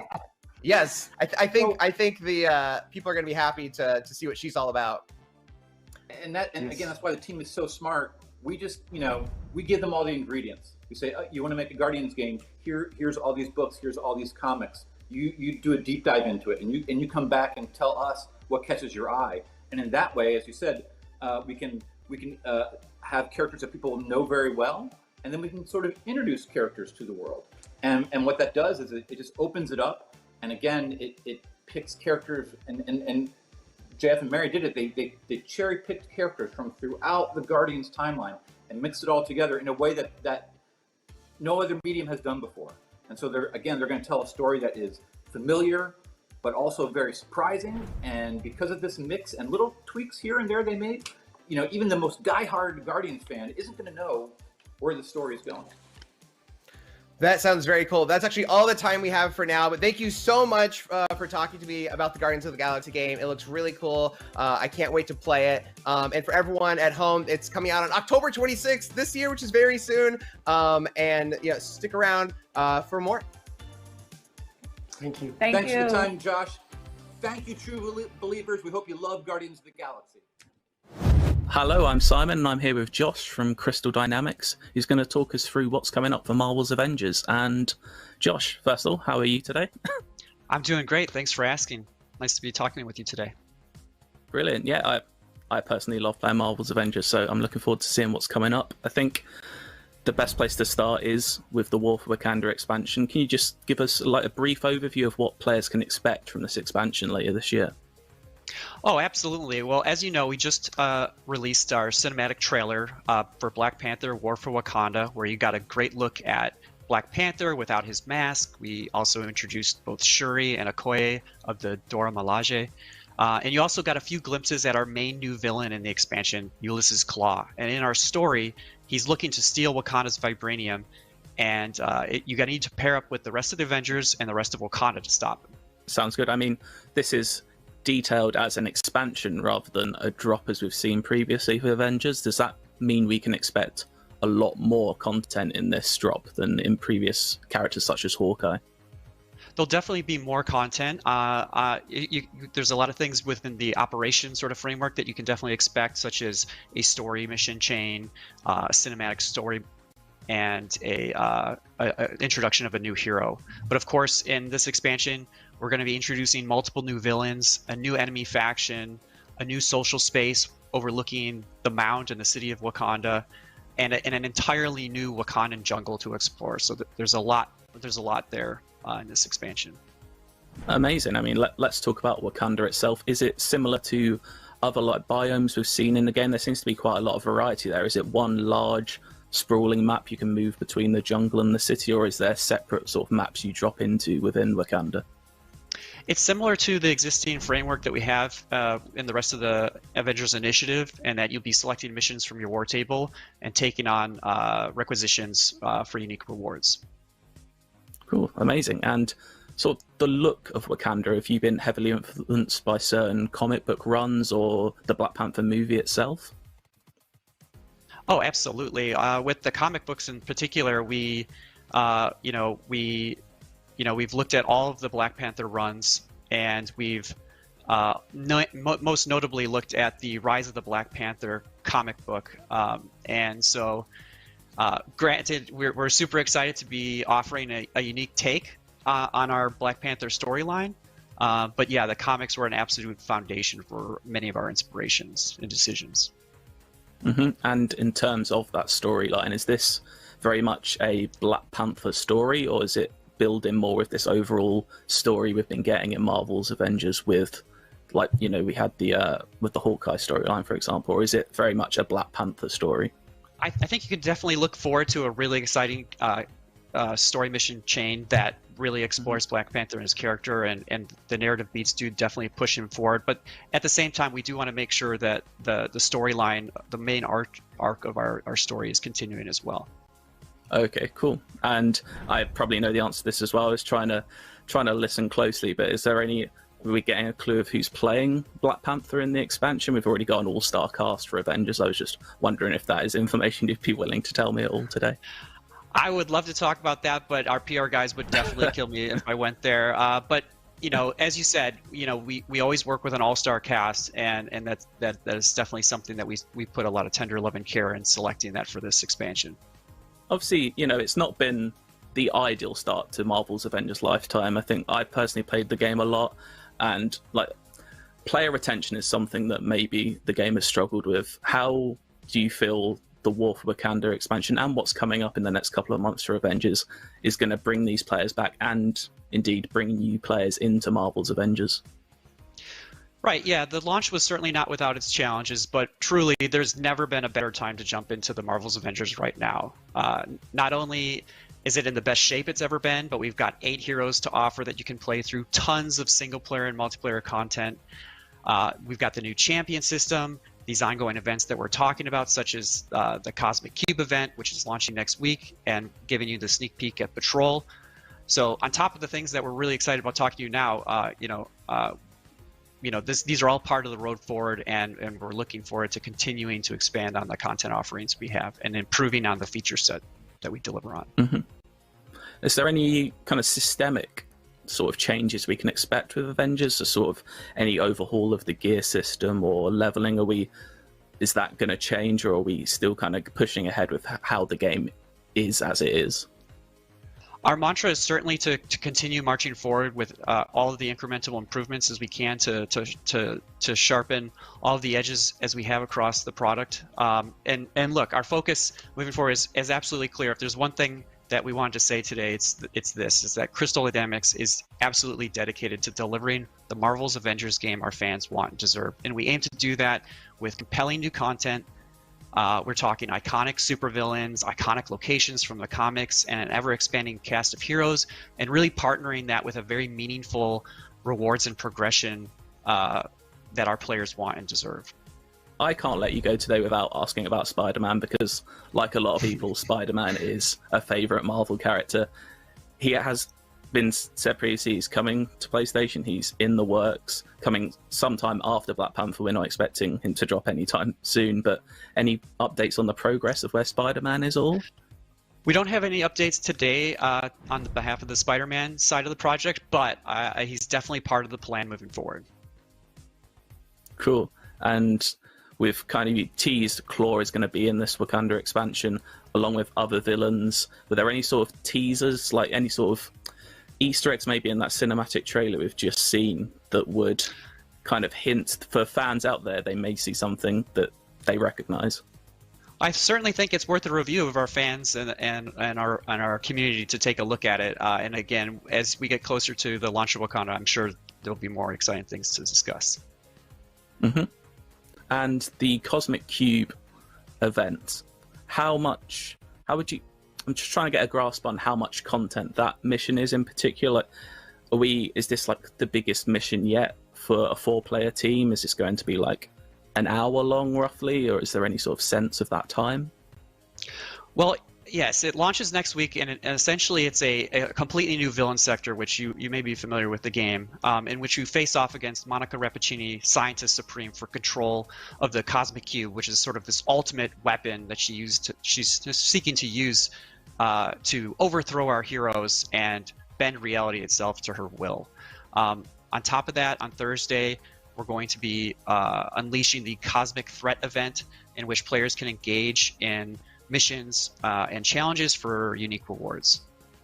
And I suppose I should probably ask when we're actually going to be able to play this Black Panther War for Wakanda expansion, because, yeah, I want to.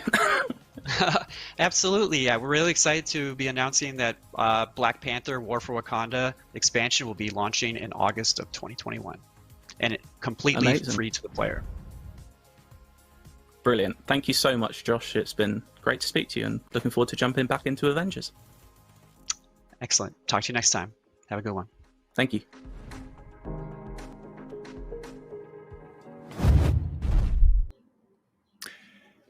Welcome back to IGN Summer of Gaming 2021. That was a huge dump of Marvel information. I feel like if you weren't paying complete attention, you might have missed stuff. Mitch, we just got a really good bit on what's going on in Guardians in terms of combat. Can you walk us through that a little bit? Yeah, so I mentioned earlier when we were talking about it, they had like this really cool super move thing, or super meter thing, where once you activate it, it played Bad Reputation. And we learned that it's actually called the Huddle. And basically what happens is you huddle together. Peter Quill gives us a speech that you can select which speech you want to give based on how the Guardians are communicating they're doing. And if it's inspirational, you'll boost the whole group of Guardians. If they think that your speech is stupid, then only Peter Quill will get the buff, because he's like, yeah, I did great. They're all inspired. And everyone else will just be like, what? I love that so Okay. much. Like, I like that It's so they're cool. taking a joke and kind of like gamifying it. Like that feels like a thing they would put in Yakuza Like a Dragon. Like that feels like a very goofy mechanic to be like, you put your foot in your mouth and they're like, I don't get a buff for this. What are you talking about? Yeah, exactly. They also gave us a little insight on how big the soundtrack's going to be. Yeah.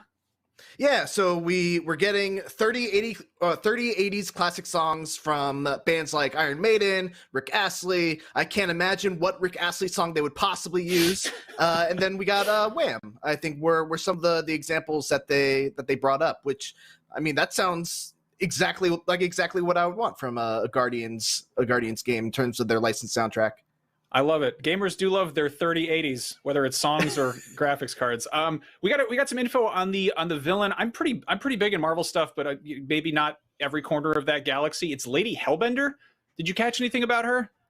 Yeah, I mean, not all that much. It's definitely a kind of Mr. Negative kind of situation where it's kind of a character that I think a lot of people probably aren't super familiar with. But I'm actually kind of excited about it because I like learning about new Marvel characters that I don't know all that much about.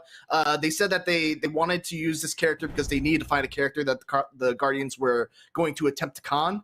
So yeah, I'm excited to learn more about Lady Hellbender in this game. It's cool. I was feeling sort of lukewarm on this at first, but it's gradually growing on me. And I don't know, like there's something nice about knowing that it's a single player experience and not like a never ending games as a service type of thing. And you know, that's a challenge when you make a superhero team game of like having to make all of the characters playable. Like, I don't know, video games have figured out how to make a game where you play as a dude who shoots lasers. So like, you know, I can't really fault them for that, but I'm curious to see how this pans out. I think they're not going to use the Rick roll. I think they're going to use another Rick Astley song to shake things up. I think they should do like Strangers of Love or whatever. Do a different one of that. All right, well, anyway, I don't think it's a safe bet, but we'll have to see. Coming up next, Back 4 Blood is a cooperative zombie shooter that has a lot in common with another beloved franchise that happens to have the number 4 in the title. And up next, we have not one, but 2 segments on this new game, Back 4 Blood at E3, back-to-back, numbers, letters, together at last. Check it out. Thanks, Golden Boy. Hello and welcome to the Back 4 Blood PvP Showcase. If you don't already know, Back 4 Blood is an upcoming 4-player co-op zombie shooter made by the creators of Left 4 Dead. Today we're diving deeper into the new PvP mode called Swarm, how it works, and what you'll be doing, maybe even a little bit of strategy. We'll also talk with Turtle Rock's lead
And that was Back 4 Blood, and now we're back for more Back 4 Blood. And I look, I get it. Nobody wants to hear my stupid jokes.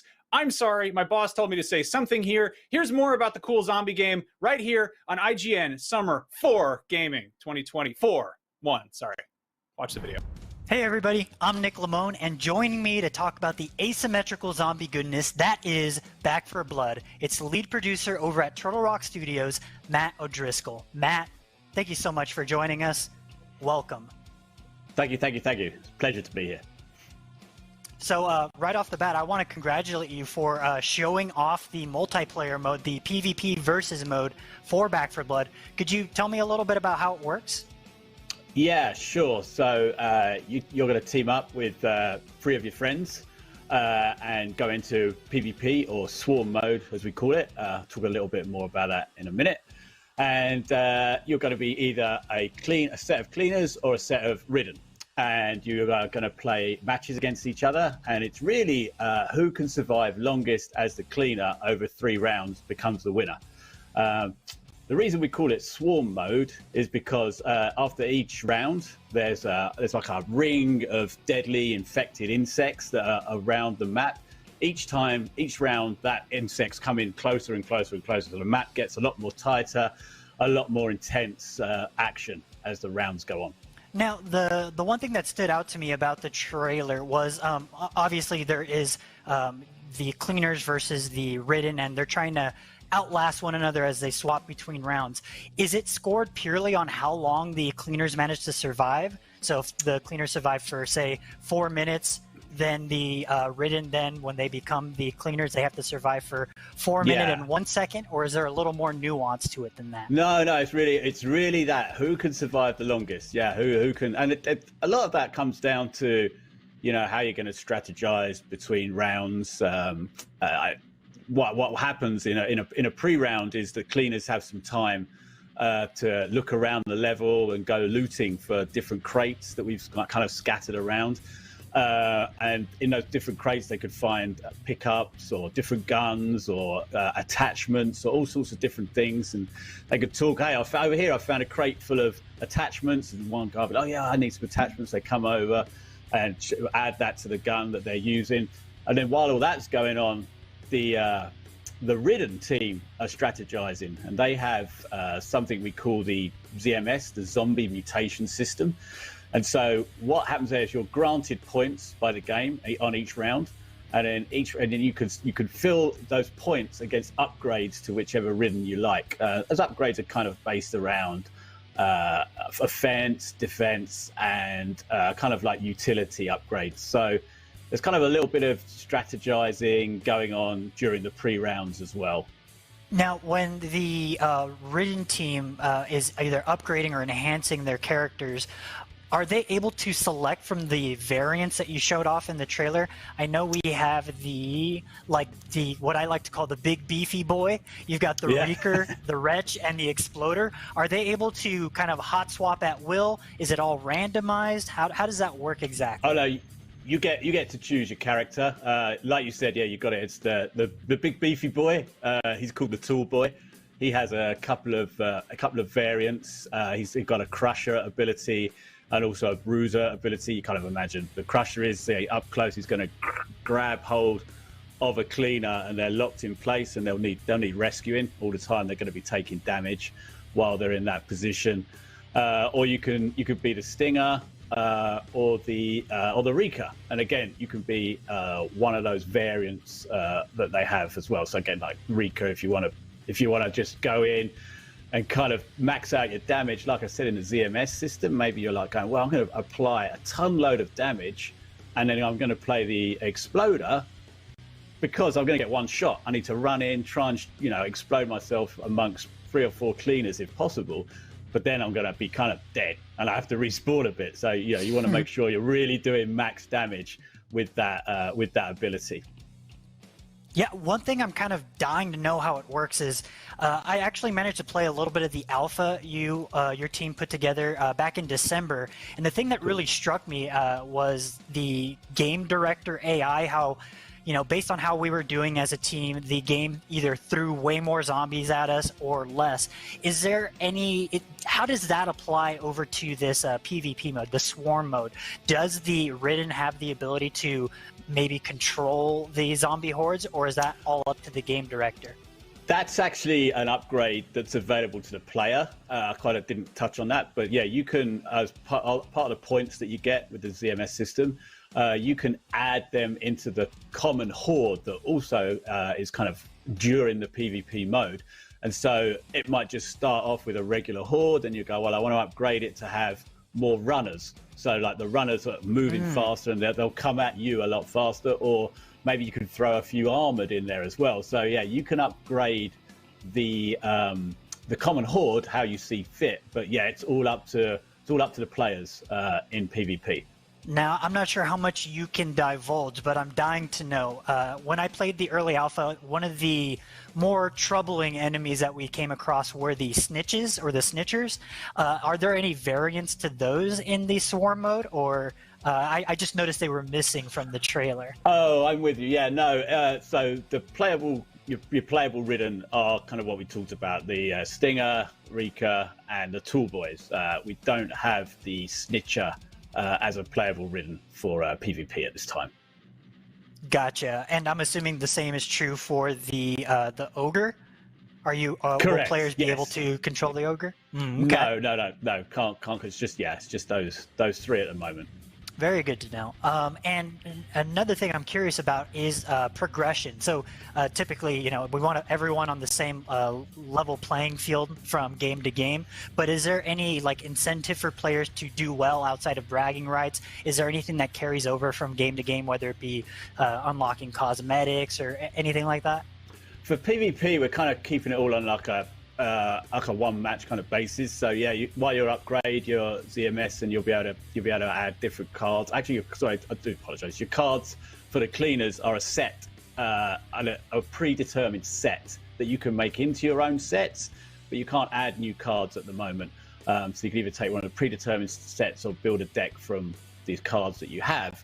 And the ZMS system just upgrades over a match. And so there's actually no carryover. Each time you start a new match, you're starting afresh.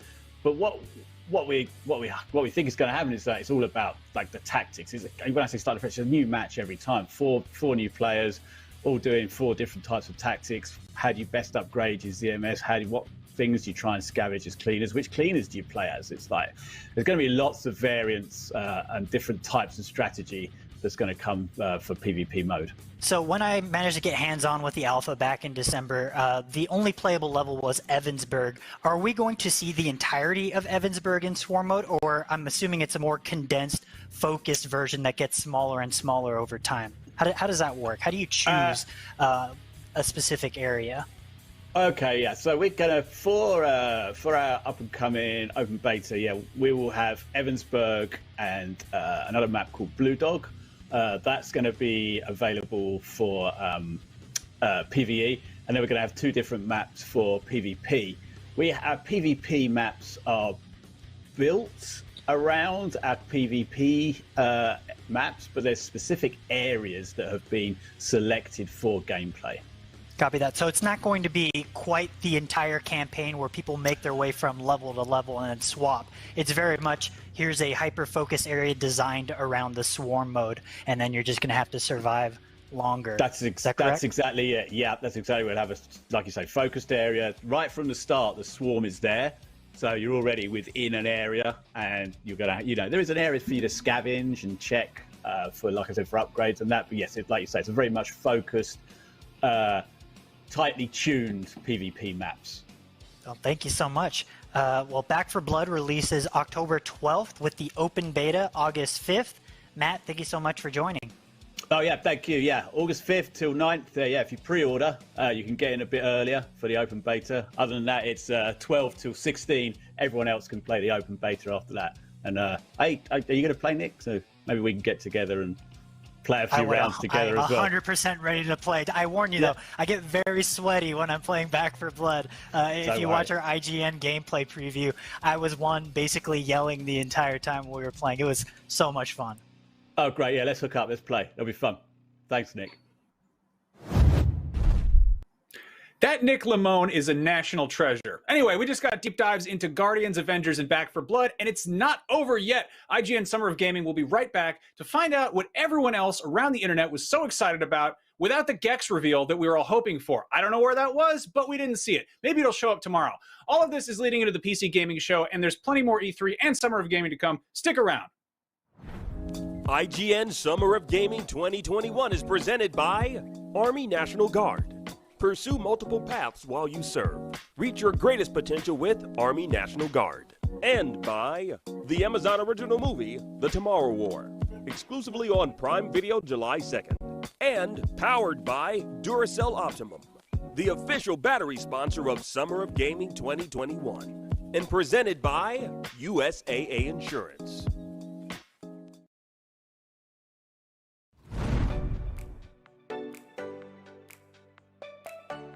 If you're not following IGN on social media, what are you waiting for? We're constantly updating our feeds to bring you the latest news, gameplay, custom original content, the best user-generated videos and art, memes, and a whole lot more. Be part of the conversation throughout the year. Follow IGN on Instagram, Twitter, Facebook, TikTok, and Snapchat.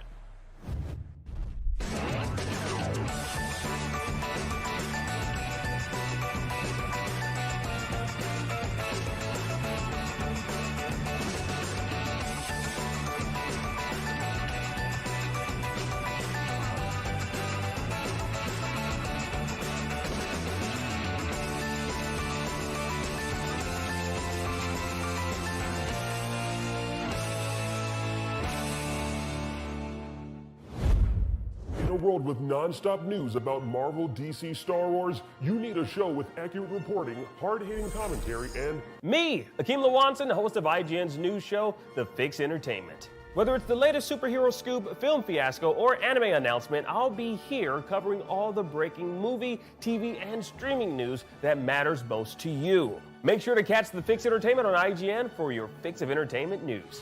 Let's drop it.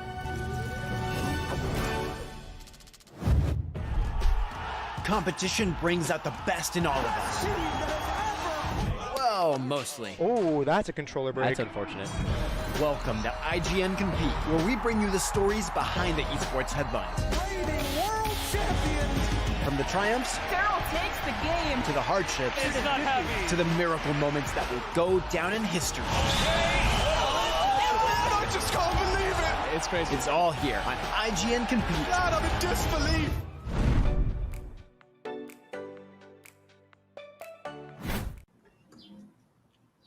Welcome back. We aren't the only ones yelling into the internet about how hyped we are for brand new video games like Guardians of the Galaxy and the Final Fantasy game by the Team Ninja guys. Zach, what did the internet have to say? Well, over on every bird enthusiast's favorite website, twitter.com, Reverie Dawn says, normally when I watch E3, I'm like, look at all these pretty cool games, but I never end up playing them. But with Halo Infinite, Guardians of the Galaxy, Forza Horizon 5, and more, I'm actually excited to play these new games. I think what we're seeing over on social right now is that there is a tremendous amount of hype for Guardians, for sure. More so than I think we've seen for Halo, more so than I think we've seen for games revealed throughout the course of the day today. I wanted to ask the panel just what in particular you guys are hyped to see. Doesn't matter if it was in the Xbox showcase, doesn't matter if it was in the Square showcase. What are the games that you saw today that you were like, oh, day one, I'm going to be there and I'm going to play it? Mitchell, let's start with you. So I think one of the things that's always really exciting about E3 is getting to see really exciting games that are coming up, but also being able to play them in that moment. And with a virtual E3, you usually don't get to get that. But with Final Fantasy Origin, there's a demo that's apparently out right now, even though when I tried to download it, it said that the file was corrupt, so I couldn't actually play it. But, yeah, I was going to ask, is it actually out right now, that demo, or is it just the suggestion of out right now? It's definitely the suggestion of being out, but yeah, I'm super excited to play. I have a lot of questions about this game as a big fan of Neo, as a big fan of action games. There's a tweet going around about the guy just wearing a normal ass shirt, which so I think funny. is really funny because one of the big things in Neo, there's that man. one of the big things in Neo is the loot system, is the fact that you can totally customize what your character looks like. And I'm curious to know what they're going to do about loot in this game, or if they're just going to completely ignore that all throughout, or if if it's just going to be you're going to be using the same weapon for each of these individual characters. Maybe you'll get different versions of those weapons. But yeah, like I said, a lot of questions about this game that I'm hoping the demo will answer. I love anachronistic wardrobe in Final Fantasy. I played through all of FF14 or 15 with Noctis wearing like a parka and like snowboarding pants. He just looked like a regular teenager. It was great. Cam, what were you excited about? Yeah, I'm still, even though I sounded disappointed originally, and I still am to a certain degree, I'm excited about this 1 through 6 collection for Final Fantasy. You know, it's upgraded. We don't know for certain if it's like a 1-for-1 of the original pixel art of those games, but it seems to clean up some of, again, the muddiness that the original Steam releases had. And we're also getting the US version of Final Fantasy III, I think, for the very first time. Like, it never got an official localization, so that is really cool news as well. Granted, it's only gonna be playable on PC for right now, but I think these games realistically will hopefully come to other consoles in the future that aren't just PC. So that's cool. And there's also Legend of Mana, which is something that Square has been doing recently with a lot of their retro games. They've been remastering them. They did the Collection of Mana, where they did Secret of Mana and Trials of Mana, and now they're doing Legend of Mana. They've been doing the Saga series with the Romancing Saga 1, there is no better 2, car to 3, explore it than the as well as Saga Frontier remaster. So I like seeing that Square cares about their old IP. They're bringing them to modern consoles, so those like me, who's like a little bit just outside of that age range when I was a kid, to be able to play those games, to now play them today. I want to give you crap for being excited in E3 2021 about games from like 1994, but we know that they're good. You know, that's the thing is like new games, you're often like, this looks cool. You're like, I want my $60 back. In this case, it's kind of a safe bet, which is cool. There was a lot shown off during the Xbox showcase. There's the one sort of side scroller, sort of pixel looking replaced, I think. That looks really cool. I'm super into that. I feel like when people do sort of a pixel art approach to things, they often really up the saturation, but I love how kind of, muted the tones are in this. It's very like kind of not gritty per se, but I also just like the aesthetic is kind of quasi-cyberpunk, but I'm really into this. Если чё. Yeah, Там вышла коллекционка Stalker 2. They're doing some really cool stuff with pixel art too, like just even in this opening shot. This is just В like принципе, у нас 2 минуты есть, я сейчас могу показать по-быстренькому. They're moving these pixels on не multiple опаздывать, planes. Like there's a shot later in the trailer where игра there's like cars driving in the foreground and stuff. Like it just has a really distinct письмо visual от style that разрешения right away пропуск в is зону. really intriguing to me. I think this Лимитированное looks like a really издание. awesome game. I think it's also the lighting effects that are really impressive. Look at those god rays. В Ultimate издании за $400 помимо всего It's kind of like what they did with лампы. Octopath Traveler a little bit, Капец. HD 2D, right? I'm into it. It's very cool. Yeah, is there anything else? I mean, there's a ton, right? Yeah, I was gonna shout out Я Forza Horizon сейчас 5 просто as a day я one. думаю, сейчас очень много всего. Not necessarily purchase. Yeah, I was gonna say, speaking of God Rays, it is a Game Pass game. I'm not really much of a carman. I don't really, like racers aren't my go-to genre. But when I got my Series X, I checked out Forza Horizon Motorsport, or Forza Horizon 4, excuse me, just as something, like obviously car games are kind of a graphical showcase, and I wanted to see what the Series X upgrade looked like, and got surprisingly addicted to Forza Horizon 4 and just really played the hell out of that game. I think it does some really fun stuff to the kind of arcade racing genre. Really cool stuff with how deeply you can customize your cars. Max, you told us about your car earlier that was covered in Peppa Pig decals. Так, ну давайте я сразу несколько тогда. And this looks like more А of нет, that. не And получится. Man, it looks gorgeous. Короче, вот самое дорогое издание, которое будет стоить $400. Давайте тогда перерыв это обсудим, потому что сейчас просто у меня не хватит времени. Но все это выглядит очень круто. Я так понимаю, сейчас много еще никто не может это заказать. Но главное, коллекционки по Stalker уже будут. Это вообще супер, это хорошо. Я надеюсь, еще по другим будут. Да, в принципе, все будет. У нас 40 секунд, так я начинаю запись. На всякий случай. Over on Twitter, at IamLifeChill says that Forza Horizon is the only game that they're going to miss now that they've retired their Xbox. What a shame, you know? Forza Horizon is right around the corner. What a time to retire your Xbox. I am super duper regretting not pre-ordering a Series Так, X коллекционки все посмотрю потом, потому что я явно еще там побольше покажут. All summer long, all through E3 Comic-Con and Gamescom, a whole bunch of stuff, and there's lots of stuff happening in between, probably weird one-off events we don't even know about yet. And while we're winding down on the Square Enix stuff, today is only just getting started, and there's still the PC Gaming and Future Games showcases coming up. And there's still 2 more days of this Погнали. stuff. You can find our summer of gaming coverage Коллекционка everywhere только да, но только вот самое за $400 она просто дорогая, ну там и лампы, и все вообще. Ох, ну я, наверное, обычную, стандартную закажу, типа с фигуркой. Сколько она там стоит? Хотя тоже, ну я еще гляну. Ну это еще до выхода игры еще очень много, так что все будет там.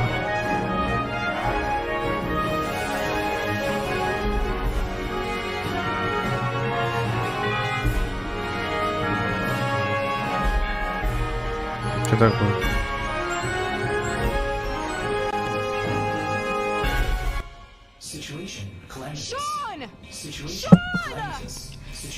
Так, это только представление идет, да?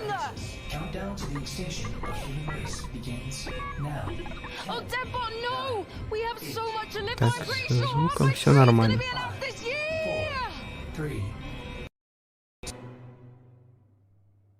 Чё?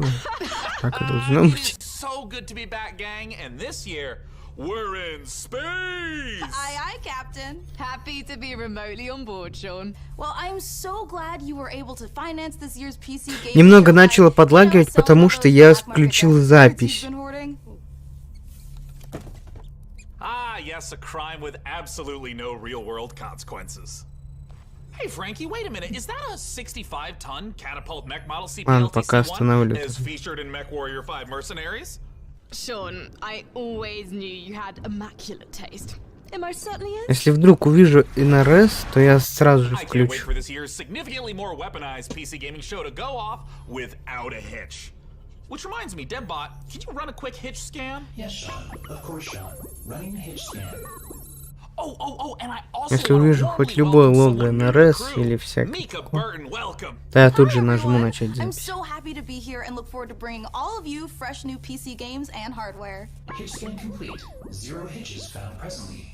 Стрим будет подлагивать, но зато запись останется без лага.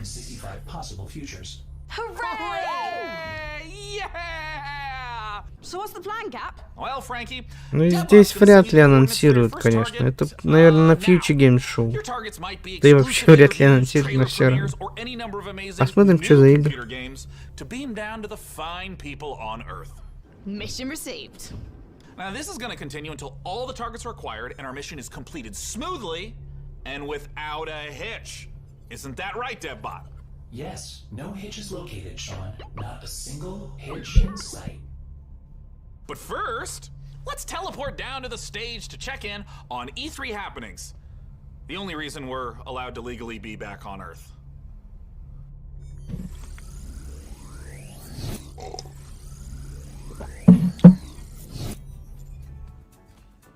Oh, planet Earth. Это какое долгое представление. One of my favorite planets in the whole galaxy.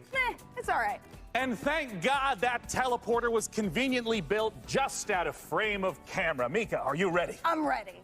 Well, ladies and gentlemen, hello and welcome to the PC Gaming Show 2021. It feels great to be back on a live stage once again. Over the next 90 minutes, we're going to bring you a showcase of some of the most exciting upcoming PC titles with world premieres and exclusive interviews.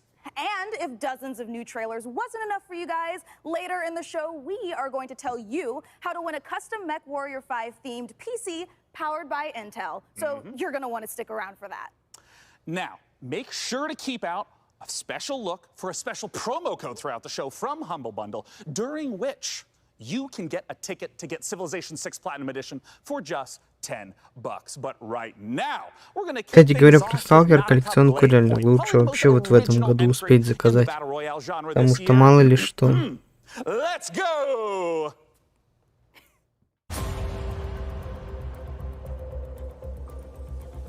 Это еще не то.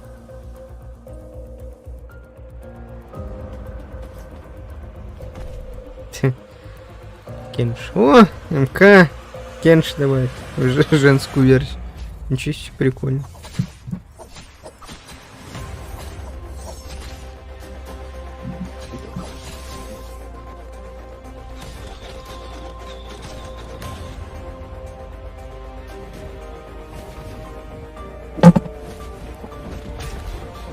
Я буквально сейчас воды снова наберу.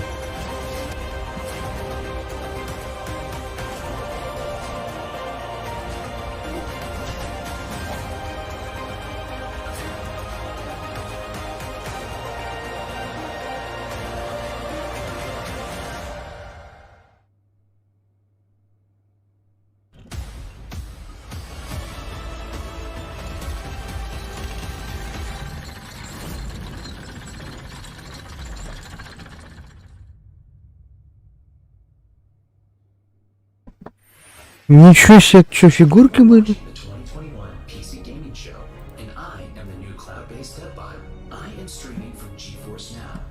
Так, все вроде включено.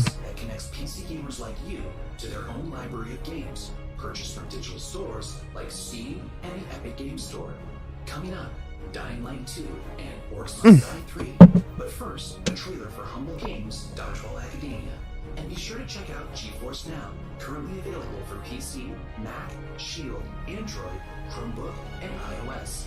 Visit GeForceNow.com to learn more.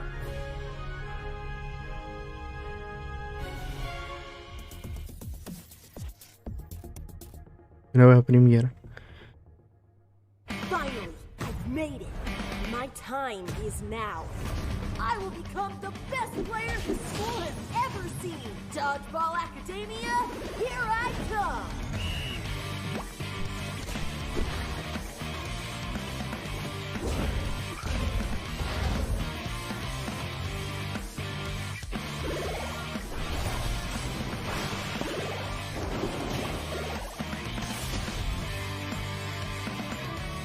Вода с лимоном, я не знаю почему, что-то отвратительно.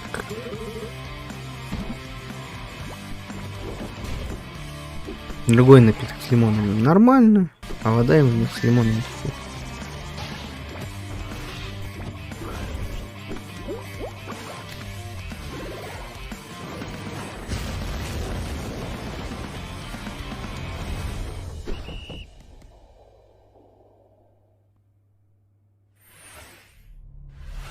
Make sure to check out Dodgeball Academia, out soon from Humble Games. Ooh, that was sweet! Don't you agree, DevBot? Sure. Whatever you say, Sean. Что это за рук? Whatever you say. I'm sensing a little bit of resentment there, buddy. Has some rusted your ports? Nothing. I am happy to play second fiddle to a captain as charming and handsome as you. Я так понимаю, все, Stalker 2 все глянули и все разошлись, людей стало меньше. А всяких пока гейминг-шоу и Twitch гейм-шоу никто не остается. Обидно. Special word from Steve Piggott, CEO and creative director of Torn Banner Studios. Hey guys, Steve Piggott, founder of Torn Banner Studios and creative director on Chivalry 2, which just launched 5 days ago. I'm so happy to be here at the PC gaming show. Chivalry 2, if you don't know, is a first-person slasher. Мне кажется, на Future Game Show покажут. Except instead of guns and grenades, Надо Future Game Show очень долго. longbows, and players are fighting it out on these huge 64-player battlefields. It's all about creating those epic sword-fighting duels that you see in medieval Hollywood movies, and also that huge clash, the Battle of the Bastards kind of chaos and carnage. Реально, Stalker 2 лучше сейчас. Вот реально. И даже вот эти $400. Сколько это? 24 тысячи. Ну все равно. Коллекционное издание коллекционная фигурка. Обычная коллекционка будет стоить где надо. О, нормально, нормально. Это можно заказать. Лимитированное издание, потому что тут всякие. Ну реально, вот. Stalker 2, сердце Чернобыля.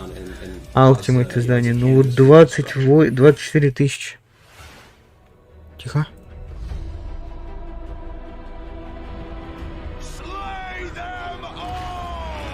Я уже привык к эту надпись видеть, у меня аж сердце светло. Сейчас ПМК что-то будет, но нет, ни хера.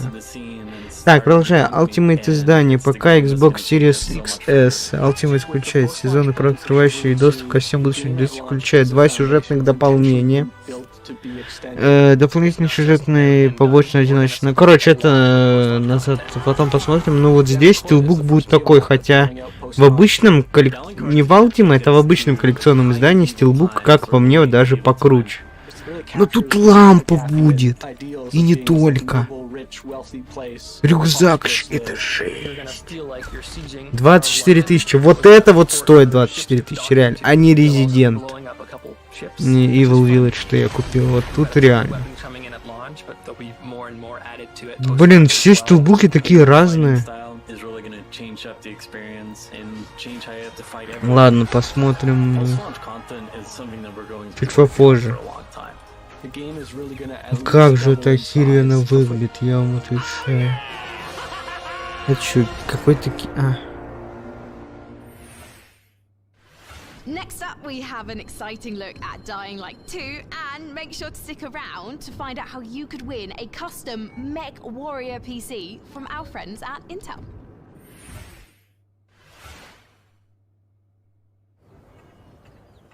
Я уже был на готове опять. Ну да ладно, опять. Опять другое что-то. Так.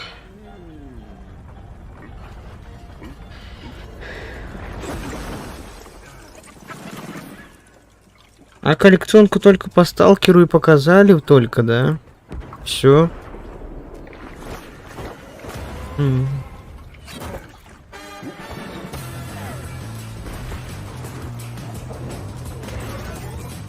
У меня как раз таки Ryzen 5 на минимальных Сталкера 2.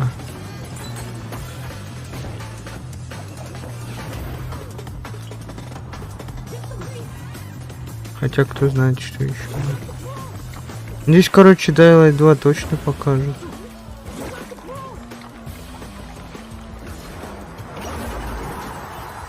А вот я очень надеюсь, что ПМК покажут на Future Game Show хотя бы.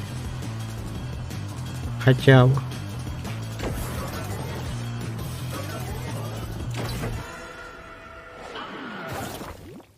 Ну тут даже за $60 по сталкеру, на 4000, ну серьезно. Здесь я считаю, вот лучше взять какую-нибудь коллекционку. Не опаздывает ничего. Окей, я снова. Я жду. Ну точно. Ну все, дай лайк. Чё так тихо-то говоришь, Али?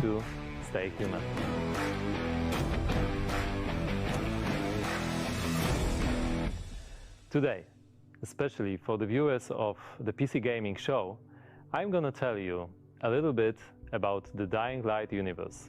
So, stay tuned. Every tragedy begins somewhere. This one started with a virus. Ну, на коллекционку по сталкеру 10 много времени еще накопить. And it reached the whole world, including the city where Dying Light 2 takes place. Потому что потом всякие перекупы появятся и так далее. That day, later known as Black Monday, YouTube the опять military шалит ordered что-то. chemicals to be dropped on the city. It was a mistake, a huge mistake. The chemicals mixed with water penetrated the soil, killing plants, turning most people into bloodthirsty monsters. Don't think of them as zombies though. They are more like half-alive, suffering people who attack everything that lives as a result of their pain and rage. Those who survived the chemical raid took refuge on the rooftops. A new order Так, нам has сейчас been здесь born in the должны city. People live on the rooftops, показать monsters in the streets. Nobody in their right mind would про, dare to come down. показать, Let's рассказать say про almost nobody. Steam The чуть exception is побольше. the main Что их character ждет of Dying дальше, Light что они 2, будут Aiden. делать дальше и так далее. But why is he braver than others? How did he develop such a unique parkour and combat skills? Believe me, guys, I would gladly answer all these questions, but I'm not here to spoil Скажем, it раз for им you. сердце дергается, хватит. Let me tell you one thing. Same nightmare haunts me every night. А, 340 даже долларов. А, это с 340 до 400. Окей, значит, в 28 тысяч примерно может выйти. Но тут есть лампа, тут есть рюкзак, тут есть еще какая-то штука. Чё тут только нету? Брелок. Блин, это, конечно, есть в коллекционном. Письмо всякое. Ну, наверное, коллекционное все-таки возьму. Здесь и стилбук покрасивее что-то.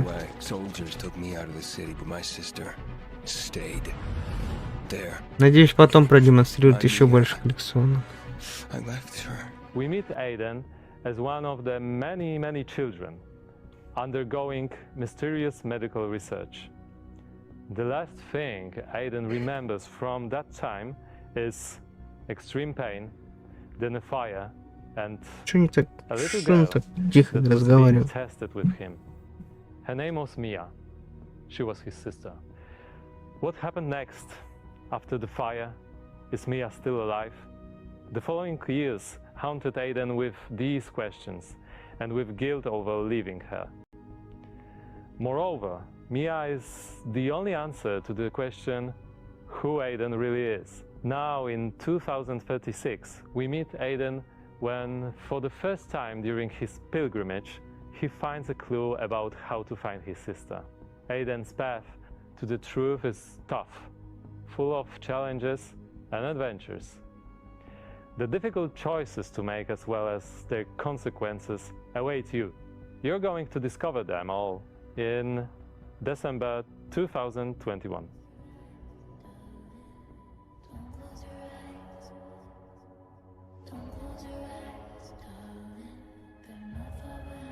Ну да, уж в курсе уже, что релиз 7 декабря.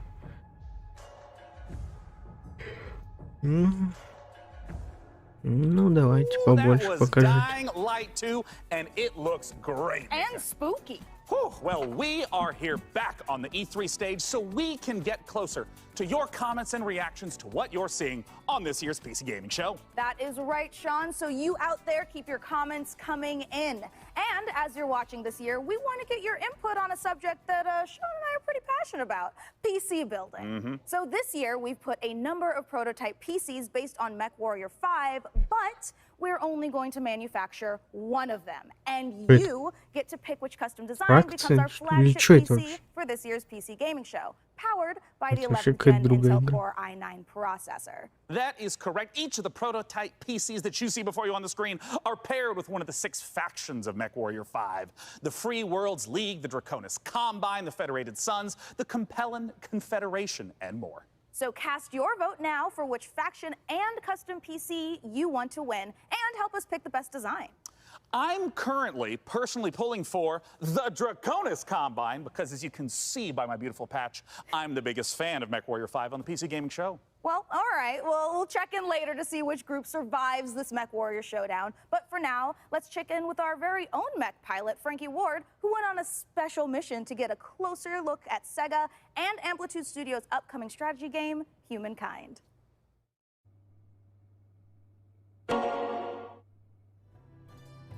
In humankind, you will be creating a civilization as unique as you are. And speaking of unique, it's me, Frankie Ward. Looking kind Я, of короче, куплю коллекционку по Сталкеру на ПК. Let me show you. Только, блин, я не знаю. Это обычно я же как делал, коллекционки на ПК покупаю. И эти же игры, если они выходят, в Steam где-нибудь там еще. А сейчас просто выбор. Либо ПК, либо Xbox. Я вот тут вообще даже не знаю. Типа платить еще несколько тысяч за это, ну, блин. Потому что коллекционка явно будет идти дольше. То есть уже можно опоздать с этим, с роликом, с прохождением. Тут такое себе. Get ready to play against me in the humankind closed beta. Starting now. Что, цивилизация новая? Или нет?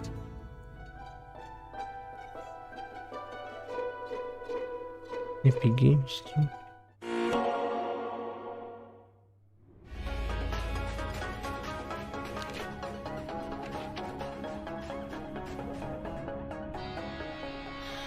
Нихера.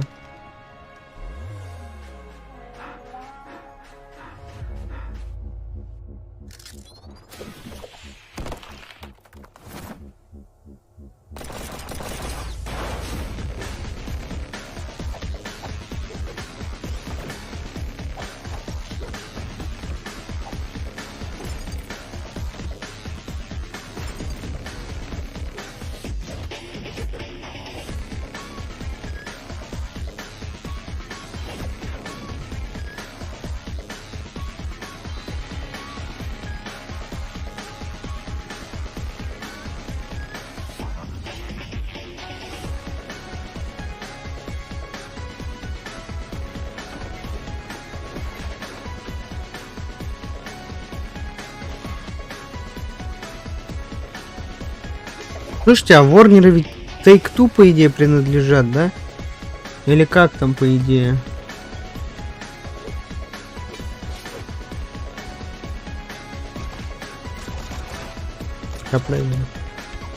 По-моему, даже Warner принадлежат студии крупнее.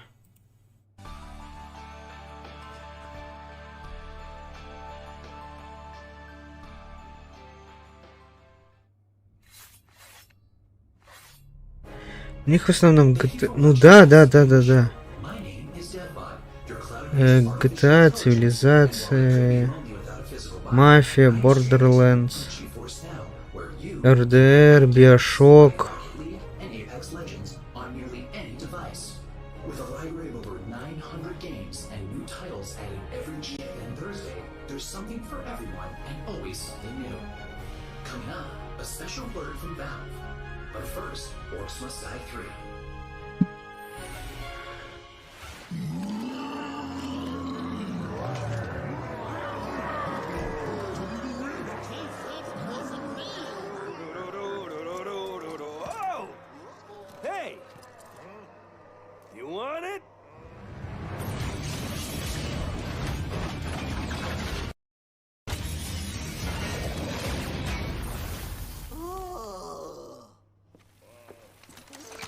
Come and get it.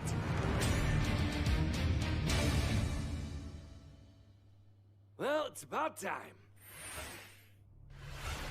Joining me to talk about Orcs Must Die 3 from Robot Entertainment is design director Jerome K. Jones. Welcome, Jerome. Thanks, Sean. Glad to be here. So, for anyone who's never seen an Orcs Must Die game, what is the Orcs Must Die series all about? Well, Orcs Must Die 3 is a third-person tower defense game. So Та же самая there are tons подстудия, of так orcs and сказать. bad guys trying to get into these rifts, and the player has to stop them. We give players tons of weapons and traps and tools to do this, and while you're defending the rifts, you can play solo or you can invite a friend and play co-op. Now, since this is the third game in the series, what's new compared to the previous two titles? There are two new campaigns, but the main new story campaign takes place about 25 years after Orcs Must Die 2, so not only will the fans be able to catch up on any new developments with the Order, but they will also place some new heroes in our all-new war scenarios, which are these new massive levels where you fight hundreds of orcs on the battlefields outside of the fortress themselves. So you're fighting indoors and outdoors, which is pretty new. We have a new mode called Scramble. It's basically adding random elements against the player, making the levels more challenging. I want to know about the toys. What are the new weapons and the new traps that are coming? We added war machines and war guardians. So a war machine is like, there are these massive traps, like you might release a giant tornado on the battlefield, or you'll climb into a catapult and you'll fire at giant orc armies. And then the war guardians are, it's like putting other war mages on the battlefield with you to fight with you, except they have their own attacks and their own special abilities. Well, I gotta ask then, when and where can we play Orcs Must Die 3?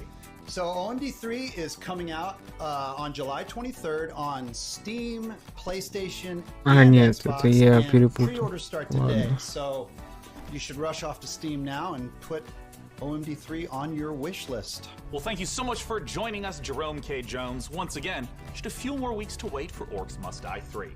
For now, though, it's time for us to take a look at Vampire the Masquerade Swan Song. Я S.T.A.L.K.E.R Games перепутал, или вообще, может, даже еще с другим. 4, Ладно. 5, 6, 7. Блин, я не знаю, анонсируют ли сегодня что-нибудь или нет. Ладно. Что-то шанс все меньше и меньше. Но завтра всяких GTA 6, Bioshock 4 ждать не стоит, а вот Revolutions или Outbreak стоит ждать, может даже Resident Evil 4 ремейк. Вот по МК я даже не знаю, либо они после когда-нибудь анонсируют, либо сегодня все-таки.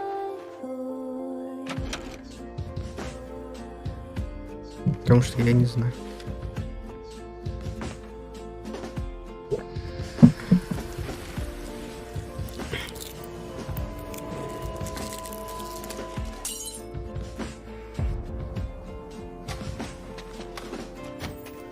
You come for me and mine. But first, you need to find us. All I want is to be with my little girl. Is that so much to ask?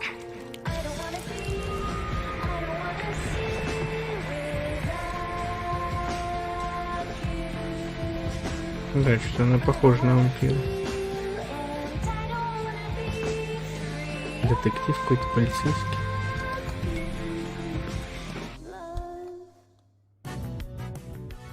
Hello, this is CERN from Passion Republic Games. We are a Malaysian-based indie game studio working on Gigabash, a multiplayer arena brawlers inspired by kaijus and heroes. Today, we'd like to showcase some new and exciting gameplay footage of our oversized characters in action. Please, enjoy the brawl.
Let's check out a trailer for Lemnis Gate and make sure you hang around afterwards for the developer interview with Sean. Mankind is facing total annihilation. We stand on the verge of extinction. Infertility spreading across the globe. Humanity's last living generation. a major scientific breakthrough. Yet there is hope for our future. The project known as the Lemnis Gate. But if we are to survive, Опять, ёпта, что ж такое? Да я думаю, стоит ждать, стоит. Ну не могут же они оставить ростер завершенный. Незавершенный, точнее. Да хоть даже если сегодня не анонсируют, все равно. Ну это бред. Ну я не понимаю, все студии как студии общаются с фанатами. НРС просто молчат. Иногда будут фанаты троллить, вот и все. Ну так неправильно, не оставлять ростер неzaвершенный, DLC никаких не выпускать. Обещали 3 года, выполняйте.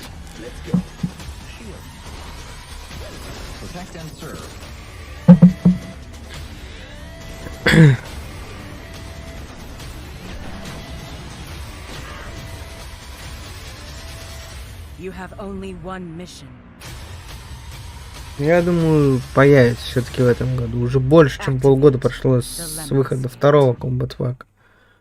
Должны показать, должны. Обязаны. Ну хоть не здесь, все равно потом даже. Joining us to talk about Lemnis Gate is the game director from Ratloop Games Canada. It's James Anderson. Thanks for joining us, James. Sean, it's great to be here. Слишком много времени пройдет. DC Fandom в августе. Это уже пройдет месяцев 10. Но это, вот это вообще неправильно будет. Ну типа это вообще жесть какая-то будет. Ну это реально. Да, как вариант, ну то есть DC Fandom, что они, если представят, то примерно выйдет DLC в октябре, ноябре, примерно, ну, может в сентябре. Да это год без DLC, без какой-либо поддержки будет, ну это бред. Ну ГНРС вообще хили, по-моему.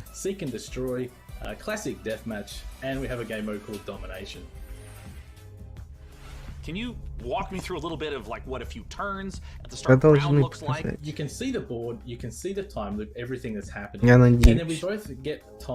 Значит, что это такое? Ну это хорошо, разве нет? Наверное, раз, ну что? Ёб вашу мать, что делаете? Я думаю, летом когда-нибудь анонсируют. Даже в ближайшее время. Thank you so much for joining us, James Anderson. Once again, that is the genre-bending, first-person shooter, turn-based strategy game, Lemnis Gate. Now, we're not the only ones еще in the stories out here. Coming up next, let's take a look at Next Space Rebels. And this no man's land has a technical term. It's called common, which means, my friends, that space is for everyone. And I mean everyone! Next Space Rebels.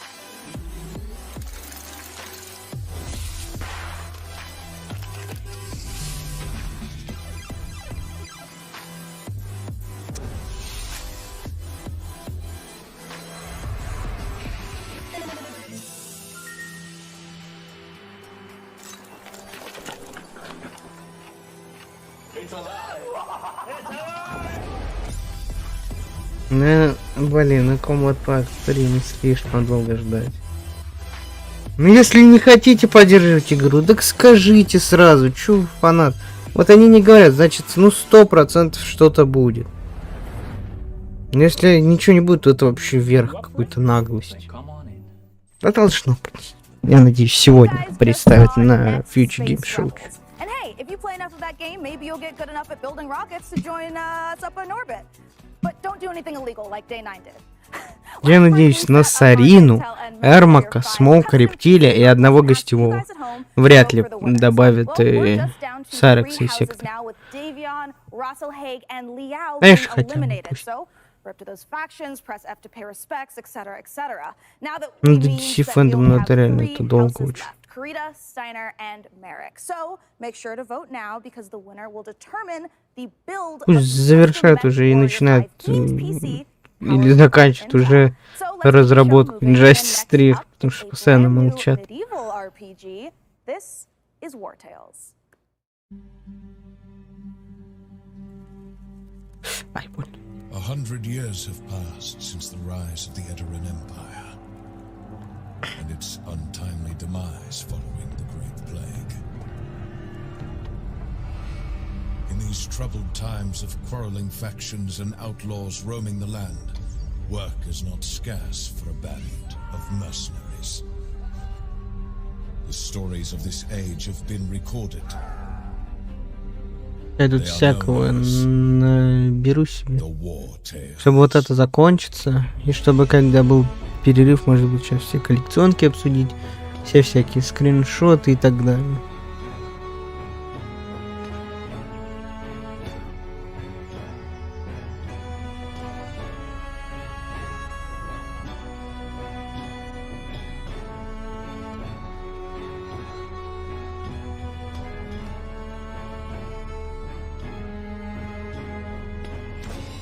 Кстати, по Halo Infinite была ли коллекционка, нет?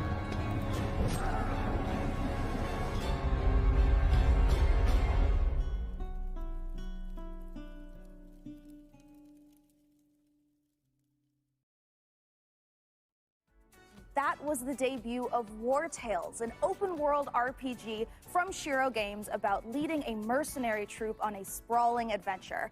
And speaking of mercenaries, our battle for the best custom PC based on Mech Warrior 5 Mercenaries continues. Пока гейминг шел, что-то слишком они тут все тихо говорят. PC build you like the most and head over to pcgamer.com/IntelMW5 for your chance to win. So, how about another game announcement? This is E3 after all, and this year's PC gaming show is so Только не говорите, что все нет. starting to feel a little crowded up there. But the next game we have to show you is very special. It is the world-exclusive reveal of Ixion, a deep settlement management game set in the stars. In Ixion, you struggle to maintain a space station, stockpiling resources. Но сейчас должен быть после этого перерыв короткий, в 2:30, по-моему, начинается. Ну, то есть в час 30 они могут Ой, в 2 часа они могут закончить, ну или в 1:30. Вот, пойми, ну-ка. Я готов, если что.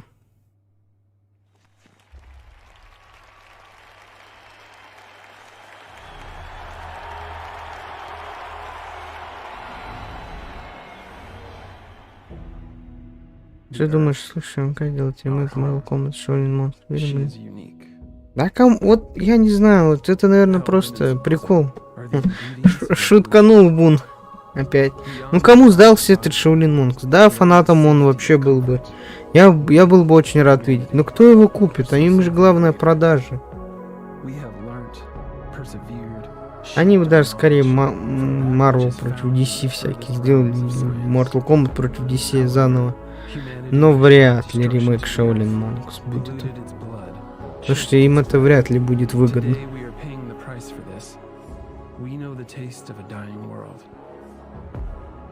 Ну им же потом надо будет какие-то ремейки делать, потому что обычно после того, как заканчиваются эти части, ну получается 9, 10, 11 трилогии, а потом уже можно и ремейкнуть всякие. Ремастернуть. Ну лучше, конечно, ремейк.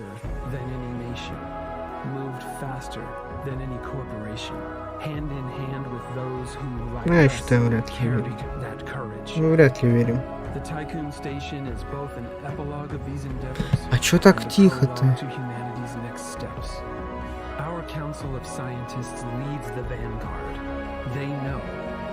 Я не понимаю, вы что, охерели?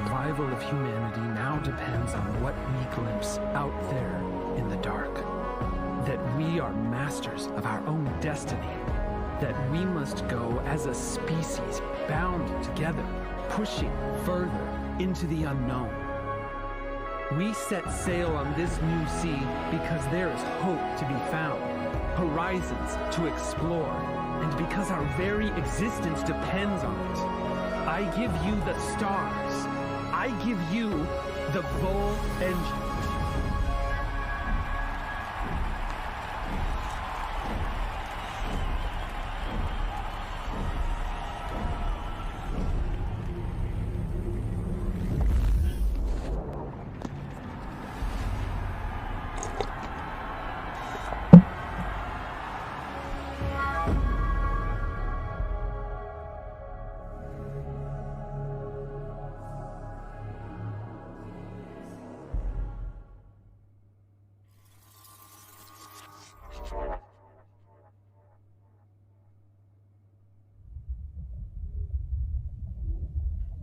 Я почему-то подумал, что Little Nightmares. DLC какой-то, но нет, это фарк, а что-то там это. Я уж обрадовался. Ну, наверное, на Бандай Намко. Я надеюсь, еще когда Бандай Намко будет, они что-то оформят. Ой, представят, типа. Ну, а чё бы нет?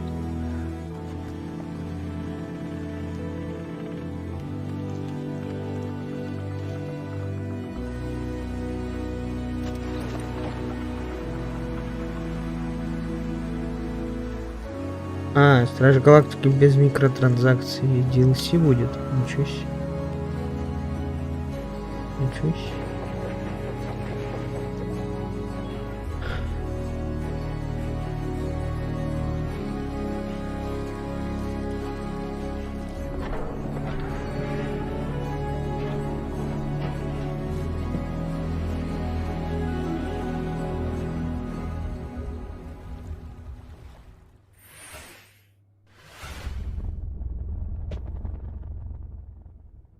Sean, what if for one segment I was the lead and you were my sidekick? What? Who's ever heard of a human sidekick? There are plenty of human sidekicks, Sean. Building list of known human sidekicks. Alex Vance and... No. I mean human sidekicks to robot heroes. Can you compute that, DevBot? DevBot cannot compute. There is no known precedent set for human sidekick to robot lead. Yeah, there you go. Human sidekick, robot lead. DevBot, I think it's time for a hard reboot. Frankie, can you take over while I sort this out? Aye, aye. Let's take a look at the next game reveal.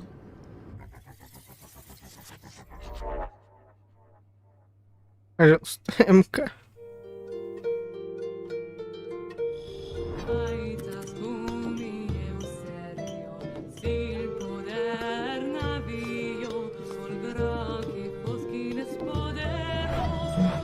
Да, вот он МК, собственно.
Они либо вообще очень короткий перерыв дают, либо где там Valve, когда они уже, наверное, начнут выступать. Они, по идее, должны на ПК гейминг-шоу выступить.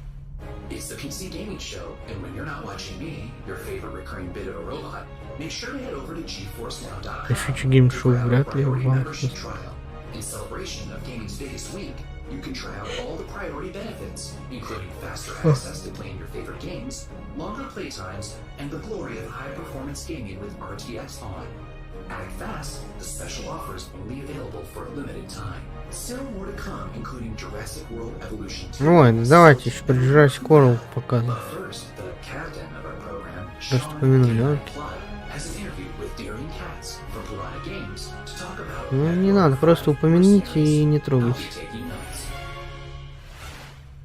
Ah, DevBot, I love you so much more as a voice without a body. Let's talk about Mech Warrior 5 Mercenaries, and joining us to do so from Piranha Games is the Senior Marketing and Community Manager, Darren Katz. Thanks so much for joining us, Darren. Thank you, Sean. Great to be here. Now, the Mech Warrior universe is gigantic. There's a ton of games in it. I even played Mech Warrior 2 back in 1995. This is HQ. What is your situation? Where does Mech Warrior 5 sit in the space? Yeah, obviously there's a very rich legacy of games that go way back. But in particular, Mech Warrior 5 pays homage to Mech Warrior 2 Mercenaries. but it has all this modern design and technology that I'm super excited to talk about with you today. Well, let's start at the real basics of what makes being in a mech and doing mech-on-mech combat awesome. You become a part of your machine. And when you're out in battle, it's not just a matter of pointing and shooting at everything. You're also managing your system.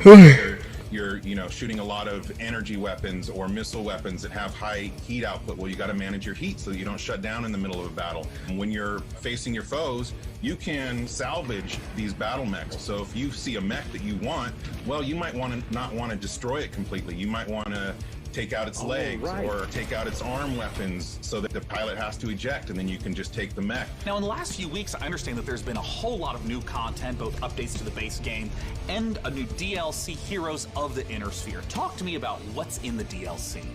Boy, there's a lot in the DLC. I'm excited about all this stuff. There's the new career mode. When you start with the DLC, you can import your campaign previously if you'd like to, or you can start over from scratch and start from any of the great houses. And then carve your path through the galaxy from there. Speaking of paths, there's new career paths, which earn you powerful upgrades for your battle mechs, and it's a really exciting new feature for me. And there's a new procedural mission type called Beachhead. This is a big one for me. Beachhead is basically your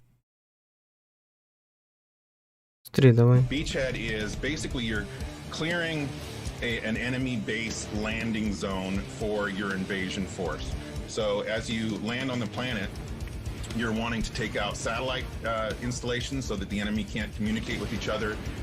You're taking out artillery emplacements. You're basically clearing the path, as I said, for your invasion force, which leads to a really cool ending of the mission if you succeed as your invasion force comes down. And there's a new biome called Extrasolar Moon, which that's maybe kind of represented in the image behind me. It's a really cool lunar type setting that we haven't had before. And then there's a lot of new equipment and weapons, things like electronic countermeasures and other electronic equipment like Beagle Active Probe, Mask, which is a little like a turbo boost for mechs, new weapons like chem lasers, mech rifles, and stream SRMs.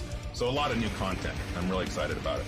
Can you talk to me about what are the new different mechs? How do they play differently? The 7 new chassis of the Vulcan, Dervish, Corsair, Champion, Charger, and Hatamoto. But a couple of my favorites. Familiar names in there, yeah? Yeah. So the first one I'll talk about is the Vulcan. It's a very unique mech. It's got the nickname the S.T.A.L.K.E.R. Наконец-то и сюда добавили. It's just a very unique looking mech. There's nothing else like it in the franchise. It's a 40-ton mech. Комикс Deluxe Edition. Ну, значит, будет еще коллекционка, 100%. Стражем Галактики. If you're on an assassination mission, for example, you can get in there, find your target, get back out. Another mech that I'm super excited about, this is one of my favorites, is the Marauder 2. This thing is a 100-ton assault mech, and it is just huge beast. Yeah, it is gigantic, and it is terrifying to see it coming at you on the battlefield.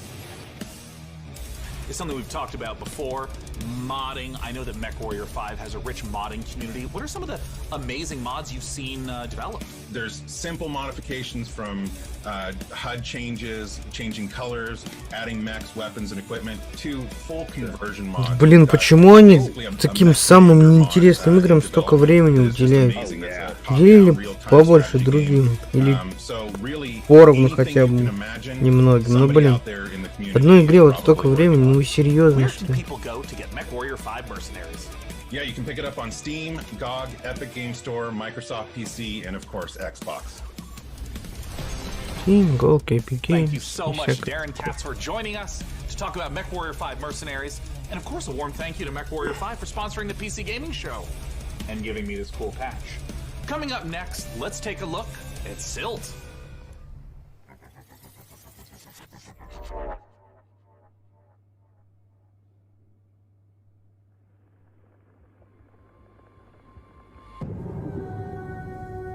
Это прикольно.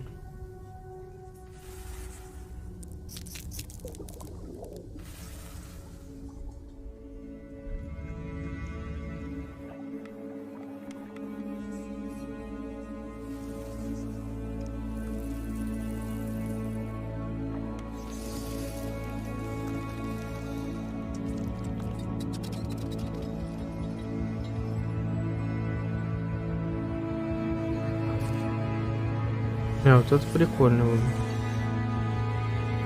Опять же, типа лимб. Вот это я, наверное, с игры.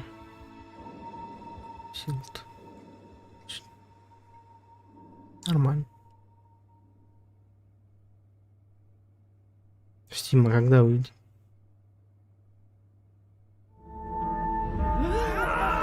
О, 2, естественно.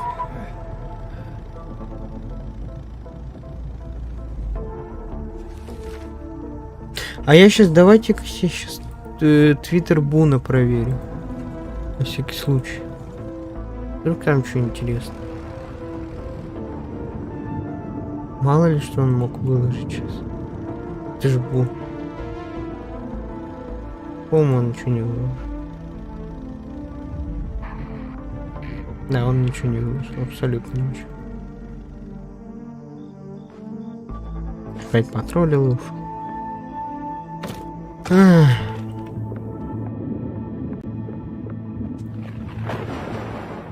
Ничего себе.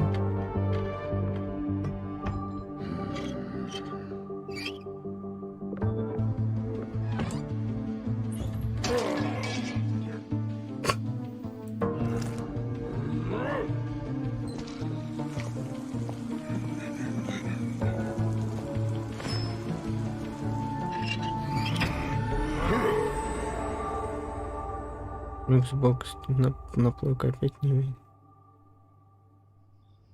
Там что-то про Fallout New Vegas 2. Я что-то сейчас увидел. В Твиттере. Hi, I'm Rich Newbold, game director on Jurassic World Evolution 2. Following the incredible success of the first game, we are very excited to return to such an amazing world and bring you our Jurassic World Evolution 2. Set after the events of Jurassic World Fallen Kingdom, you will work alongside iconic characters from the films, voiced by original talent such as Bryce Dallas Howard and Jeff Goldblum. You will lead efforts to contain, control, and conserve the many dinosaurs now out in the wild, and for the very first time, you will be building parks and facilities beyond Isla Nublar as you explore new, stunning locations across the globe. Of course, it wouldn't be Jurassic World if it wasn't for the stars of the show, our dinosaurs, and we are thrilled to be bringing to life even more authentic species than ever before, including awe-inspiring flying and marine reptiles. So sit back and allow me to welcome you to Jurassic World Evolution 2.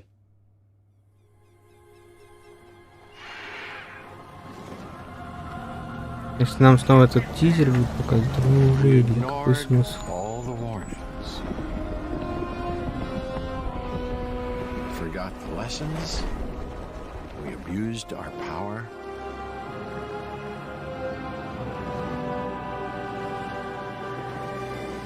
We played with genetics like it was a toy.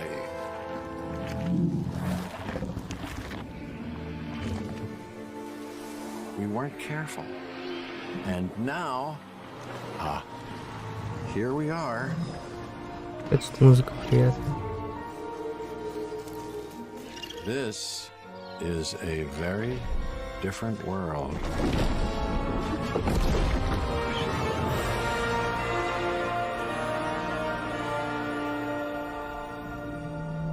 Ведь нам это покажут. Ну, я надеюсь, нам покажут хоть что-то еще после.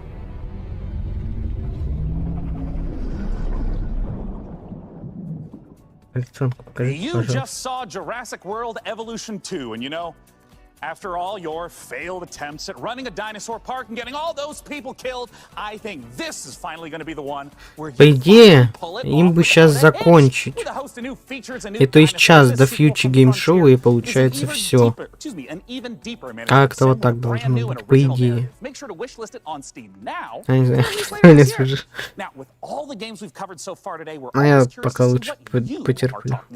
So far, it seems like the chatter on social media is all about war tales, Nautica Blade Point, and unsurprisingly, Mech Warrior 5 Mercenaries. I have a feeling, though, that may change as we have plenty more to come.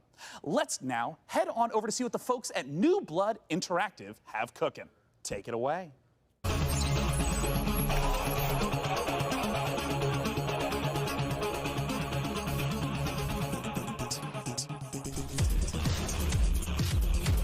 Что это такое?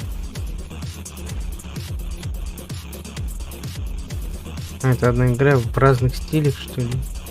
Или это просто уже несколько показано?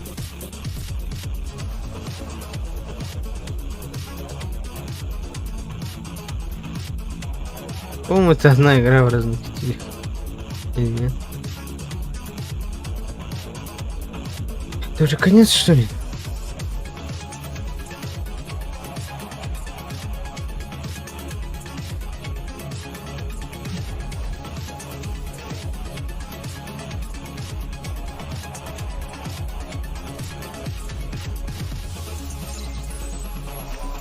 Да, это одна игра.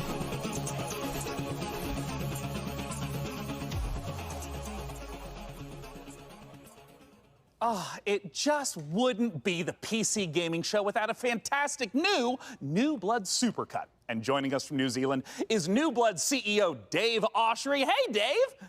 Hey guys, thanks for having us back for another year. You know, what you just saw was what New Blood's got going on for 2021. Some stuff you might know about, some stuff you might not know about, and some stuff we're not ready to talk about just yet. But what I do want to talk about is Gloomwood. Gloomwood, as you know, is our next flagship title, inspired by great PC games like System Shock, Arx Fatalis, Call of Cthulhu, and of course, the Thief series of games. And not Dave, I'm Bloodborne. sorry. That's really great, Dave. Gosh, this is kind of embarrassing. We kind of need to hurry it up a little bit. I just want to make sure that we have enough time for our next video. We got an incoming message from Gabe Newell. So I guess goodbye for this year. I'm really sorry to cut you off, but see you next year. What? I'm sorry, what? You're bumping me. You're bumping me for Gabe. Gabe, that Gandalf look, he doesn't even go here. Is everything okay, Dave? Not now, Mom, I'm upset. We've spent a year on this. Where is Gabe? Where is Gabe? Where is his boat? Yeah, take me to him. Take me to Gabe Newell. Gabe. Bull. PC Gamer. This isn't over.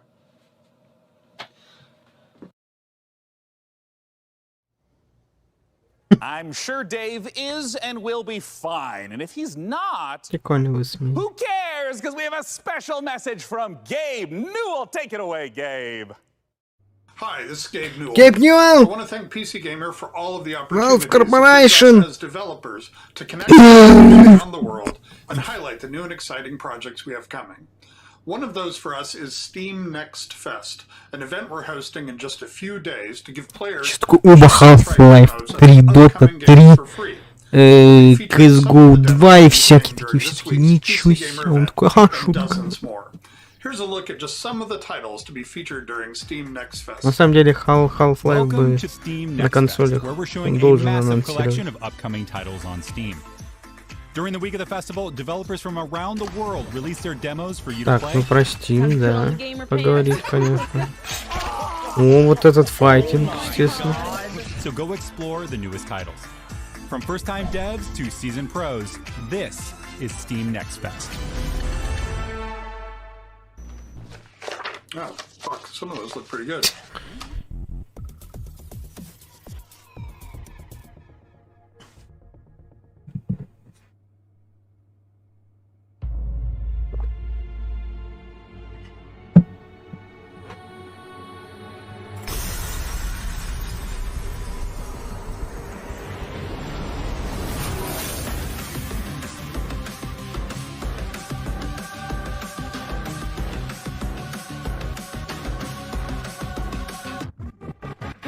Так, у них очень, значит, у них намного меньше остается времени. Наверное, 30 минут будет до начала Future Game Show. Скорее всего. А может 40. Не, скорее всего 40 минут. Или 50.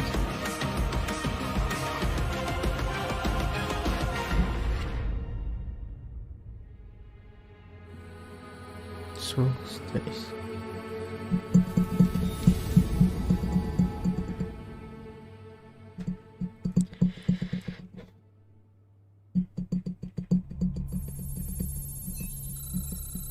Hello, Sean. I am Deadbot, dedicated to serving you and your crew's every need. Glad to have you back, DevBot. You know, Sean, I wouldn't ever want anything to come between us. Me neither? That's a weird thing to say. like a petty disagreement over hosting responsibilities, or all-out robot versus human war. You know, it is time to look at some hardware. Here on the PC Gaming Show, you know we keep frame rates high and the rays accurately traced. Building and upgrading your rig is as much a part of the hobby as playing the games. We put our heart and soul into these machines, and if that means using enough RGB to light the Vegas Strip, who's to judge us? This year, with the help of PC Gamer's hardware editors, which I'm pretty sure they're just, you know, weird brains in a jar, we've picked out 4 of the most exciting pieces of kit set to emerge from labs soon. First up, something fittingly sci-fi. The Impulse is a neurocontroller that aims to make you a better gamer by cutting out response times almost entirely. It's not quite Alex Vance's gravity gloves from Half-Life, nor is it quite up there with Gabe Newell's dream of a direct brain-to-game interface, but the Impulse is as close as we're going to get this year. The glove measures the signal traveling through muscles in your hand. С помощью этого можно будет играть. It's giving you the chance to nail that headshot precious milliseconds ahead of your opponent. If it works out, we could see a tech like this become commonplace in esports. And if it doesn't, let's hope our neurons at the very least remain unfried. Next up, you guys might be wondering what this chonky beast is. So allow me to introduce you to the Fanatec CSL-DD wheelbase. Do you want to feel like you're really burning rubber at Daytona? Well, then you need a serious force feedback wheel. Direct drive wheelbases gets you as close to the feel of a real racing machine without, you know, having to huff gas and stuff like that. Historically, the problem with this tech has been the price, which has involved dropping real car money on your rig. So, Fanatec aims to solve that. The CSL-DD comes in at only $350, which still isn't exactly a bargain, but it's much cheaper than its competitors.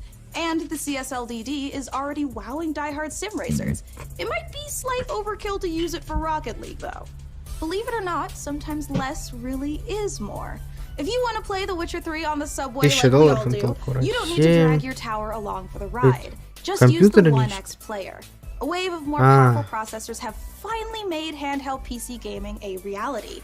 Inside the Switch-like machine, you actually got an Intel Tiger Lake chip with XE graphics. These mini machines are going to be cropping up more and more, so expect major advances still to come. Lastly, let's take a look at the Asus PG-3200QS. телек. Not the most catchy name for this gaming monitor with all of the trimmings, but it's actually one of the sexiest PC products this year. That's because this monitor comes with a mini LED backlight featuring full local dimming. The result is a screen that's not only fast, but brighter than the sun. Stare at it long enough and you might not notice the $3,000 price tag. For those of you still left standing, it's time for more killer games, starting with Chaos Gate. Wait.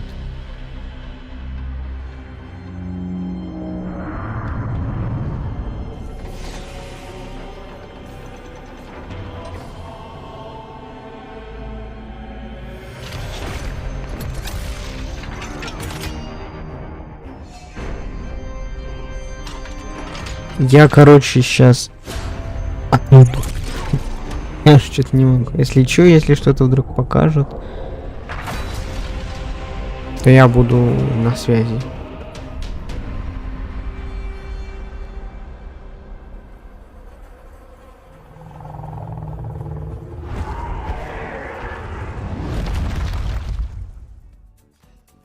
You just got the chance to witness Chaos Gate Demon Hunters, the newest Warhammer 40k game from Frontier and Complex Games. If you're a fan of turn-based tactics, strategic-based management, brutal combat, or you're like me and are really hyped after watching these Astartes animation 100 times, make sure to wishlist Chaos Gate Demon Hunters on Steam now to get ready for the 2022 release.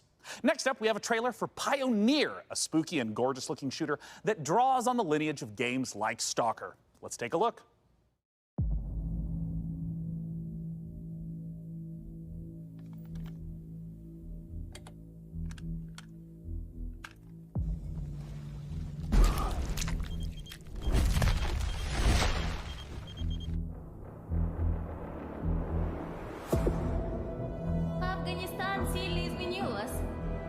Наверное, это тяжело нести на себе такое бремя. Испытывать бесконечную боль и терпеть ужаснейшие кошмары за весь тот хаос, который вы пережили. А вы ведь, как и многие другие, всего-навсего желали счастливой жизни, не так ли?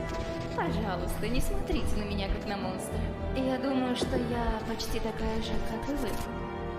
Вы лучше скажите мне, а вы приняли условия острова? Какой ценой вы хотите обрести счастье?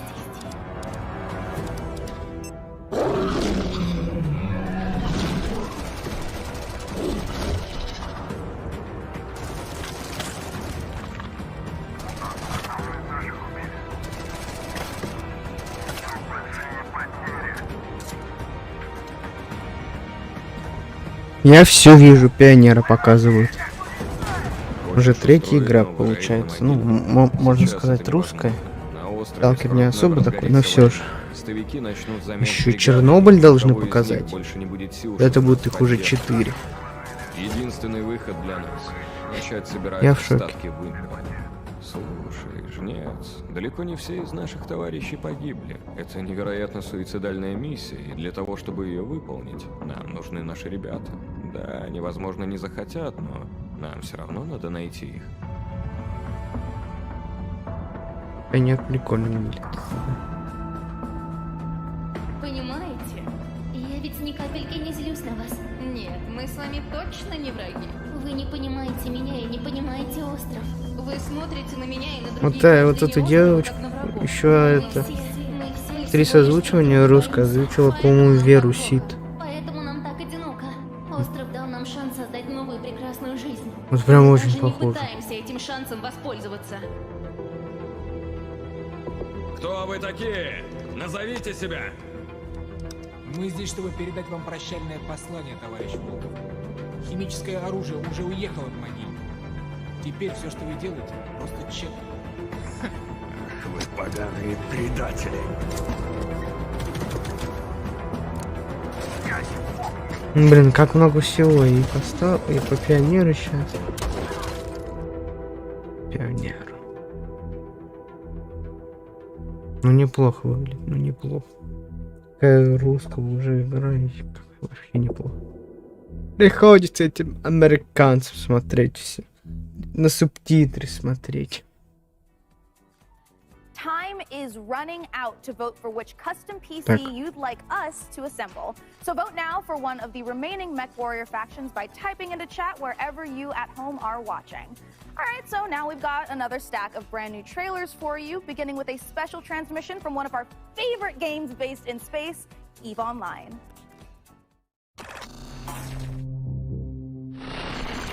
New recruits, on behalf of Concord, I would like to welcome you to the EVE Online's Academy. Great job in surviving so far. I'm quite amazed that you actually managed to get past those pirates earlier. You're about to take on an adventure like no other. The star cluster is filled with other capsuleers, and it's up to you if you work with them or against them. You can make a living as a peaceful explorer, or as an industrialist, shaping the foundations of EVE's economy.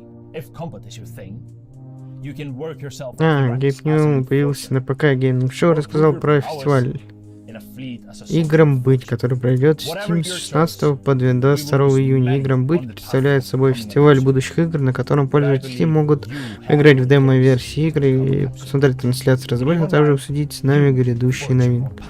Ну тоже можно будет постримить и одновременно тоже поиграть. Вообще шикарно. I'm the CEO of a industrial corporation in EVE Online. We're a 5-man operation and we specialize in manufacturing and delivering fully fitted chips in bulk. I want to be on the side of the people who are fighting against the oppression, against the bad guys, and it's like a project, and you're kind of putting the pieces together by getting the skills ready for the ship and all the modules, and that ship basically is the dream. Очень много на октябрь назначено, да, успею все сыграть. And there's always the threat of being discovered by another player who might be out hunting explorers. Я понял, скидки в Steam начнутся 23-го, то есть после вот этого фестиваля. Ну, прикольно. Много.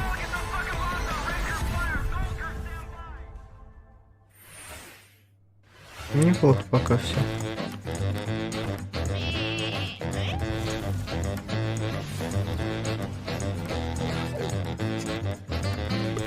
Подушку. Нормально, не? Царапки.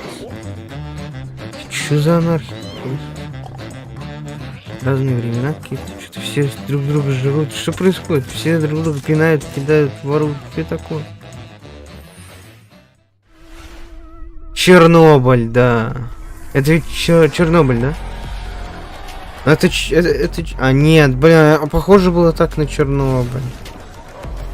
Я уже думал 4 российских игры пока. Ну, Сталкер так украинский, но все равно. Я уж обрадовал. Так, у нас остается 50 минут до Future Game Show. Когда они завершат, я не знаю, наверное, 30 минут останется. Играю премьер. Я готов.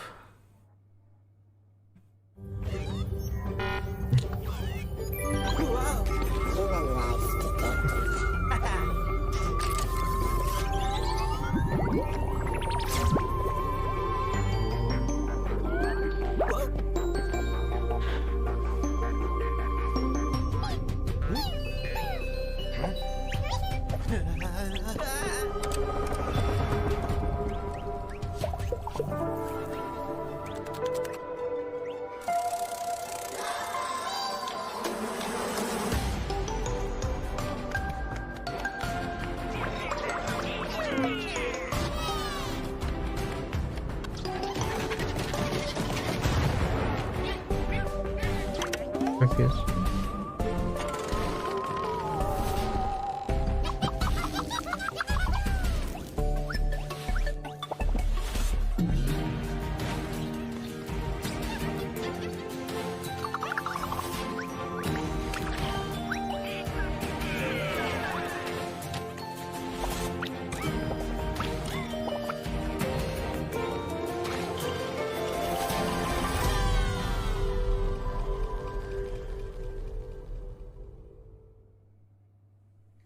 Chcielibyśmy zaprosić wszystkich widzów PC Gaming Show oraz fanów gier Survival Horror RPG do obejrzenia naszego World Premiere, w którym znajduje się ekskluzywny gameplay z misji The Heist, czyli wielkiego finału naszej gry Chernobylite. Да, все-таки Чернобыль, зашибись. А все-таки не русская игра, да? Жаль, но все равно. 4 игры про Россию хотя бы. Ну, почти. Россия.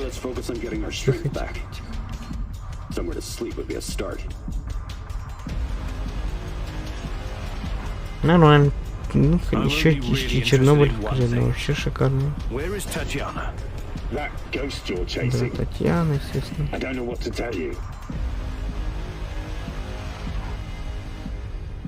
Before we enter the lion's den, I need to triple check everything is ready. Sniper, are you in position? Affirmative. I took the roof of an abandoned building with a pretty little view of the entire power plant. Igor, take a rad reading, will you? 3.6. Может, все-таки игры Юбик начнут все-таки реально в Steam выходить. Может, они снизили свои.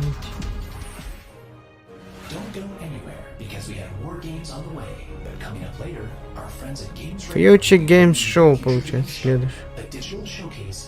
Или сейчас уже начинается. Я уже что-то реально запутался.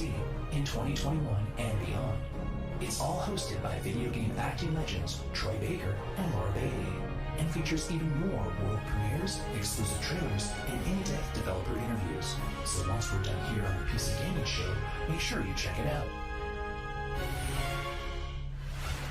Stick around, more trailers, interviews, and reveals coming up.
2.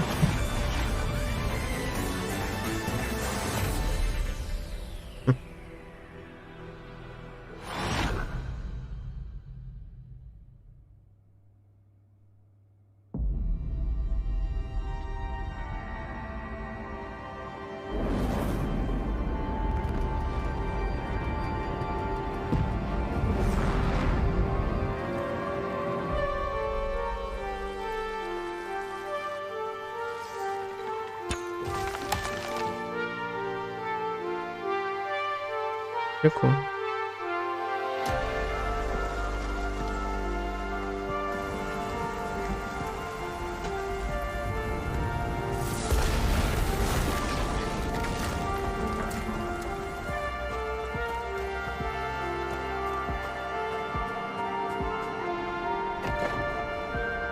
Ну, мне нравится довольно-таки выживалки.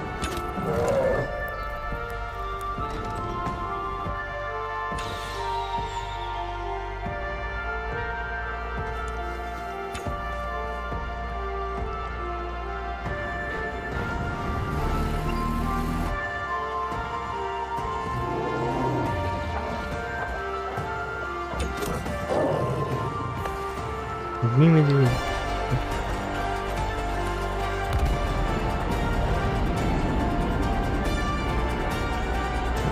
The Forest 3.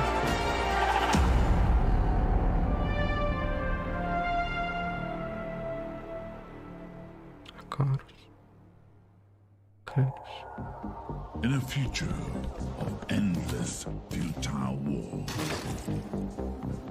desertion into hostile syndicate territory was your only option. You are okay? In this open world RPG, from the jungle to the streets.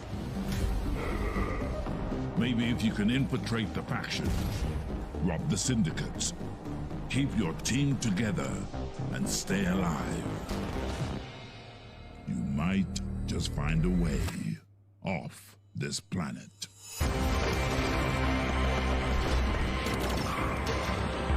Mechajama. This is it, you guys. This is the final opportunity for you who are watching to decide which of these final 2 beautiful Mech Warrior 5 themed PCs gets crafted for your chance to win, courtesy of Intel. Wherever you're watching in the show, just go crazy in chat with the color, house, or number of the build that you want to see. So here is where we are at so far. It looks like Karita is at 46%, Merrick is at 23%, and Steiner is at 31%. All right, you guys, if Karita's not the one you want to win here, you got to get to voting. And we are almost out of time to vote, but there are still some trailers left. So here is The Wandering Village.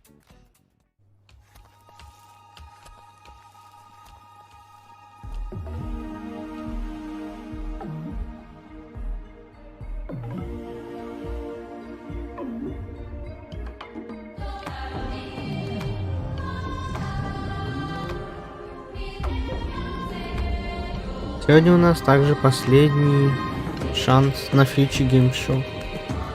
Если там ничего не покажут, значит в ближайшее время тоже. Ну как бы, значит на E3 уже все. Значит чуть позже будет.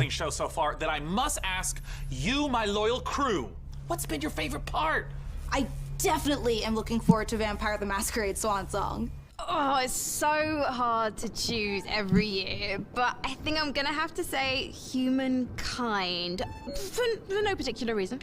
Oh, no doubt. For me personally, I cannot wait for Lemnis Gate, because I gotta know what a turn-based strategy, first-person shooter game even is. What about you, DevBot? I love the robot apocalypse. But wait, that doesn't happen until the end. Never mind. No, not never mind. What did you say? Wait, what? Oops, system malfunctioning. Well, sending the next trailer now.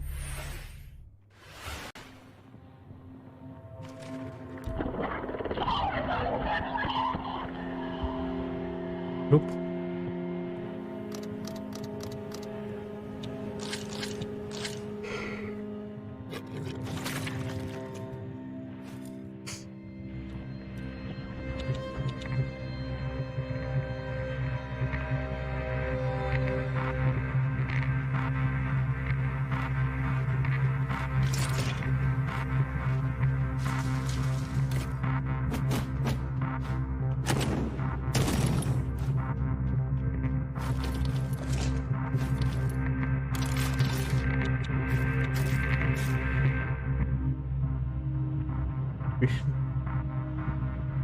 Что такое страшное?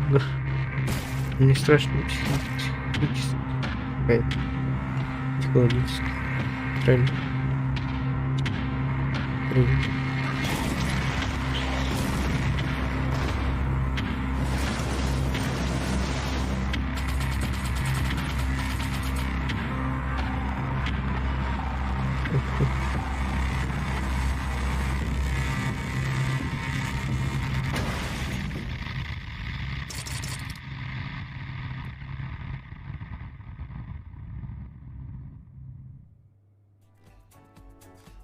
Alright, you guys, this is the moment we have building up to all PC Gaming Showcase. Thanks to your tireless efforts to spam the chat, we have figured out which custom Mech Warrior 5 PC we are going to build. So thank you guys out there for all of your votes to help us pick the perfect rig to represent this year's PC Gaming Show. Alright, day 9, can I get a drum roll? Tom roll. Can I get it? Or a tom roll? Yeah, COVID the only. Winner is Karina!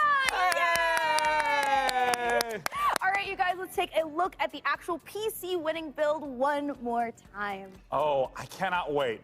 It's coming up. We need to take a nice peek at that beautiful looking PC. There it is! Ooh, there it is. Now that is a beauty.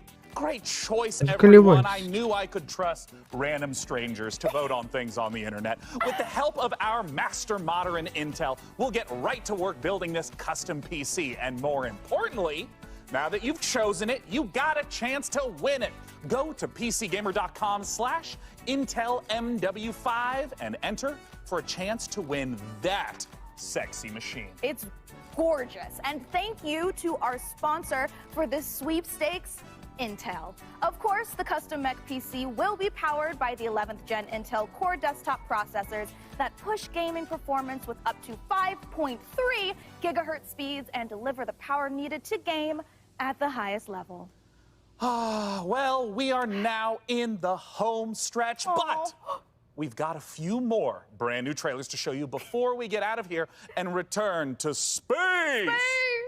First up, a spiritual successor to one of my favorite games of all time, Heroes of Might and Magic 2, a game we revealed 2 years ago at the PC Gaming Show. Let's take a look at Songs of Conquest.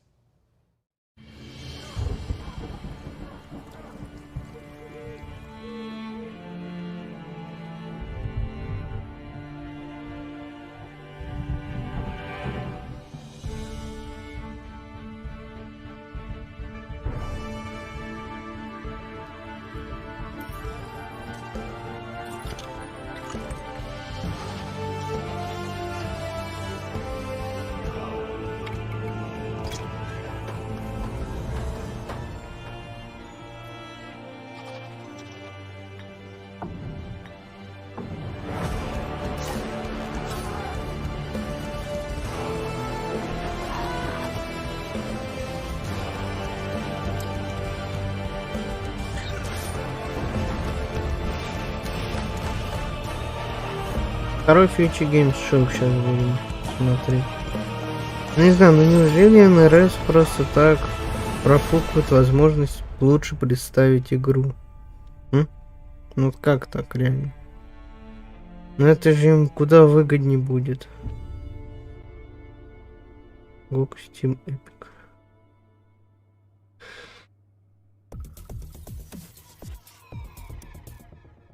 Еще не все, что ли? Wake up, sleeper. Dreaming again? Every cycle, you take your chances. You roll your dice. You do the work, get paid, survive. You turn up for your friends, or you don't. That's life on the eye.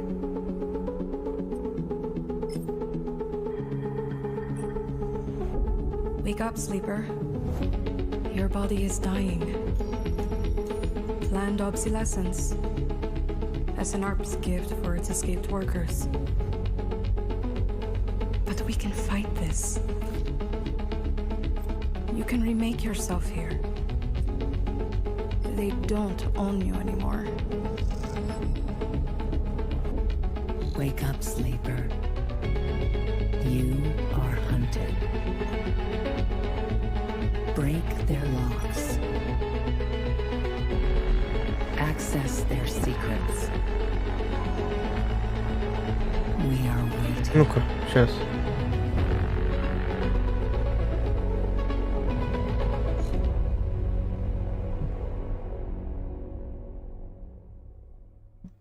Warner Bros. Games написано. Вот, Warner Bros. Games, Back. 4 было. Вот я дальше себя чуть-чуть двину. Вот. Интересно.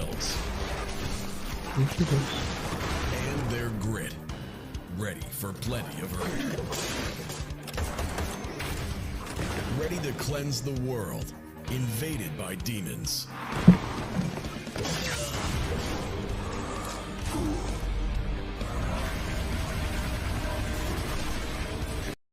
Introducing Band of Warlocks.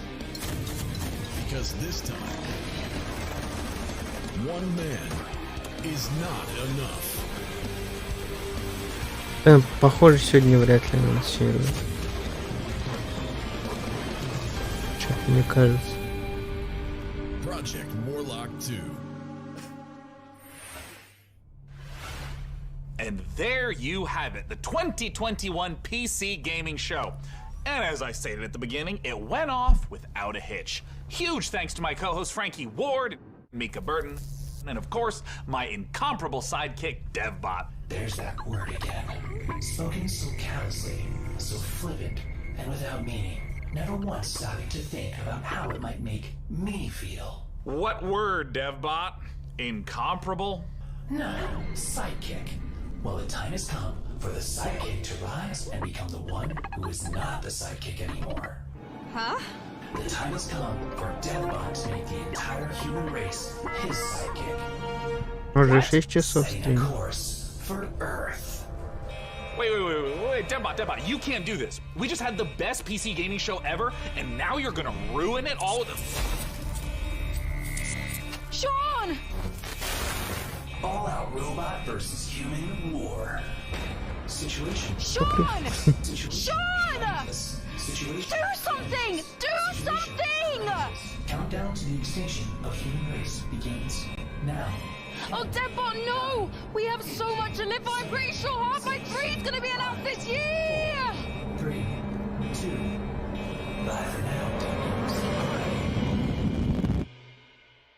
Минус Шон.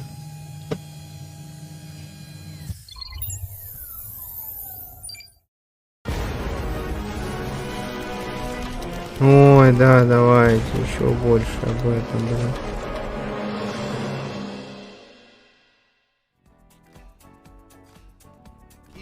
There are no rules here. But what's a republic without a constitution, am I right?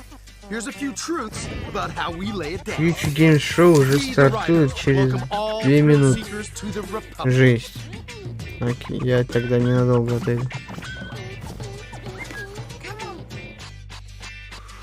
Proponents of madness, get ready for radness.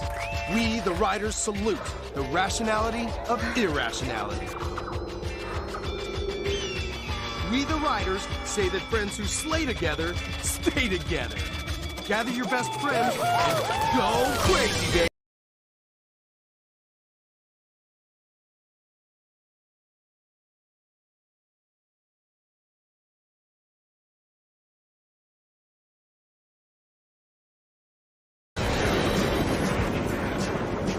Go rogue or go home.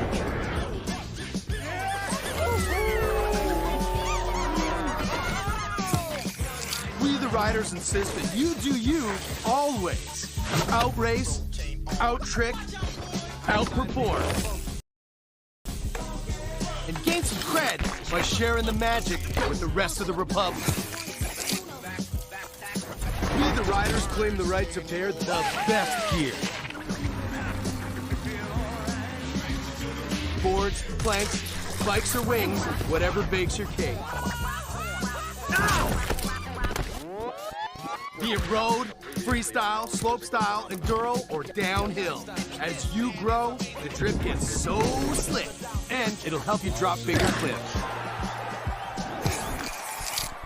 We, the riders, assure epic events to build your rep. Welcome to X Games. It's time to make some history. Sign with hot sponsors and qualify for big-time competitions. Make a name for yourself. We never stop doing things for the first time. Redfall Rampage, the harshest and most unforgiving canvas for big mountain free riders. Dude, that was out of the trick bag. Oh, snap. Я думал, начнется чуть попозже, что Future Games Show пораньше. Сейчас будет, видимо. I can't even begin to express how technical that was.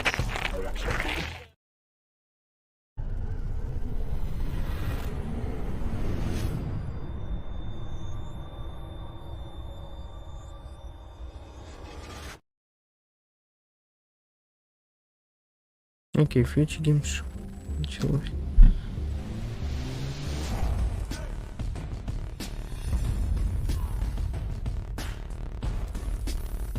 Так.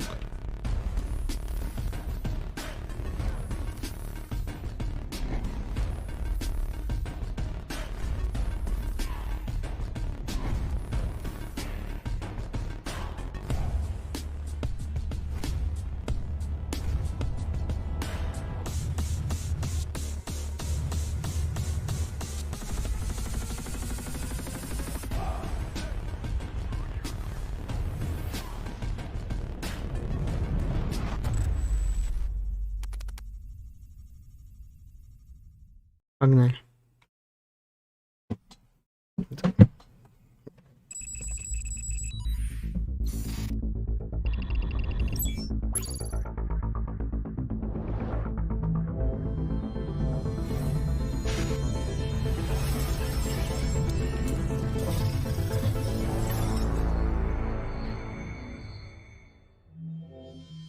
Hello there, and welcome to the Future Game Show, powered by WD Black. I'm Laura Bailey, but you may know me as Abby Anderson from The Last of Us Part 2, or Kate Diaz from Gears of War. Today, though, I'll be taking a break from fighting the apocalypse to bring you a whole host of exciting game trailers, reveals, and updates. But before we get into all that, I need to get my co-host on the line. I'm sure you're going to be familiar with this person. He's appeared in The Last of Us, Uncharted, God of War. You name it, he's probably in the credits. So without further ado, here is my good friend and continual co-star, Troy Baker. Hello, Laura.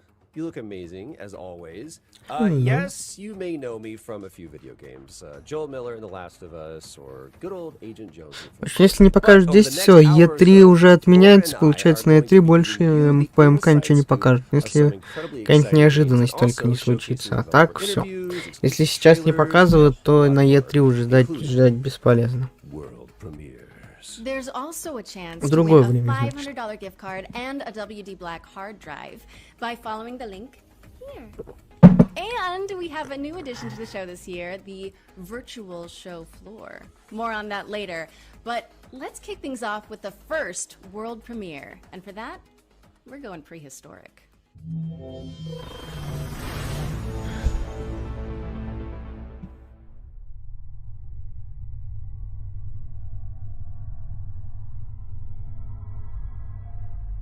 Игра про чужого, что ли, будет? Про нее сейчас расскажут, да?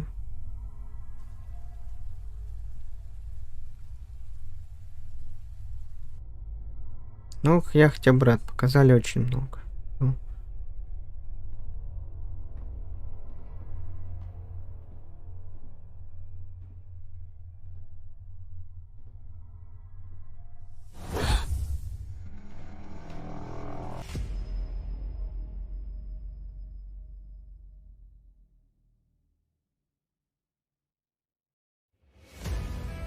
Да, не отдохнули или на картинке?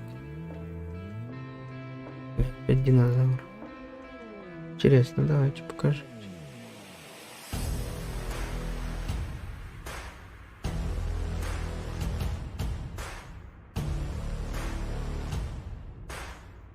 Выглядит пока интересно. Что, у меня брови бросится на него, что ли? Серьезно?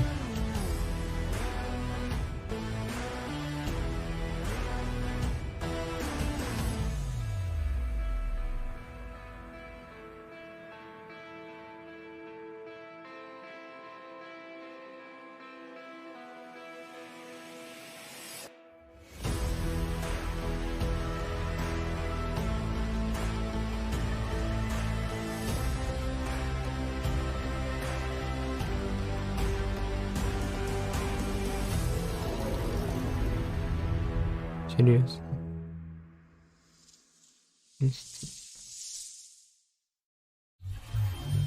I wonder if you can put hats on the dinosaurs. Instinction is expected in 2022. What's next, Laura? Next up, Grow, Song of the Evertree is a sandbox adventure about the healing power of nature. Let's throw it over to Prideful Sloth HQ to find out more. G'day from Prideful Sloth HQ. I'm Adam. And I'm Cheryl, and we're the design team on Grow, Song of the Evertree. Grow is Prideful Sloth's latest project that we're working on with 505 Games. Grow, Song of the Evertree is a beautiful sandbox game about growing new worlds, building a town, and bringing harmony back to the land. Grow will be available later this year on PC, PlayStation, Xbox, and Switch. Thanks for watching. Once upon a time, our lands teemed with creatures great and small. Интересно, реально покажут на Future Games Show. The worlds was unrivaled. The people thrived and lived in harmony with the land around them.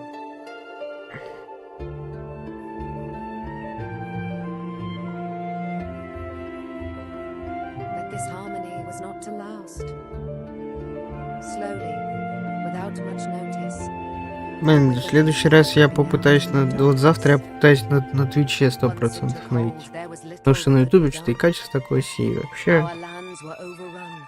Хотя на Твиче будет намного лучше смотреть, в смысле.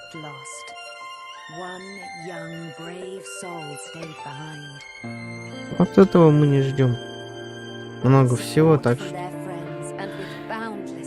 По-видимому, сегодня мы Kombat пакнем.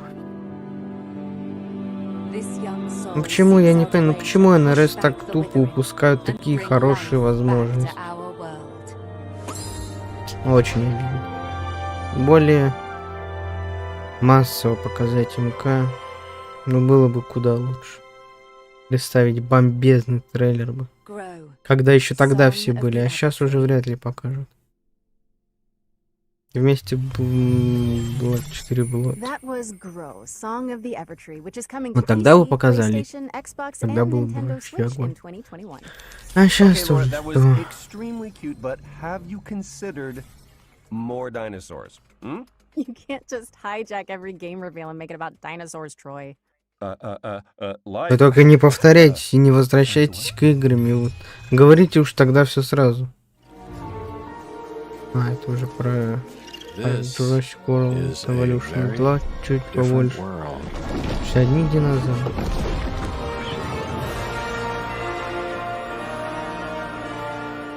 Hi, I'm Rich Newbold, Game Director at Frontier Developments.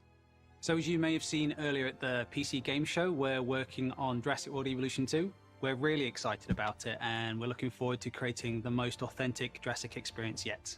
We've got tons of new features across 4 different game modes, including our original Jurassic campaign, which is a story set after the events of Jurassic World Fallen Kingdom. You're going to be leading efforts to contain, control and conserve all those dinosaurs now running out in the wild. You'll be working alongside characters from the films, voiced by original talent, such as Jeff Goldblum. And in the game, we have over 75 prehistoric species. We've got new dinosaurs, we have returning community favorites, and we've added flying and marine reptiles to the game. I'm really thrilled to be showing you a first look at footage from the game itself. This is from our Species Field Guide series of videos, focusing on one of the many prehistoric species we have in the game. This is an iconic, popular dinosaur, it's the Triceratops, but we're showing you it in a new environment never seen before in Jurassic World Evolution. I hope you enjoy it and are looking forward to the game releasing later this year.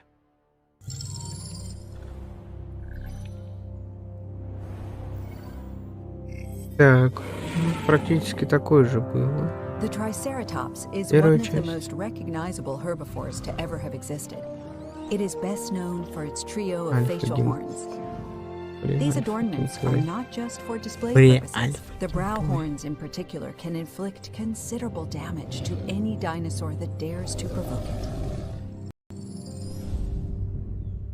У нас-то даже, кстати, перерыва не было, чтобы обсудить коллекцион. That was Jurassic World Evolution 2, which is launching in 2021 on PC, PS4, PS5, Xbox One, and Xbox Series X and S. Okay, for this next section, we're bringing the joys of E3 to your home with a series of demos you can play right now. That's right, today. This is the Future Game Show virtual show floor. And remember, if Конечно, блин, ну все равно, даже если не покажешь, столько прикольных игр сейчас показали. Я, если честно, остался доволен.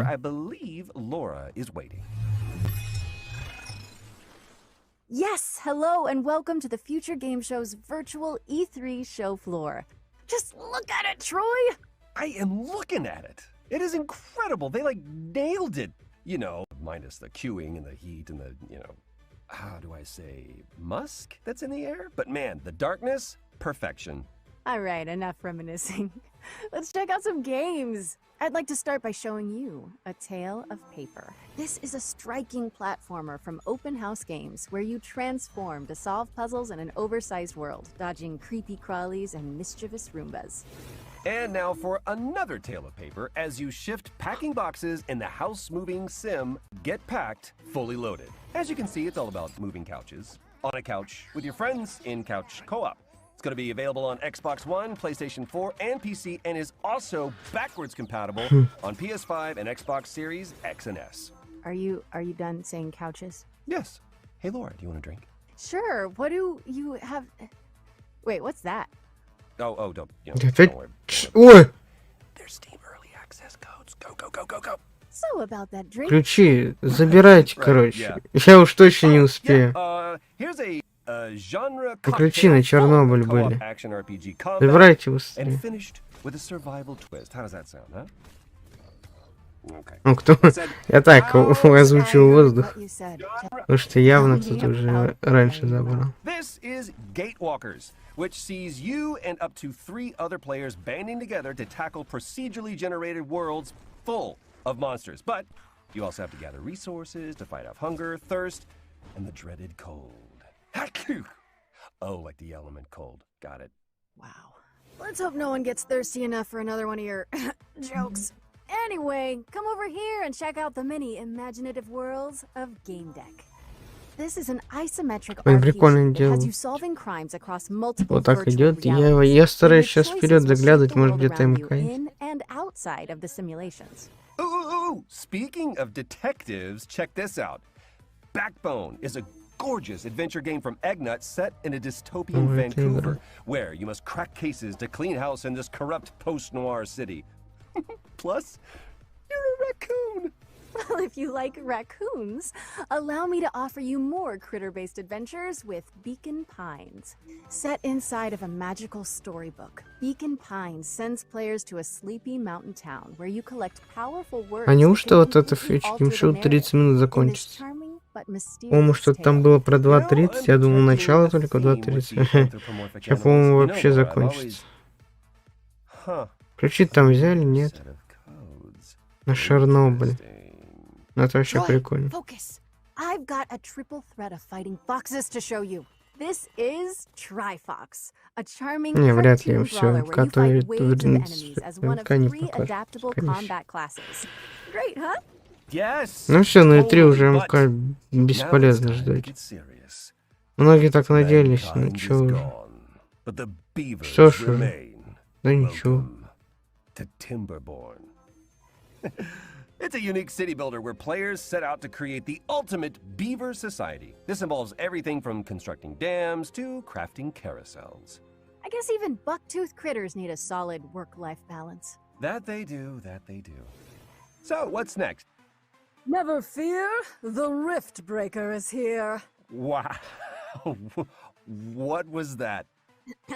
is what I would say if I was playing our next game, which is a Robot base-building survival game where you hack and slash your way through hordes of alien creatures. Look at it. Oh, no. I want to hear more from the Rift Breaker. Okay, maybe after this showcase we're meant to be hosting. And with that, we've reached the end of our little tour. But remember, you can go hands-on with all of these games right now by visiting the Future Game Show page on Steam. Now, how do we quit this? Is it a... No, that's update preference. I need to update this. Laura, can you help me out just a little bit? I got you. Okay, we're back. Quick note, from here on in, when you see this pop up on screen during a trailer, it means you can visit the Future Game Show page on Steam to play a demo and go hands-on with the game immediately. Adrian! I was doing Rocky. Sorry, I just always wanted to do that. It's because our next game is all about floating like a butterfly, stinging like a bee. Check out this exclusive presentation from Steel City Interactive about Esports Boxing Club. Coming later in 2021, Esports Boxing Club brings you the greatest fight roster in video game history.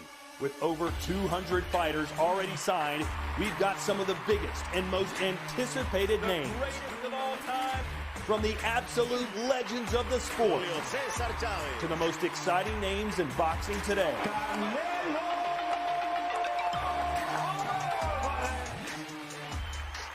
The first women's division ever represented in a video game, and the hottest new talent.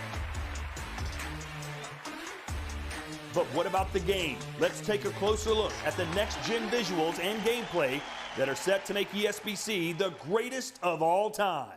It's good. It's definitely one for the grandkids and stuff to say, like your old granddad was in a game and busting people up. So it's going to be quite cool.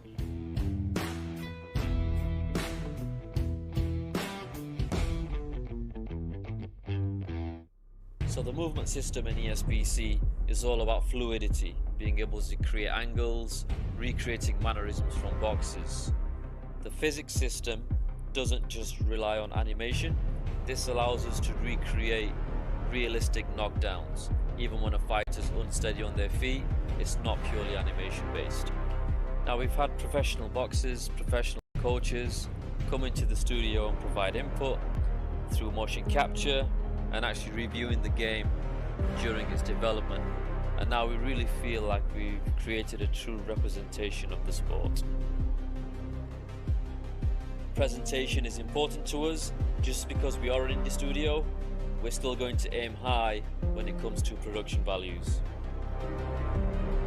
Esports Boxing Club, coming to PC and all major consoles with early access in 2021. Esports Boxing Club is coming to PC, PlayStation 4, PlayStation 5, Xbox One, Xbox Series X, and Series S. Next up, we've got a deeply immersive World War II shooter with over 100 players taking part in epic battles recreated using aerial photography and satellite imagery. Let's take a closer look at Hell Let Loose. Product not yet rated.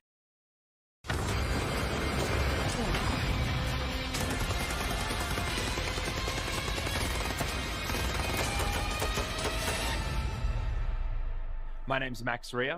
I'm the founder of Black Matter and the lead developer of Hell Let Loose. Hell Let Loose began as the idea of a couple of hobbyist game developers all the way back in 2015. Following a successful Kickstarter, we launched into early access in the middle of 2019. And since then, we've delivered 9 enormous updates, including entire systems overhauls, 6 new maps, tons of new weapons, gadgets, and vehicles, as well as expanding our unique real-time strategy-inspired metagame. As a result, we've been fortunate to sell more than 1 million copies during our first year of early access. 2021 is only going to be better. I'm excited to announce that we're launching out of early access on July the 27th, with the introduction of the Soviet forces on the eastern front, ничего не показали, не покажут. Все, нафиг.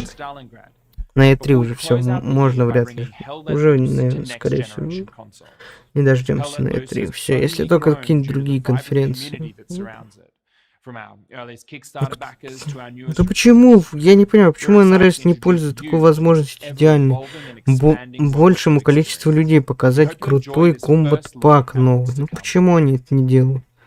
Они же его выпустят. Ну просто они не пользуются моментом. Я не знаю, сколько фьючер еще продлится, но, наверное, сейчас уже закончится.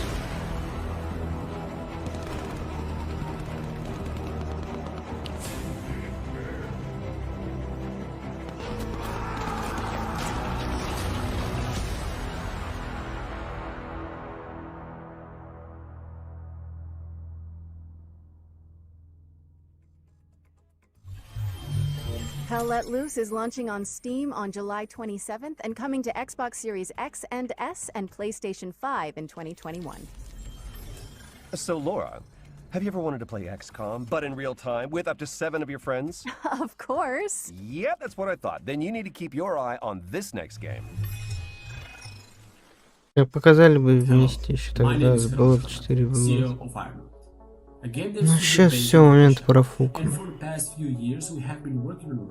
Ну, какой смысл? Что? Ну, какой смысл смотреть так? Я, конечно, досмотрю, но все равно. Блин, ну почему они не пользуются моментом?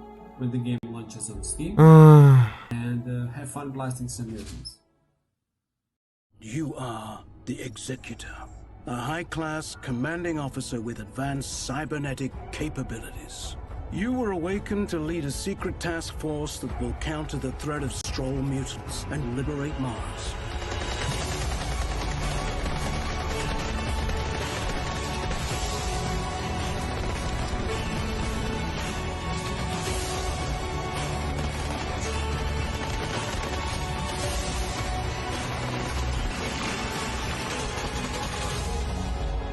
Welcome back, Executor. The Stroll infestation has now infected all colonies on Mars. Build your squad from 6 unique classes of elite soldier, utilizing their skills to best suit each mission type. Customize their weapons and tech, as well as their upgrades and abilities.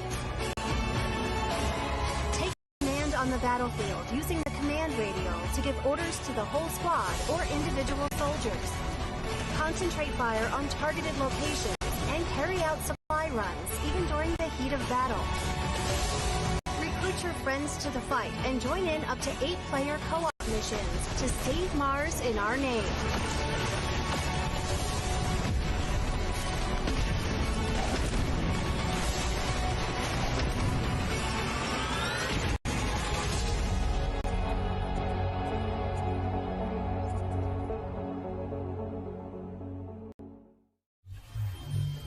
Purge Earth of a mutant invasion in Red Solstice 2 Что угодно анонсируют, кроме Kombat пак. Our next game is about delivering mail in a sleepy American lakeside town. Let's join Dylan from Gamius to learn more.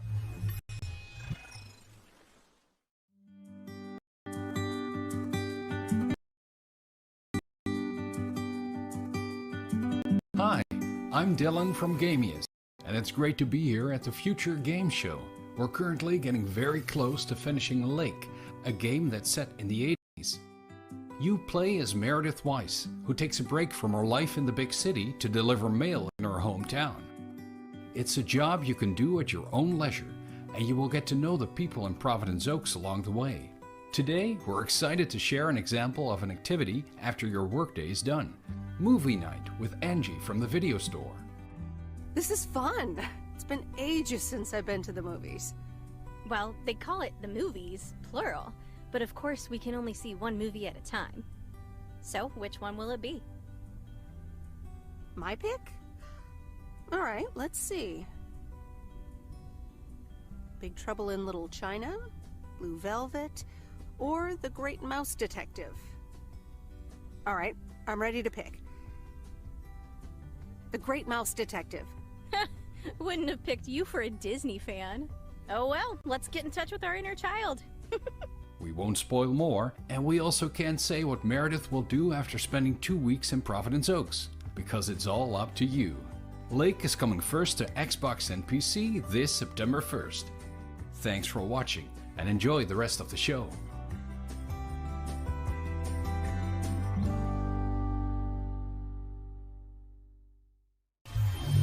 We're excited to announce that Lake is coming to Steam, Epic Game Store, and Xbox Series X and S on September 1st. Now, what kind of a showcase would this be without a new Souls-like? Our next game is a pixelated take on the genre, following a protagonist with a giant obsidian sword.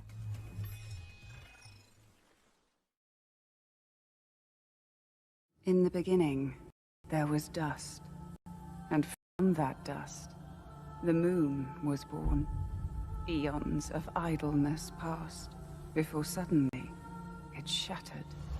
Great celestial chunks cascaded from the prodigious shard, spawned humanity, and from another, the gods. For a great many years, balance endured, until a foul and malevolent deity intervened.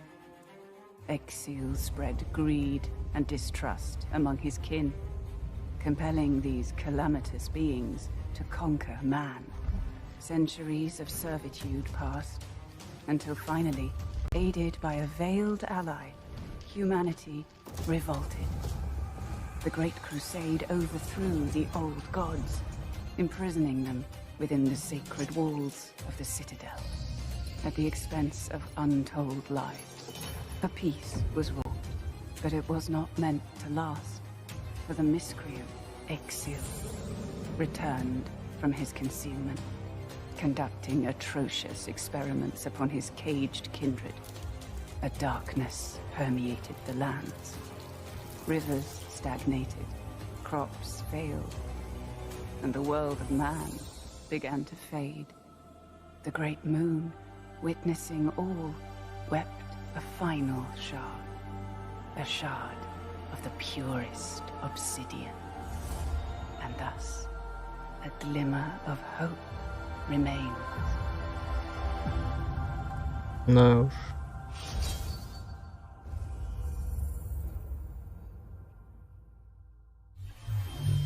Customize your combat style and boss rush ancient gods when Eldest Souls drops on the PC and all current console formats, July 29th, 2021. And now we've got a closer look at the next game from the folks behind War Thunder. Here's Tom from Darkflow Software to guide you through Enlisted.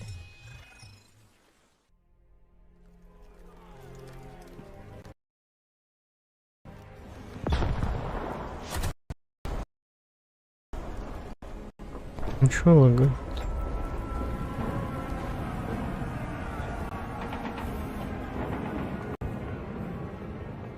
Hi there, thanks for tuning in. Hopefully our little trailer has got you interested. My name's Tom, and I'm part of the team at Darkflow Software behind our new game, Enlisted, a historical World War II shooter with some unique gameplay quirks. One of Enlisted's most unique features is the Squads mode, where you head into battle with a squad of AI soldiers under your control. You can instruct them on how to react to enemies, and most importantly, you can switch between any of them seamlessly with the press of a button.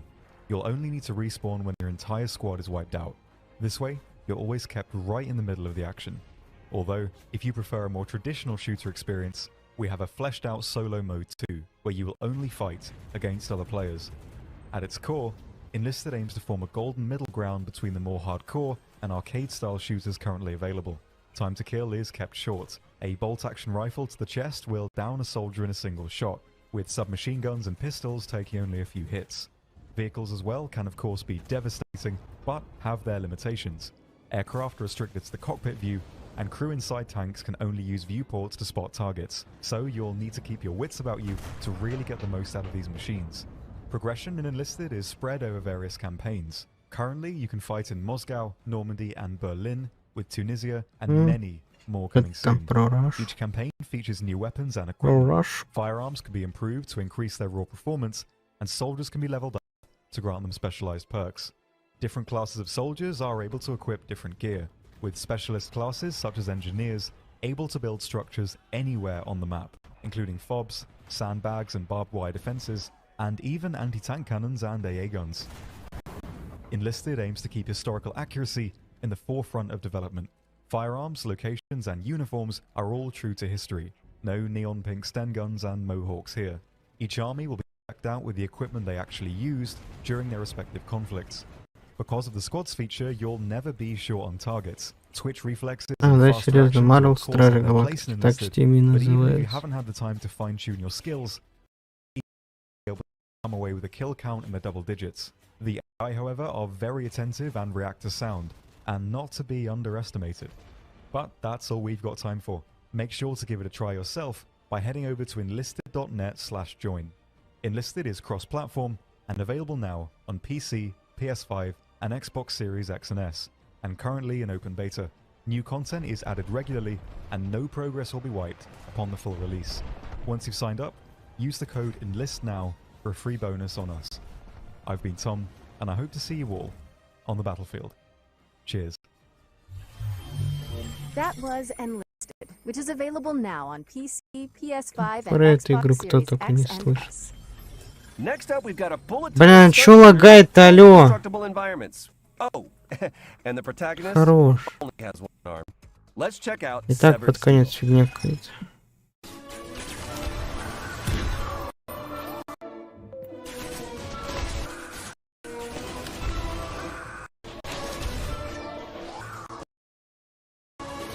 Что даст?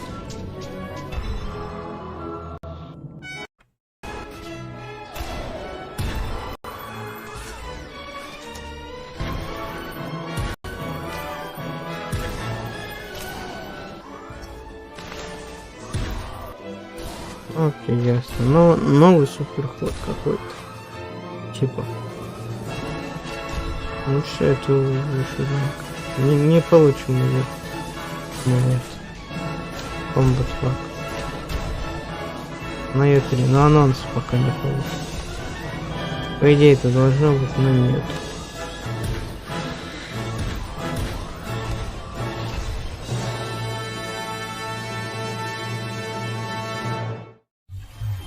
Severed Steel is coming soon on PC, Xbox, and PlayStation.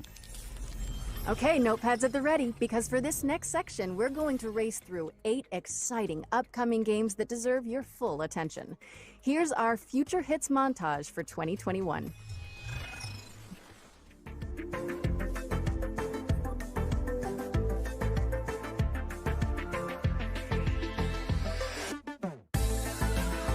Да.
Что ты играл?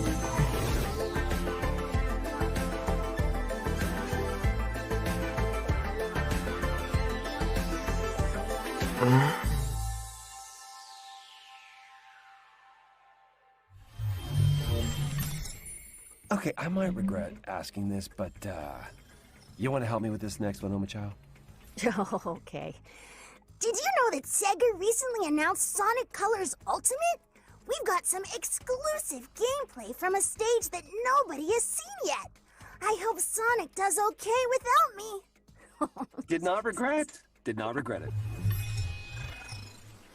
Hi everyone, I'm Katie Golden, senior producer at Sega of America. And I'm excited to share with you an exclusive clip of Tropical Resort from our upcoming release, Sonic Colors Ultimate. Please enjoy.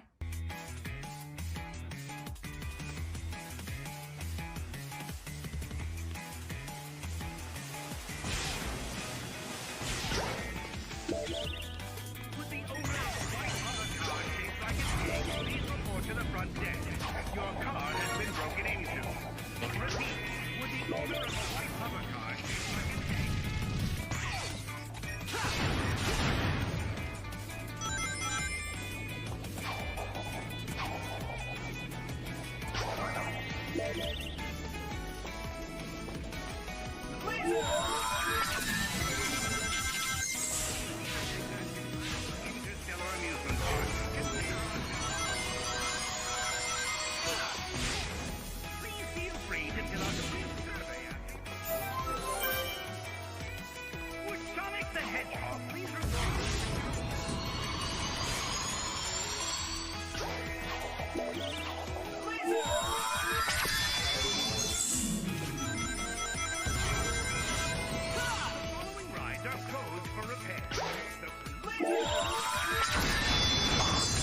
Get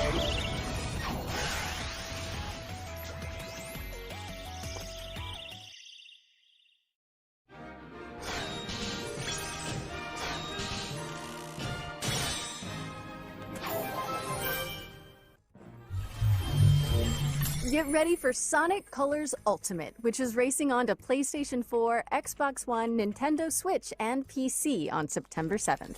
Moving swiftly on, we've got a new management game from Chucklefish where you play as a powerful artificial intelligence in control of a space station.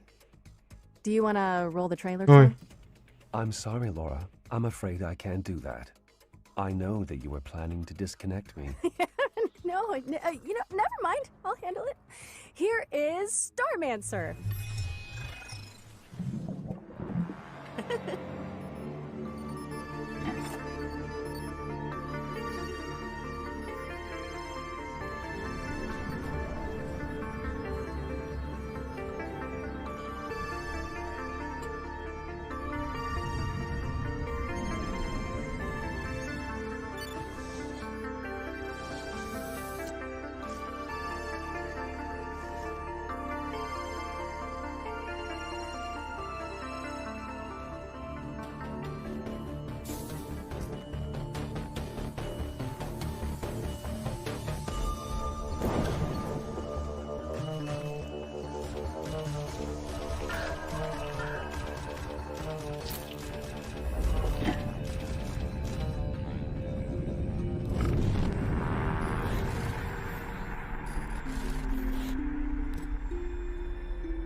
We're excited to announce today that Starmancer is coming August 5th, 2021, and it's available to wishlist on Steam now. Laura, you know, ever since that Lake trailer, I've been thinking, have you ever wondered about the Postal Service? Like, that there's just so much mail, you know? Not really, no. Okay. You're saying you don't know about Jeff and Deborah? Who are What are you talking about? I'm just gonna press this button again and hope it explains everything. Oh, it will. Trust me. Kiwi is a game about two kiwi birds who work at the post office. Their names are Jeff and Deborah. I'm Joel, I'm one of the developers on Kiwi, and I'm going to show you how a Kiwi level changes over the course of the game. So in this room, you're transcribing urgent messages and assembling them ransom note style by stamping them onto the page with your butts. You'll come back to this room every so often throughout the game, but there will always be a new twist to change things up. So as summer turns to autumn, now your word fragments are moving around on conveyor belts, and you'll need to chop certain words in half with the descrambler to get the pieces you need. Jeff and Deborah are going to have to deal with all kinds of hazardous work conditions. You've got sandstorms during the summer, mayfly swarms. These guys have no respect for personal property. Paranormal activity. This is genuine footage of an actual haunting. In winter, the post office gets hit with a huge blizzard, and now this level becomes about sharing the warmth of a single tiny lantern to break through blocks of ice and keep each other from becoming kiwi sickles. Our little heroes are going to face new challenges every level and in every room of the post office, whether they're typing telegrams, shipping crates, or helping an octopus sort the mail. It's all in a day's work for Jeff and Deborah. Also, you can dress up your kiwis, so don't say we never did nothing for you.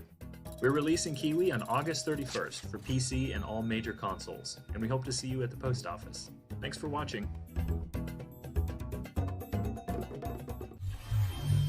All right, you got me, Troy. I'm a believer. Co-op postal puzzler Kiwi is coming to PC and all current console platforms on August 31st, 2021. See? Told you. Next up, we've got a roguelike with an attitude. A game show shooter where you earn likes for dunking on competitors and causing a little wanton destruction. Will the circle be unbroken? Get it? Find out in this world premiere.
That was Death Run TV, and you can play the pilot right now by heading down to the Future Game Show page on Steam.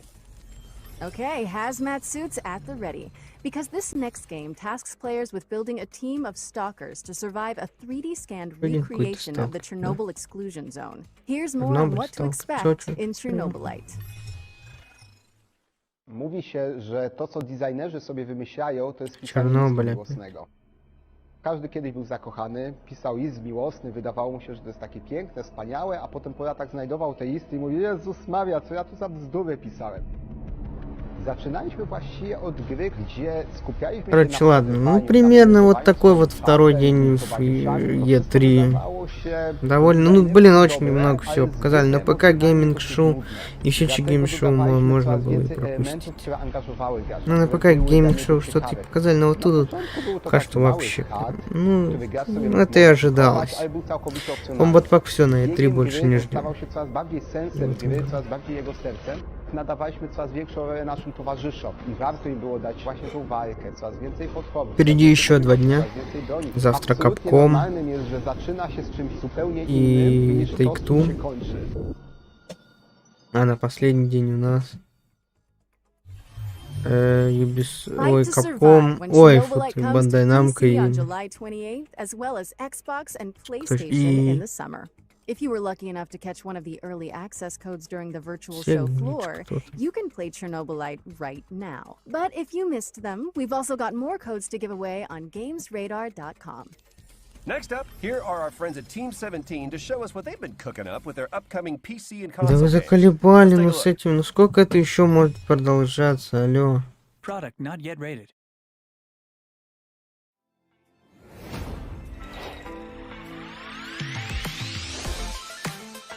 Так. Все. Take-Two, Capcom завтра. Потом Nintendo Direct 15 и Bandai Namco. И все это... Ой... Короче, 15-го мы Nintendo Direct пропустим, я думаю. Скорее всего. Нам только Bandai Namco интересно. Ну, я так думаю. Так, ну 14 это все завтра, ну уже сегодня так-то. Что будем смотреть? Take-Two и Capcom.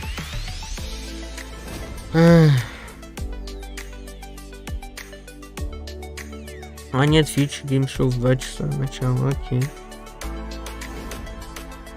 Тут уже пометки, что закончилось.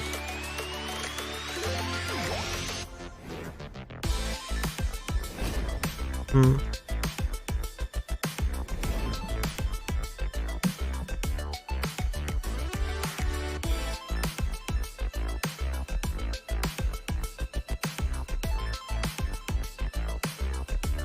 короче, завтра времени выделим тогда чуть побольше перед этим всем. Рассмотрим коллекционки нормально.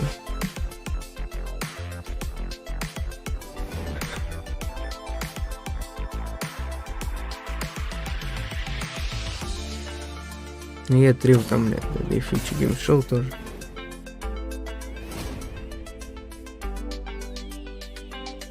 Ну, с Kombat Pack'ом, конечно, обидно. Я не знаю, когда ждать. Ну они не могут так все оставить. И не могут больше ждать. Они должны что-то делать. Вот меня это вот больше всего раздражает. Они просто молчат. Ну нахера так делать, а? У вас сейчас такой шанс на E3 полностью представить все, последнюю самую версию. МК-1, было бы очень круто, ее бы больше народу увидели. Нет, они просто продолжат молчать, естественно. А Бун продолжит троллить все. Ну что это такое, а? Уже больше чем полгода прошло с выхода второго Kombat Pack. Алло, надо действовать. Ну что вы творите-то реально? Здесь очень много крутых игр показали. С Microsoft все началось. Вот прям офигенно пошло. Сейчас какая-то всякие фиговые игры. Да. Ну что это за фигня? Я не знаю, когда представить Kombat Pack. На DC Fandom, но это слишком долго ждать. Поэтому я не знаю. This next game has an engrossing art style, reminiscent of everything from Wes Anderson movies to Wallace and Gromit. Let's throw it over to the Slow Bros to talk you through some exclusive gameplay from their stop-motion handmade adventure. Да это сколько будет? Тоже час с чем-то, да вы тут фигню одну показываете. Причем очень много фигни. And I'm Ole, the game's art director. Harold Halibut is a handmade narrative game about friendship and life on a city-sized spaceship stuck under sea. It's been 250 years since your home. An Ark-like spaceship fled an Earth on the verge of Cold War to find a habitable planet on which to preserve the human race. You are Harold, a young lab assistant to the ship's lead scientist, Jean Marot.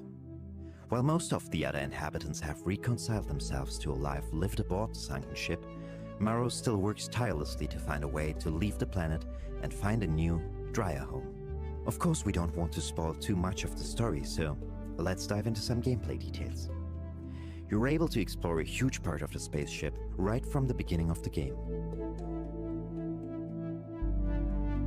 While the professor will always have tasks waiting for you, the wonderfully weird rest of the Fedorans will keep you just as busy. It was very important for us to not only focus on an exciting main storyline, but to create a world full of interesting events and meaningful encounters. The dialogues don't only help you progress in the main story, but also help you get to know more about the many characters that inhabit our world. Weaving through the narrative, you'll run into playful interactions like repairing a broken 3D printer. Your PDA is always available to you for an overview of current tasks as well as messages from other characters. Ну капец, мне уже просто светло даже на дворе там все. Ну как я устал, серьезно, почти 7 часов, через 3 минуты будет. В итоге какую-то херню показывают сейчас. Я не знаю, ну блин, ну надо как-то равномерно все выделять, ну как так-то? Ой, ну а что, если они завтра покажут, ну что это будет за бред, а? Блин, ну что реально за бред?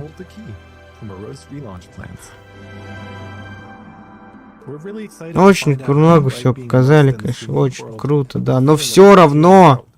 То, что я высказал про НРС, все вот это, все так же. Ой, блин, как это бесит.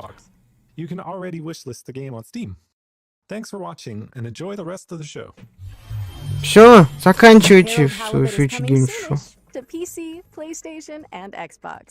Okay, yes, there have been a few gloomy games so far, so we came up with a wholesome chaser. I'm told that the developers Ой, заколебали, ну что это за игры нахер? Happy game. Seriously, if what I'm reading is correct, this one is gonna melt your hearts. Когда ждать Kombat Pack 3? Ну блин, меня вот это только волнует. Меня эти игры вообще не интересуют. Что это за говно? Какая жестокая к тому же игра.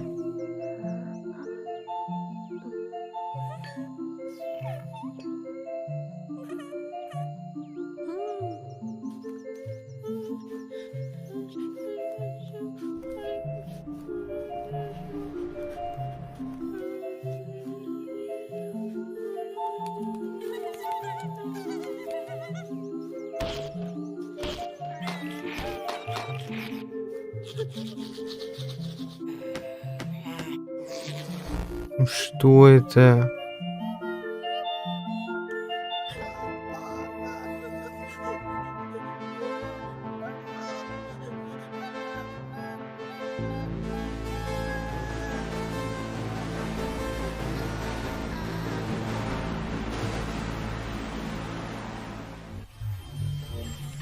Huh. Okay, Laura, hope you're still there. Tell me you just watched the same trailer that I did? Yeah, that was something. What I want to know is who the hell is writing this script. Yeah, I don't know, but they're telling me that Happy Game is coming to PC and Nintendo Switch in 2020.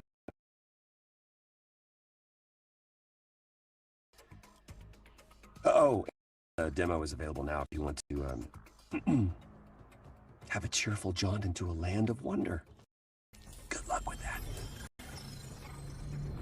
Our next game is a gorgeous hand-drawn puzzle platformer following a young mechanic in a broken world. Pay attention at the end of this trailer for some exciting information about the Minute of Island's release date. Four brothers, bound by eternal purpose. They all broke at the same time. Короче, ну реально серьезно показывают, ну это бесит. Не дождемся мы сегодня Kombat пака, да и на E3 там сраном не покажут никакой Kombat пак нам. Почему они не пользуются возможностью, я не понимаю. Завтра что ли покажут? Послезавтра, когда там совершенно другие студии показывают свое. Вот это просто как-то непонятно происходит.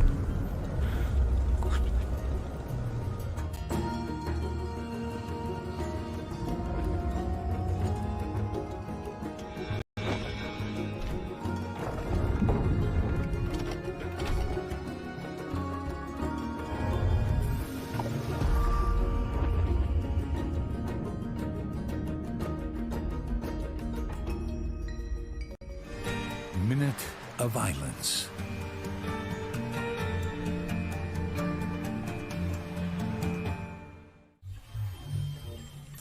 Yes, we are excited to announce that Minute of Islands is out now for PC, Mac, PlayStation, and Nintendo Switch, and will be arriving on Xbox later this week. Next up, we've got an update from the folks at Techland, who are fine-tuning the zombie parkour of Dying Light 2. Let's throw it over to the developers who are here to answer some of your questions about the game. Схера ли сейчас-то вы решили про Dying Light-то говорить? Вы что, с ума сошли? Ну почему здесь все так... Я не понимаю. Просто у них все не супер неорганизовано как-то. Покажем это, а потом после этого сразу же покажем это. Что ж такое, идите нахер. Под конец что-то вообще разочаровывают. Все. Okay, so we know more about the main storylines from the mentioned video. How does the game look outside the core campaign? Side quests are an important part of world building in Dying Light 2. Through these quests you can decide how the city will look like thanks to the city alignment system, or bring new opportunities for the citizens. A great example is an opera singer that Timon mentioned in developers AMA. Some citizens will support your decisions, some of them will not. But it's up to you to decide how the city should look like. We have a lot of game activities prepared for our players, but at this stage we want it to be a surprise for you. How seamless is the co-op experience? Would you say that the best way to experience Dying Light 2 is with a friend? It could be. What is cool about the co-op is that it gives you an opportunity to see how the world changes when you play. But really there is no just one way to play Dying Light 2. It's up to you guys. How are you improving the story for Dying Light 2? I know we all have great fun killing infected, but we also want to give you a deep, thought-provoking experience that will let you be immersed in the DL2 world for long hours. On top of that, thanks to the choices and consequences mechanics, the story will be shaped differently depending on the way you play. You've promised a great open world that feels alive. How is it going? Yeah, well, as you can imagine, Dying Light 2 is full of infecteds, but it's also full of humans, with their everyday life activities and purposes. We are building Dying Light 2 around a simple rule: ground is death and rooftops alive. What is cool is that NPCs act differently on each of those levels. Also, their behavior depends on choices you make and the way you play.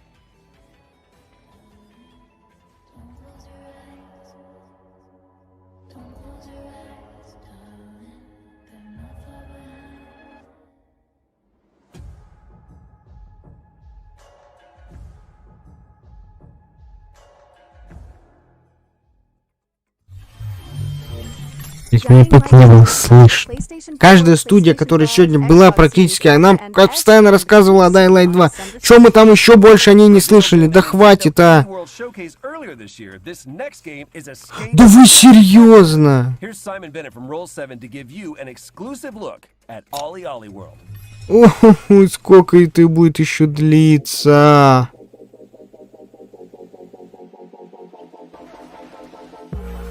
Хера время вообще на вот это тратить.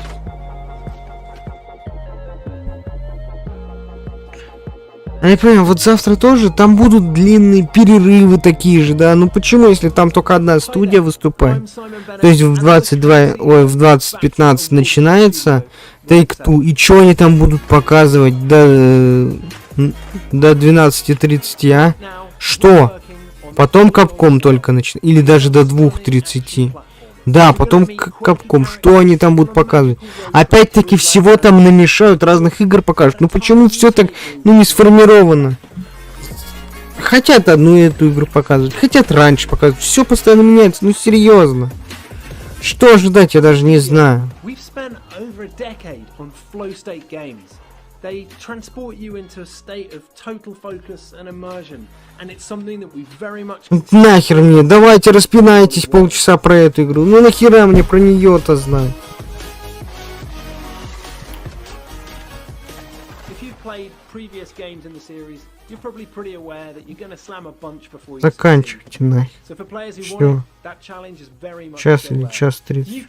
Бесите реально. Как хрень под конец идет. Никого уже нету. Все уже ушли. Все увидели, что хотели Сталкер. Это. Никто не пользуется моментом, ёб твою мать. Это, хотя это только второй день, но я не понимаю. Они будут другим студиям еще другие игры приписывать, уже других студий. Ну что это опять такое? Вот сейчас во время конференции Microsoft показали Black 4. Black 4 Blood. И все. Я не понимаю, у них все очень странно. Раньше было лучше. Да давайте еще полчаса об этой игре поговорим. Ну, вообще же ничего не понятно, да, вообще. Еще тут такой графон. На Unreal Engine 5 создавали вообще. Ну, надо обязательно побольше о ней поговорить. Ну, а как иначе-то?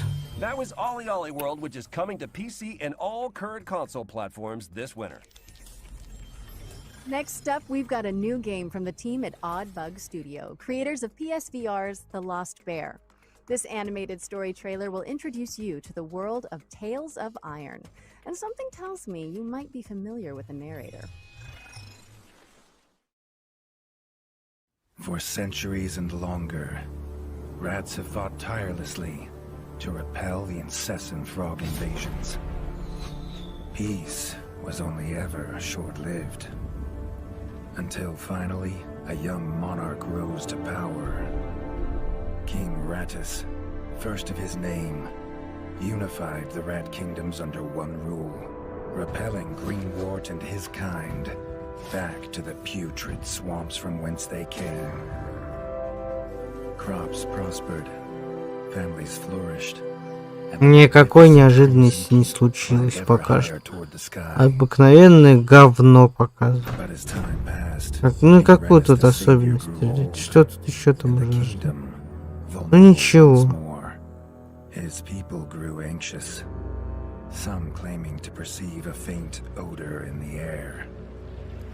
Greenwort had returned with a ferocious vengeance, amassing an army of unfathomable scale.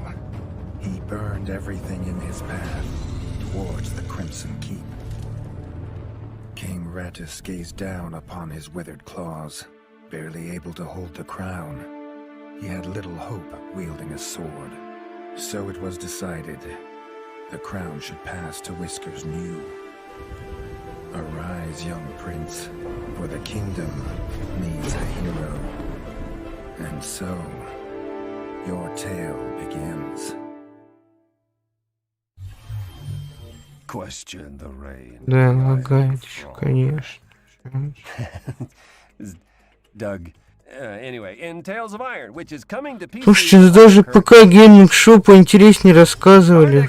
Включи Гейминг Шоу вообще неинтересно. Hosted by God of War and Twisted Metal director David Jaffe, who recently joined their Ну supervisory board. что вы делаете со мной? Well, hello, fellas. It's me, David Jaffe. Great to see you. God of War, Twisted Metal, a bunch of PlayStation stuff. These days, I'm doing some new stuff with movie games. These guys, they've hooked up with this great company. You have to have heard of them, Platige, one of the best VFX houses in the business. They worked on The Witcher. They worked on Love, Death, and Robots. We're making a brand new game, the biggest game we've ever done, by the way. It's all about crime and mob and mafia and different time periods. It's going to be great. But for today, Settle in, babies. These are the brand new games coming very soon from movie games. Lust from Beyond. Man, this is one of the coolest games I've played in the last year. It's what turned me on to movie games in the first place. What you're looking at is the M-rated, console-friendly version of the erotic horror cult classic. It's a first-person action-adventure game that blends Lovecraftian horror with weird freaking eroticism. I love this game. Lust from Beyond. Game number 2 is called Fire Commander. It lets you step into the shoes of the only real-life superheroes we got, the first responders. This game is my childhood fantasy come to life. This game took me totally by surprise. You're trapped in the wilderness, freezing, hungry, and now you're starting to go a little bit insane. Man, you start seeing all kinds of crazy stuff out there. Winter Survival Simulator, it's coming soon. Have a great E3. Have great future games. I miss you. Алло! See you soon. Oh my God. Не, вы издеваетесь, да? Да почему лагает-то? Thanks to David Jaffe. And check out GamesRadar.com for more about movie games. Ай, даже я начал. Ну и что за бред? Это реально уже все это бесит. Ой, все, короче, до свидания. Нахер, идите, реально. Все, я устал смотреть Future Game Show. Если что-то потом интересное покажут, плевать. Сделаю реакцию. Ну все, МК точно не покажет, по идее. Все. Бесит уже реально. Встретимся завтра. Короче. Ну все уже ушли. Нафиг им это Future Game Show. Я хотел досмотреть. Ну какая-то фигня просто уже начинается. Ну блин.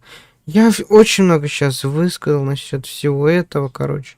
Ну почему я лагаю?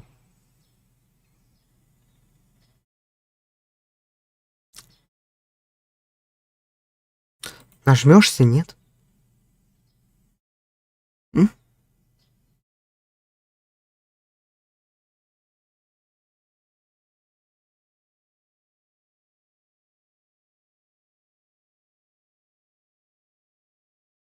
Я не понимаю, что за бред происходит. Ну чтоб тебе, да я сейчас очень устал. Ты! Как вкладка-то обычно не может открыться? Я чё вам здесь в мафию играл, что ли? Definitive Edition нахер. Ладно, все, я пойду спать. Увидимся на Capcom и Take-Two. Надеюсь, будет получше. Надеюсь. Но все равно, все должно быть поорганизованней. Также и завтра. Все начало просто лагать. Все, нахер. Я больше не вытерплю. Ну ты завершишь мне трансляцию или мне продолжать дальше, а? YouTube, ёб твою мать! Ты дебил. Спасибо.